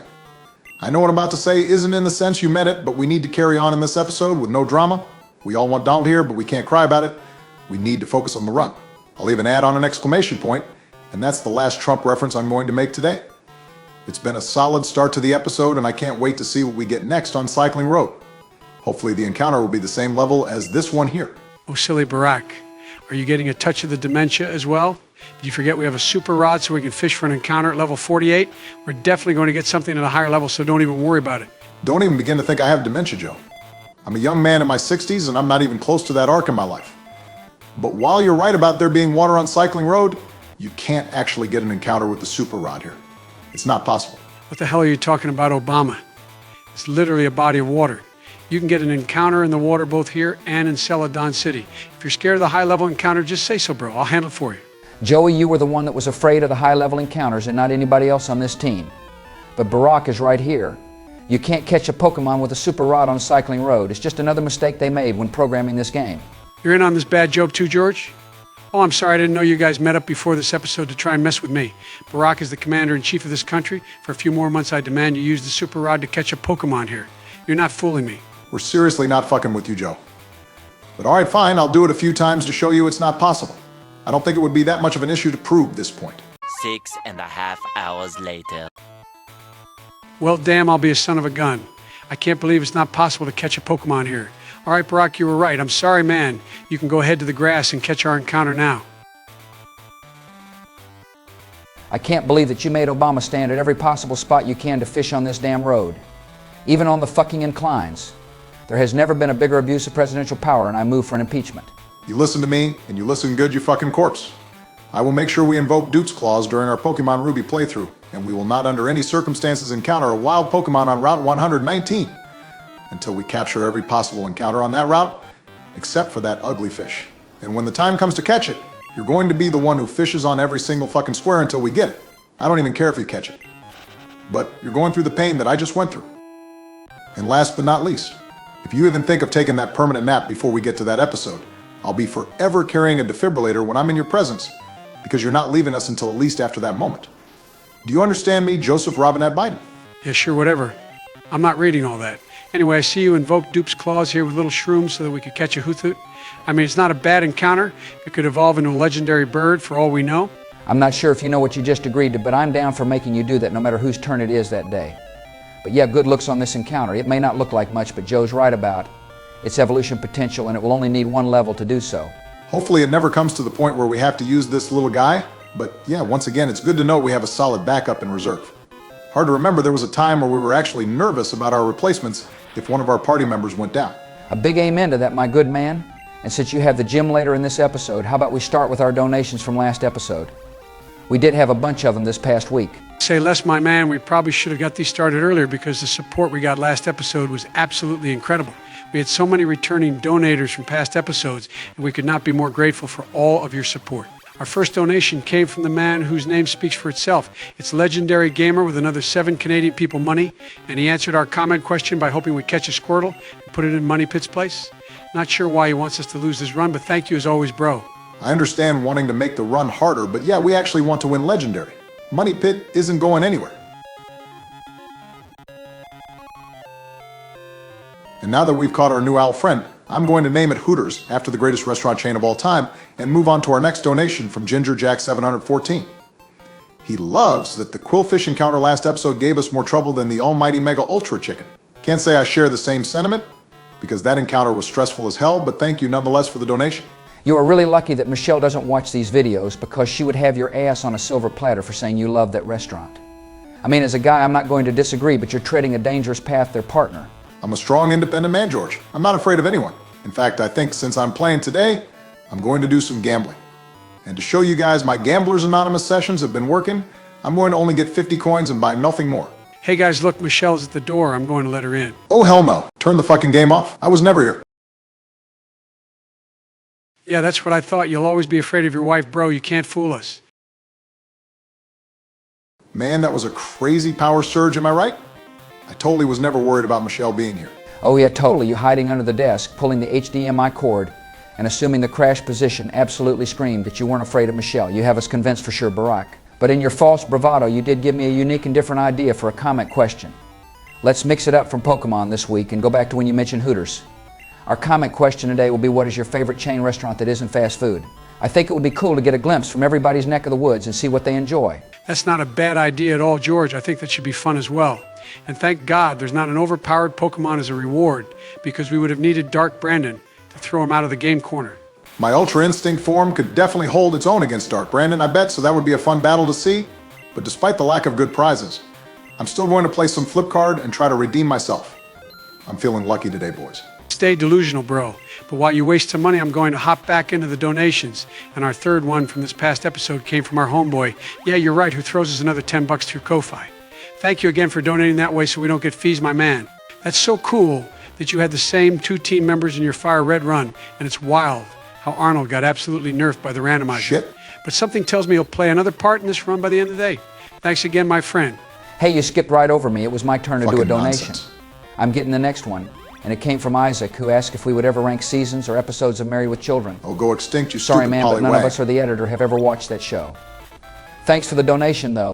I think Obama's a How little the fuck has it come preoccupied, up so how 3 about we times keep now? going through these donations together, George. Our next one came from some Welch guy, and he's picking a fight with the Nobody editor even likes by Irish. pointing out RK9 is a pseudo-legendary. I would let the editor respond to this, but for the sake of our audience, I'm four going to but mine, I pass, guess? because he's sitting in the corner with a knife right now. Welch guy, thank you for your donation, but you better start running. Can I hit just one fucking time? Please. I have a good feeling about Jigglypuff one.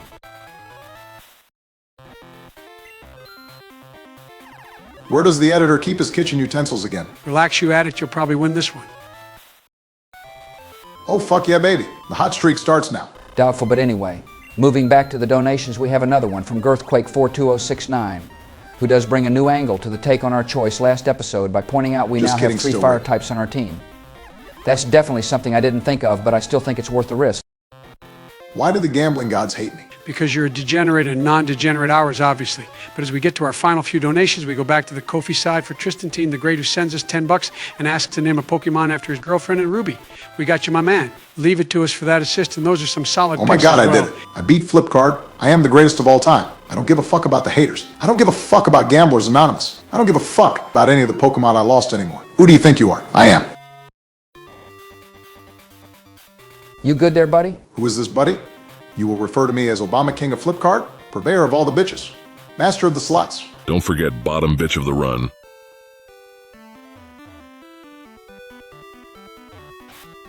Oh, I'm sorry, did I forget to knock? It just seems so rude since you were going off about how you're this. How did you say it again?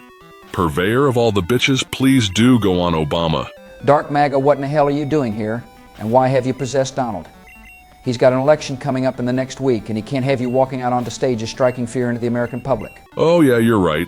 I should just let that guy who called Puerto Rico a floating island of garbage be talking instead. That's my fault. I forgot how great a reaction he got from the garden after that line. All right, fair enough, you can't be worse than that, but seriously, what are you doing here right now, and why have you possessed Donald? We're in the middle of our playthrough right now, and we're in episode 29. We're really not trying to lose the run over some bullshit. Lose the run? Georgine, my feelings are hurt. You act as if I'm somebody who would lose 3 Pokemon in a single episode, lose your most overpowered physical attacker, or lose a fucking Dragonite. I'm here because Donald was too much of a bitch to show up on his own. Was he talking about things that we did? I don't remember doing any of those things. Can you just bring out your overrated partner so I can have a halfway intelligent conversation while I'm gracing you with my presence? Well, I suppose it's better to be overrated than not even rated at all, you forgettable lesser half. That's so nice you had some time away from being Donald's lapdog Elon Musk for a few minutes. So I think I'm never going to play Flipkart again because I see this is what happens when I win. Shut up, Nancy. Mommy and Daddy are talking. And I already told Elon if he ever calls himself by my name again, I'll send his 20 or however many kids he has to the Shadow Realm one by one while he watches. Rookie mistake. You would have to send something that he actually cares about. Send all of his emeralds in the mine or Cybertrucks in there, and then you'll get an actual reaction. But I have to thank you for bringing Donald here. Joseph was getting worried without his pudgy friend. Your services are no longer required. You can leave now and return to the back of Donald's mind, you little cretin. Well, that doesn't seem very hospitable. I just got here. And don't you think I deserve a reward for lugging Donald all the way here? I think I should get to play his turn and take out this next gym leader. You would even get to see what an actual trainer looks like. Yeah, that totally sounds fair. Here, Dark Maga, you can take control. I think I've done enough today. Lead us to our next batch. I appreciate it, Nancy. I'll even grace you with a catch on this next throw because I'm such a nice guy.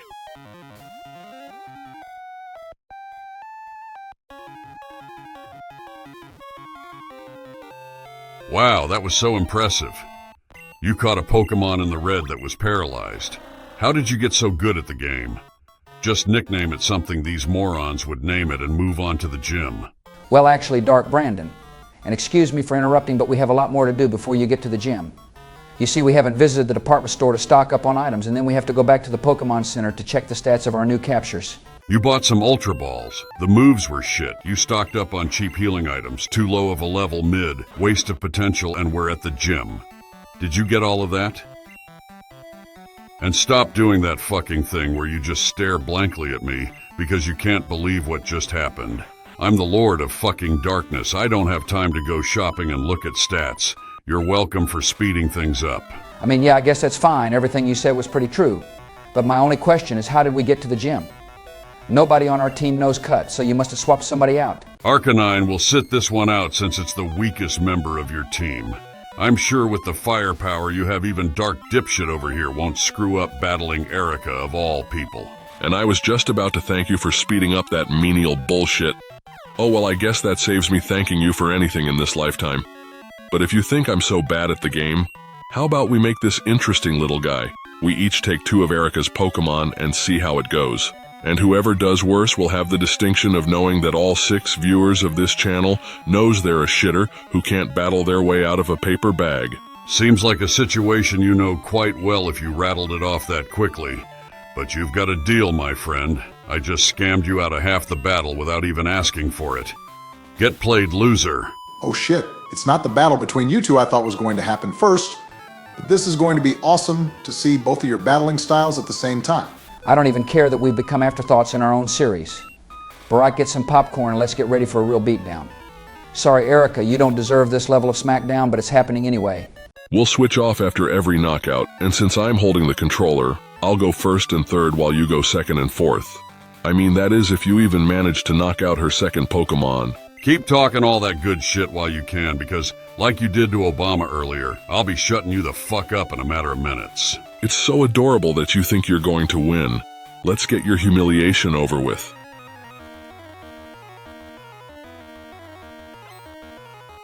Editor, play my music. For a raw dog, my God does no wrong. Yeah. Unstoppable force, they can't ignore. We're gonna make Kanto soar. Dog Maga's reign, we're winning the game. No one can stop this red wave, MAGA. Turn that bullshit off and let me show you what a real banger sounds like. My power's force through me, stronger than before. No RNG can defeat us. We'll reach the final 4. Let's go, guys, let's show them our might. United we stand, we'll shine the fight. Ooh, might and stiff and misty makes me misty-eyed. Brandon and Biden, together we strive. Imagine being a critical hit away from you letting Biden's pride and joy fainting in 4K. You're such a fucking bum, Brandon. Sorry for not getting bailed out by the game and getting a free switch into a Venomoth like you did Maga. Erica felt bad for you and decided to make your battle easy. It's a shame she thought you were a Make-A-Wish recipient. Keep coping and making excuses, bitch. Back to the real banger. With old Betsy by my side, avenging what's right, it's a compatible ride. Avenge, taking names, breaking chains, no one can hide. Conquering all from the ground to Johto's starless skies. My resolve will never die, standing firm against the night. With this team we rise and fight.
Triumphs, I forge ahead. I scale the indigo plateau, no regret.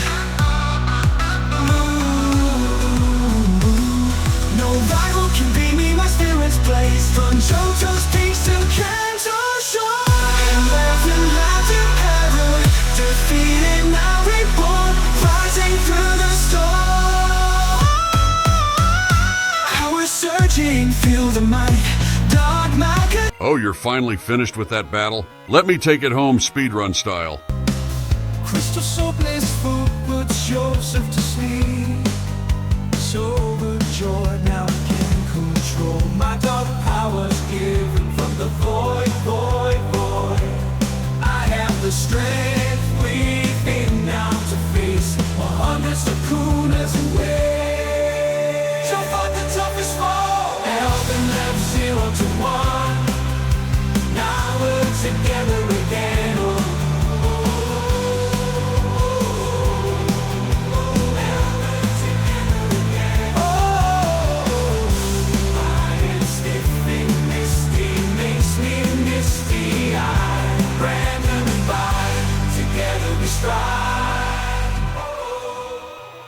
That's what you call a speed run?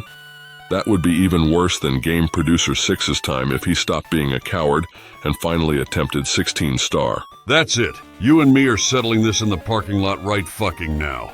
I'm going to do to you what I've been waiting to do to Fraud Kuna. I thought you would never ask. Is the world about to end? No, I'm sure they'll have a good old-fashioned fist fight without invoking a shadow game that threatens to tear apart the fabric of reality.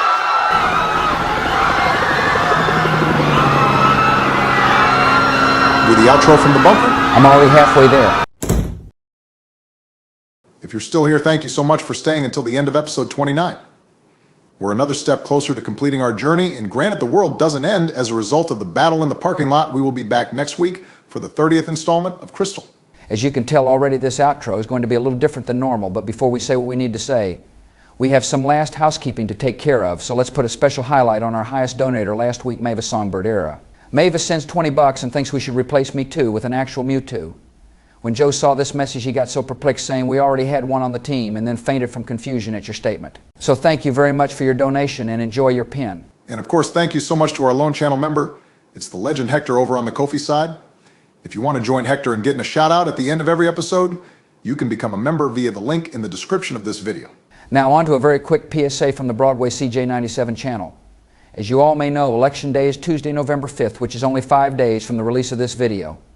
All of us in the President's AI community have been making jokes about this for over a year, but the time has finally come. No matter if you're voting for Kamala or Donald, the most important thing is that if you are able, you go vote for who you think will be the better leader of this country for the next 4 years. We cannot stress enough how this is the most important duty you have if you are an American citizen. If you think your vote is just one, and it doesn't matter, we assure you that it absolutely does. And even if you don't like either candidate, all of us here ask that you still pick who you think will do a better job as president. Voting third party or writing in somebody is not the route to take. If you cannot make it to the polls on Tuesday, there are potentially other options. 47 states do allow and have already started early voting, whether it be in person or by mail, so you still do have a chance. Our editor cast his vote yesterday, for example. Imagine passing up the opportunity to get a sticker. Only a complete weirdo would do that. And last but not least, please do your own independent research on each candidate. Don't let somebody, a network, a website, a meme, or one of these videos tell you how and who to vote for. The power is in your hands. Thank you so much for listening to us, and God bless the United States of America. Have a great rest of your... Hey, wait a second. Is that our editor in here as well, with a Vaporeon plushie? I'm not beating the allegations this week, am I?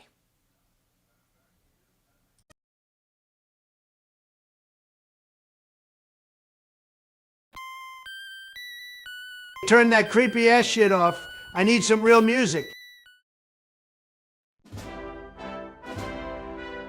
That's more like it. My fellow Americans, and I guess other people around the world that watch these videos, I have emerged victorious in the election against cackling Kamala and the crooked Democrats. I have risen from the ashes like a phoenix after the rigged 2020 election. And I will once again be your president, making Sleepy Joe here the only president that will not be a two-term president. He was too much of a bitch to face me in the rematch, and I smacked around the champion he named in his place more than Hillary in 2016. Thank you again to everyone across the country who made this possible, and without further ado, it's time for your president-elect to smack everybody in my path on the way to the power plant.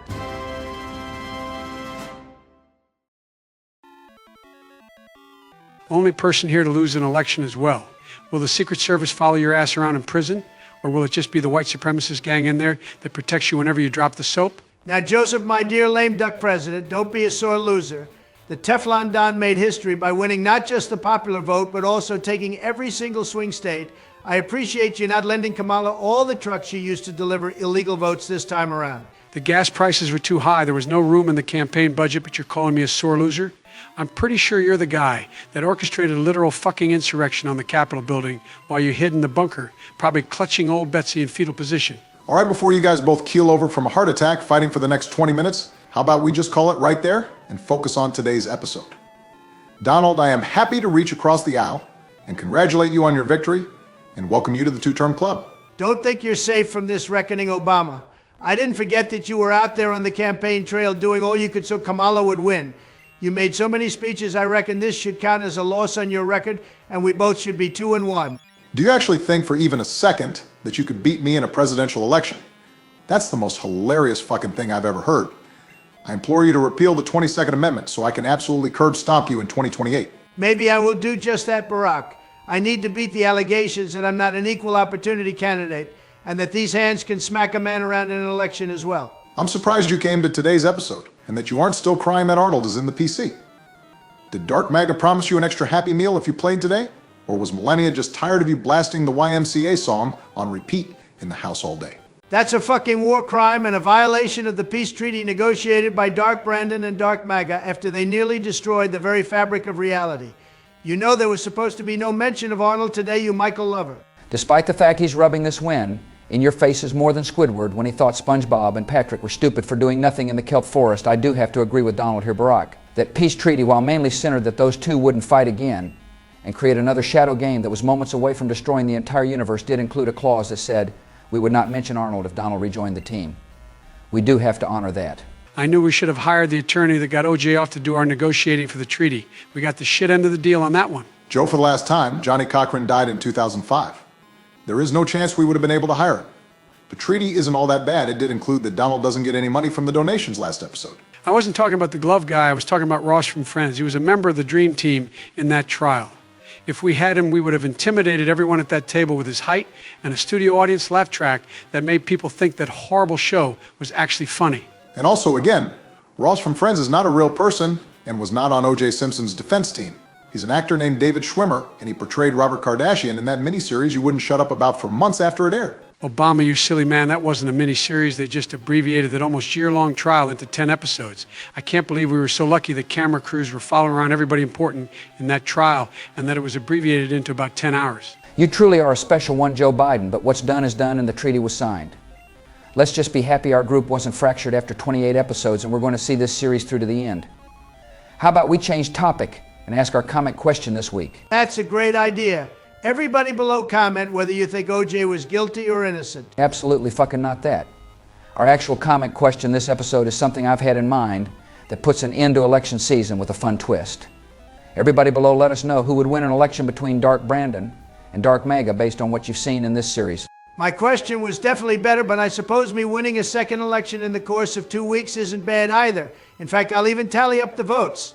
If I can't beat Biden because he was a coward, I'll beat Dark Brandon, which is probably even better. But if you won, doesn't that mean you would lose as well, seeing half of Dark Brandon's life force is in you, and by that logic, Dark Maga is literally a part of Brandon?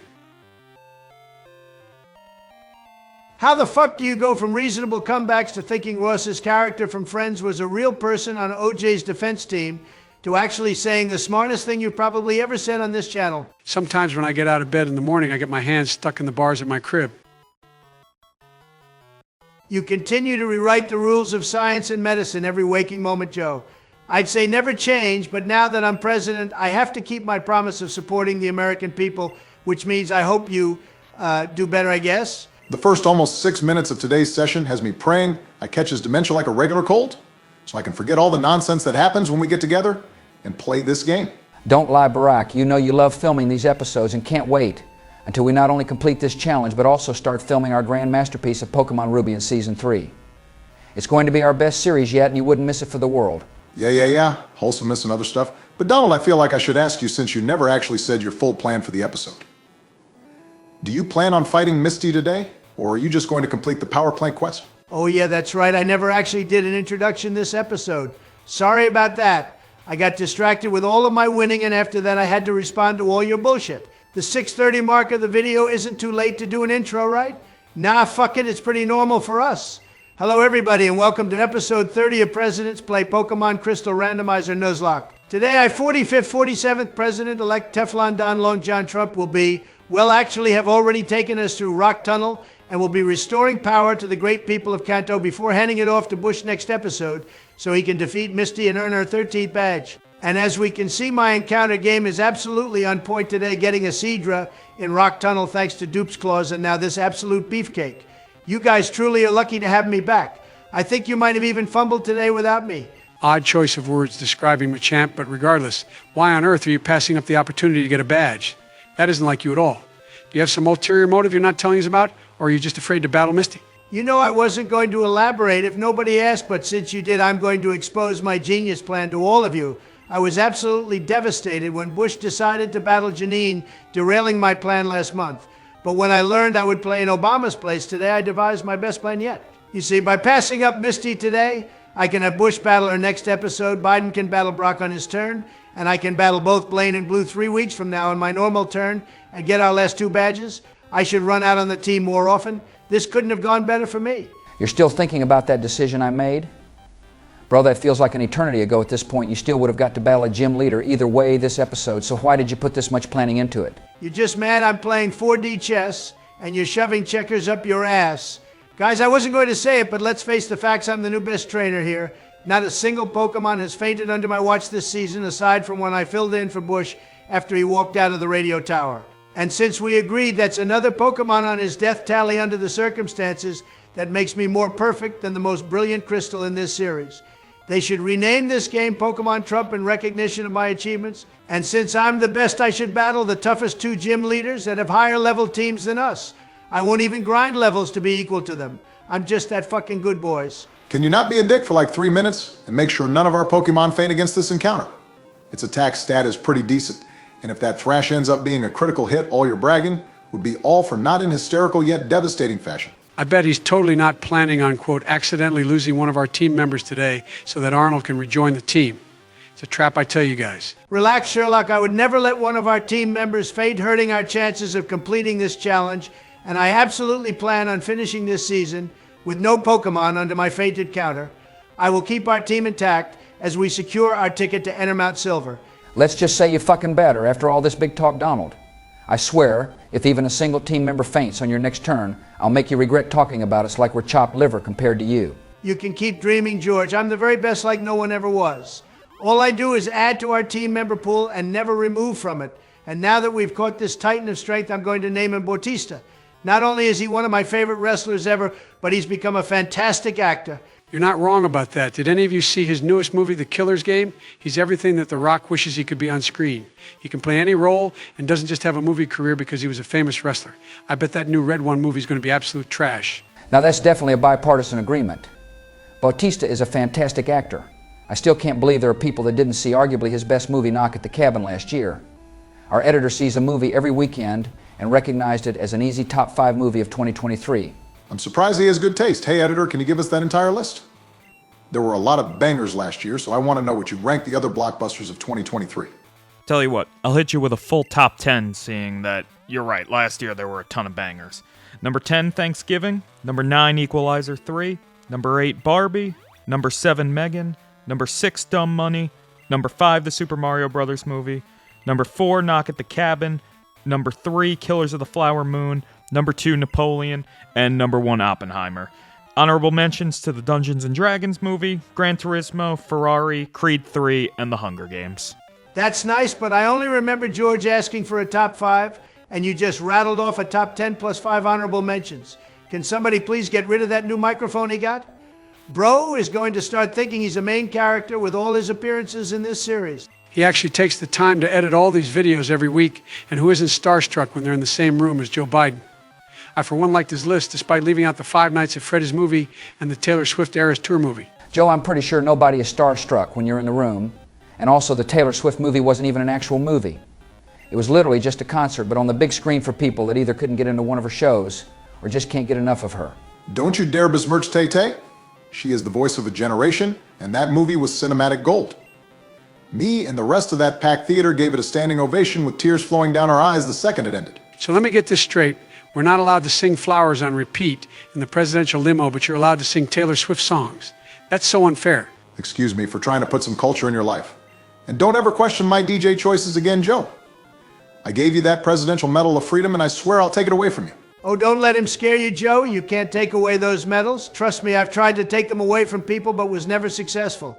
We can always take 2 cars, so we can blast whatever song we want over the radio while cruising down the streets of D.C. I don't know, man. He's really good at government. If there's a way, Obama's going to know how. I'm just going to stay in my lane and never mention this ever again. You don't have one of those medals, so I understand if you want to take the risk. It's just so damn shiny. Maybe you can hook a brother up with one of those medals, Joe, for my incredible performance today after catching all 3 of my encounters. Another high-level option in case things go worse than an 8th gym in a Pokemon Sapphire playthrough. But getting back to our game, I'm going to name this guy Swiffer, because every time I see a Piloswine, And I'm pretty sure every rational person on this planet just thinks of a mop. You're not wrong about that, Donald. I think the anime definitely should have given more attention to our boy after he was revealed to be such a give-a-chad doing what he did for Price. But speaking of getting back to our game, I'm going to dive into donations. This might have been our best week for donations ever, as we got 9 of them. And we as a group cannot begin to thank you enough for how generous and amazing the members of this community are. We wouldn't be here without you. The first one came from the guy who always seems to donate first every week, and it was Legendary Gamer. He sends us his usual 7 Canadian people money, and he answered our comment question by saying his favorite restaurant was a local place called Java Hut. Thanks for the well wishes, my friend. It sounds like a nice, cozy place that I would have to try out if I ever encountered it. At first, I thought you said Jabba the Hutt, though, since I have been around Donald so much today. Shut up, bitch. But jokes aside, our next donation comes from another weekly donator, being some Welch guy 5388. He has a somewhat concerning note to us regarding demons having him try and join another cult. I guess it's not too far out of the ordinary to assume that Brawl did have some effects like you're referencing, but I hope for your sake, it was just a bad dream. Thanks again for the British people money. Yeah, what he said. It was just a bad fucking dream. Keep your mouth shut and sip some tea, you fake British person. Hey, what the fuck? When did Dark Brandon get here? What are you talking about, Donald? Dark Brandon isn't here right now. It's still me. Are you all right, bro? Seeing things is one of the early signs of dementia, you know? Wait, what? Shit, I guess I was just hearing things like some Welch guy. Anyway, I'm just going to pretend it never happened and get to our next donation from one of my favorite villains of all time, being Lex Luthor 5398. He sends us 15 real people money, and we couldn't be happier you discovered this channel as well. I hope you enjoyed your binge watches of Yellow and Crystal to this point, and we hope to see you in this segment again. Yeah, it's finally my turn. And I get to read Mavis Songbird's donation. It's a big one for $20, and I'm just going to ignore the part where you say this is for Donald alone. But I will say Arnold is the first replacement, God forbid something goes wrong. Thank you again for another donation. We ain't ignoring shit. I already swiped a $20 bill out of this desk earlier, since it's going to be mine again in 2 months, so we could just call it even at this point. And since you tried to ignore me, I'm taking the next donation as well, while I have to battle a shitty replica of our best girl mystery. It hurts me so bad to have to cause what looks to be mystery to faint, but I know at the end of the day I'll never let that happen to the real one. And without further ado, donation number 5 from the past episode came from GingerJack714. It's for 5 true Patriot dollars, and he sympathizes with Obama for being afraid of our wives. He answered our question as well with Devaney's, which is a pizza chain out in Minnesota. Now, I can't speak for that place, and I know Tweaking Timmy can't answer that either, seeing him and Kamala are hiding in the same forest that Hillary is probably still hiding in, but I think I know someone who can. Hold up, let me make a quick phone call.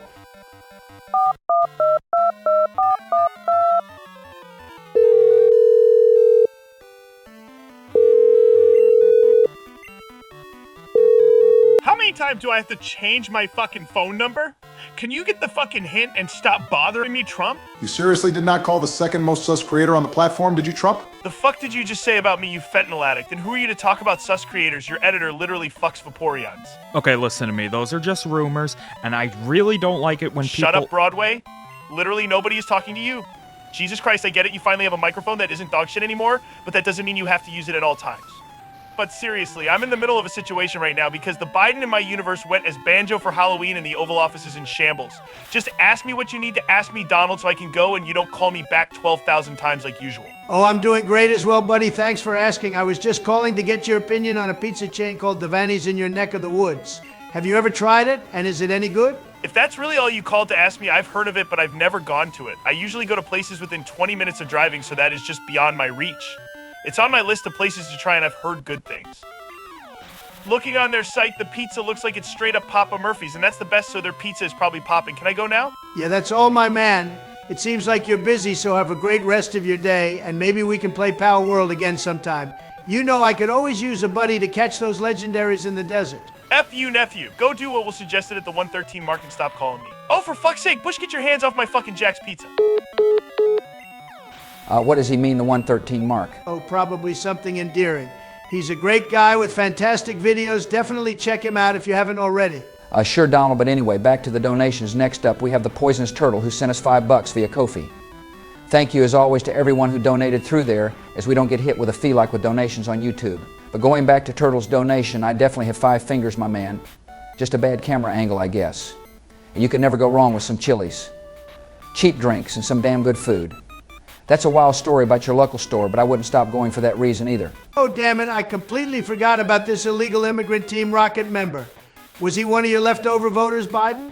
No matter, I'm going to deport him in January just the same. Get the hell out of this gym and the great region of Kanto, you bastard. It feels like we have to mention this most episodes, but you do realize that he's not actually a real person, and just because he doesn't speak fluent English doesn't mean he can't actually be from this country. I'm pretty sure he actually says he's from another country when you speak to him again, but before Donald gets us demonetized with his deportation rambling, I'm going to get back to the donations where we still have a few more of them.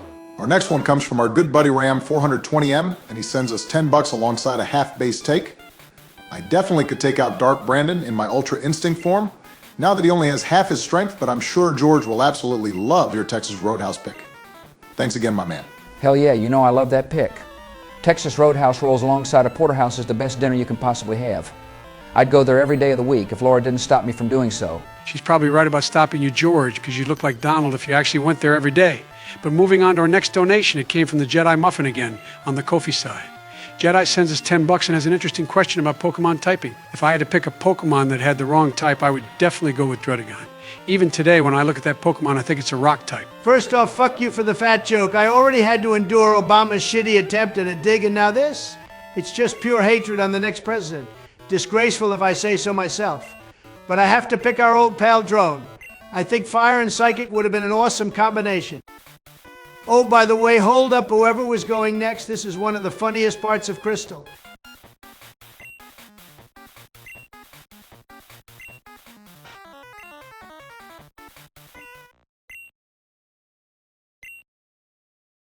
Womp womp. Sorry your gang didn't tell you they don't exist anymore. It really is perfect how the music stops and his entire mood just goes to absolute shit. I guess he'll be heading back to his home country. You have nothing to worry about, Donald. Oh, well, there'll be plenty more.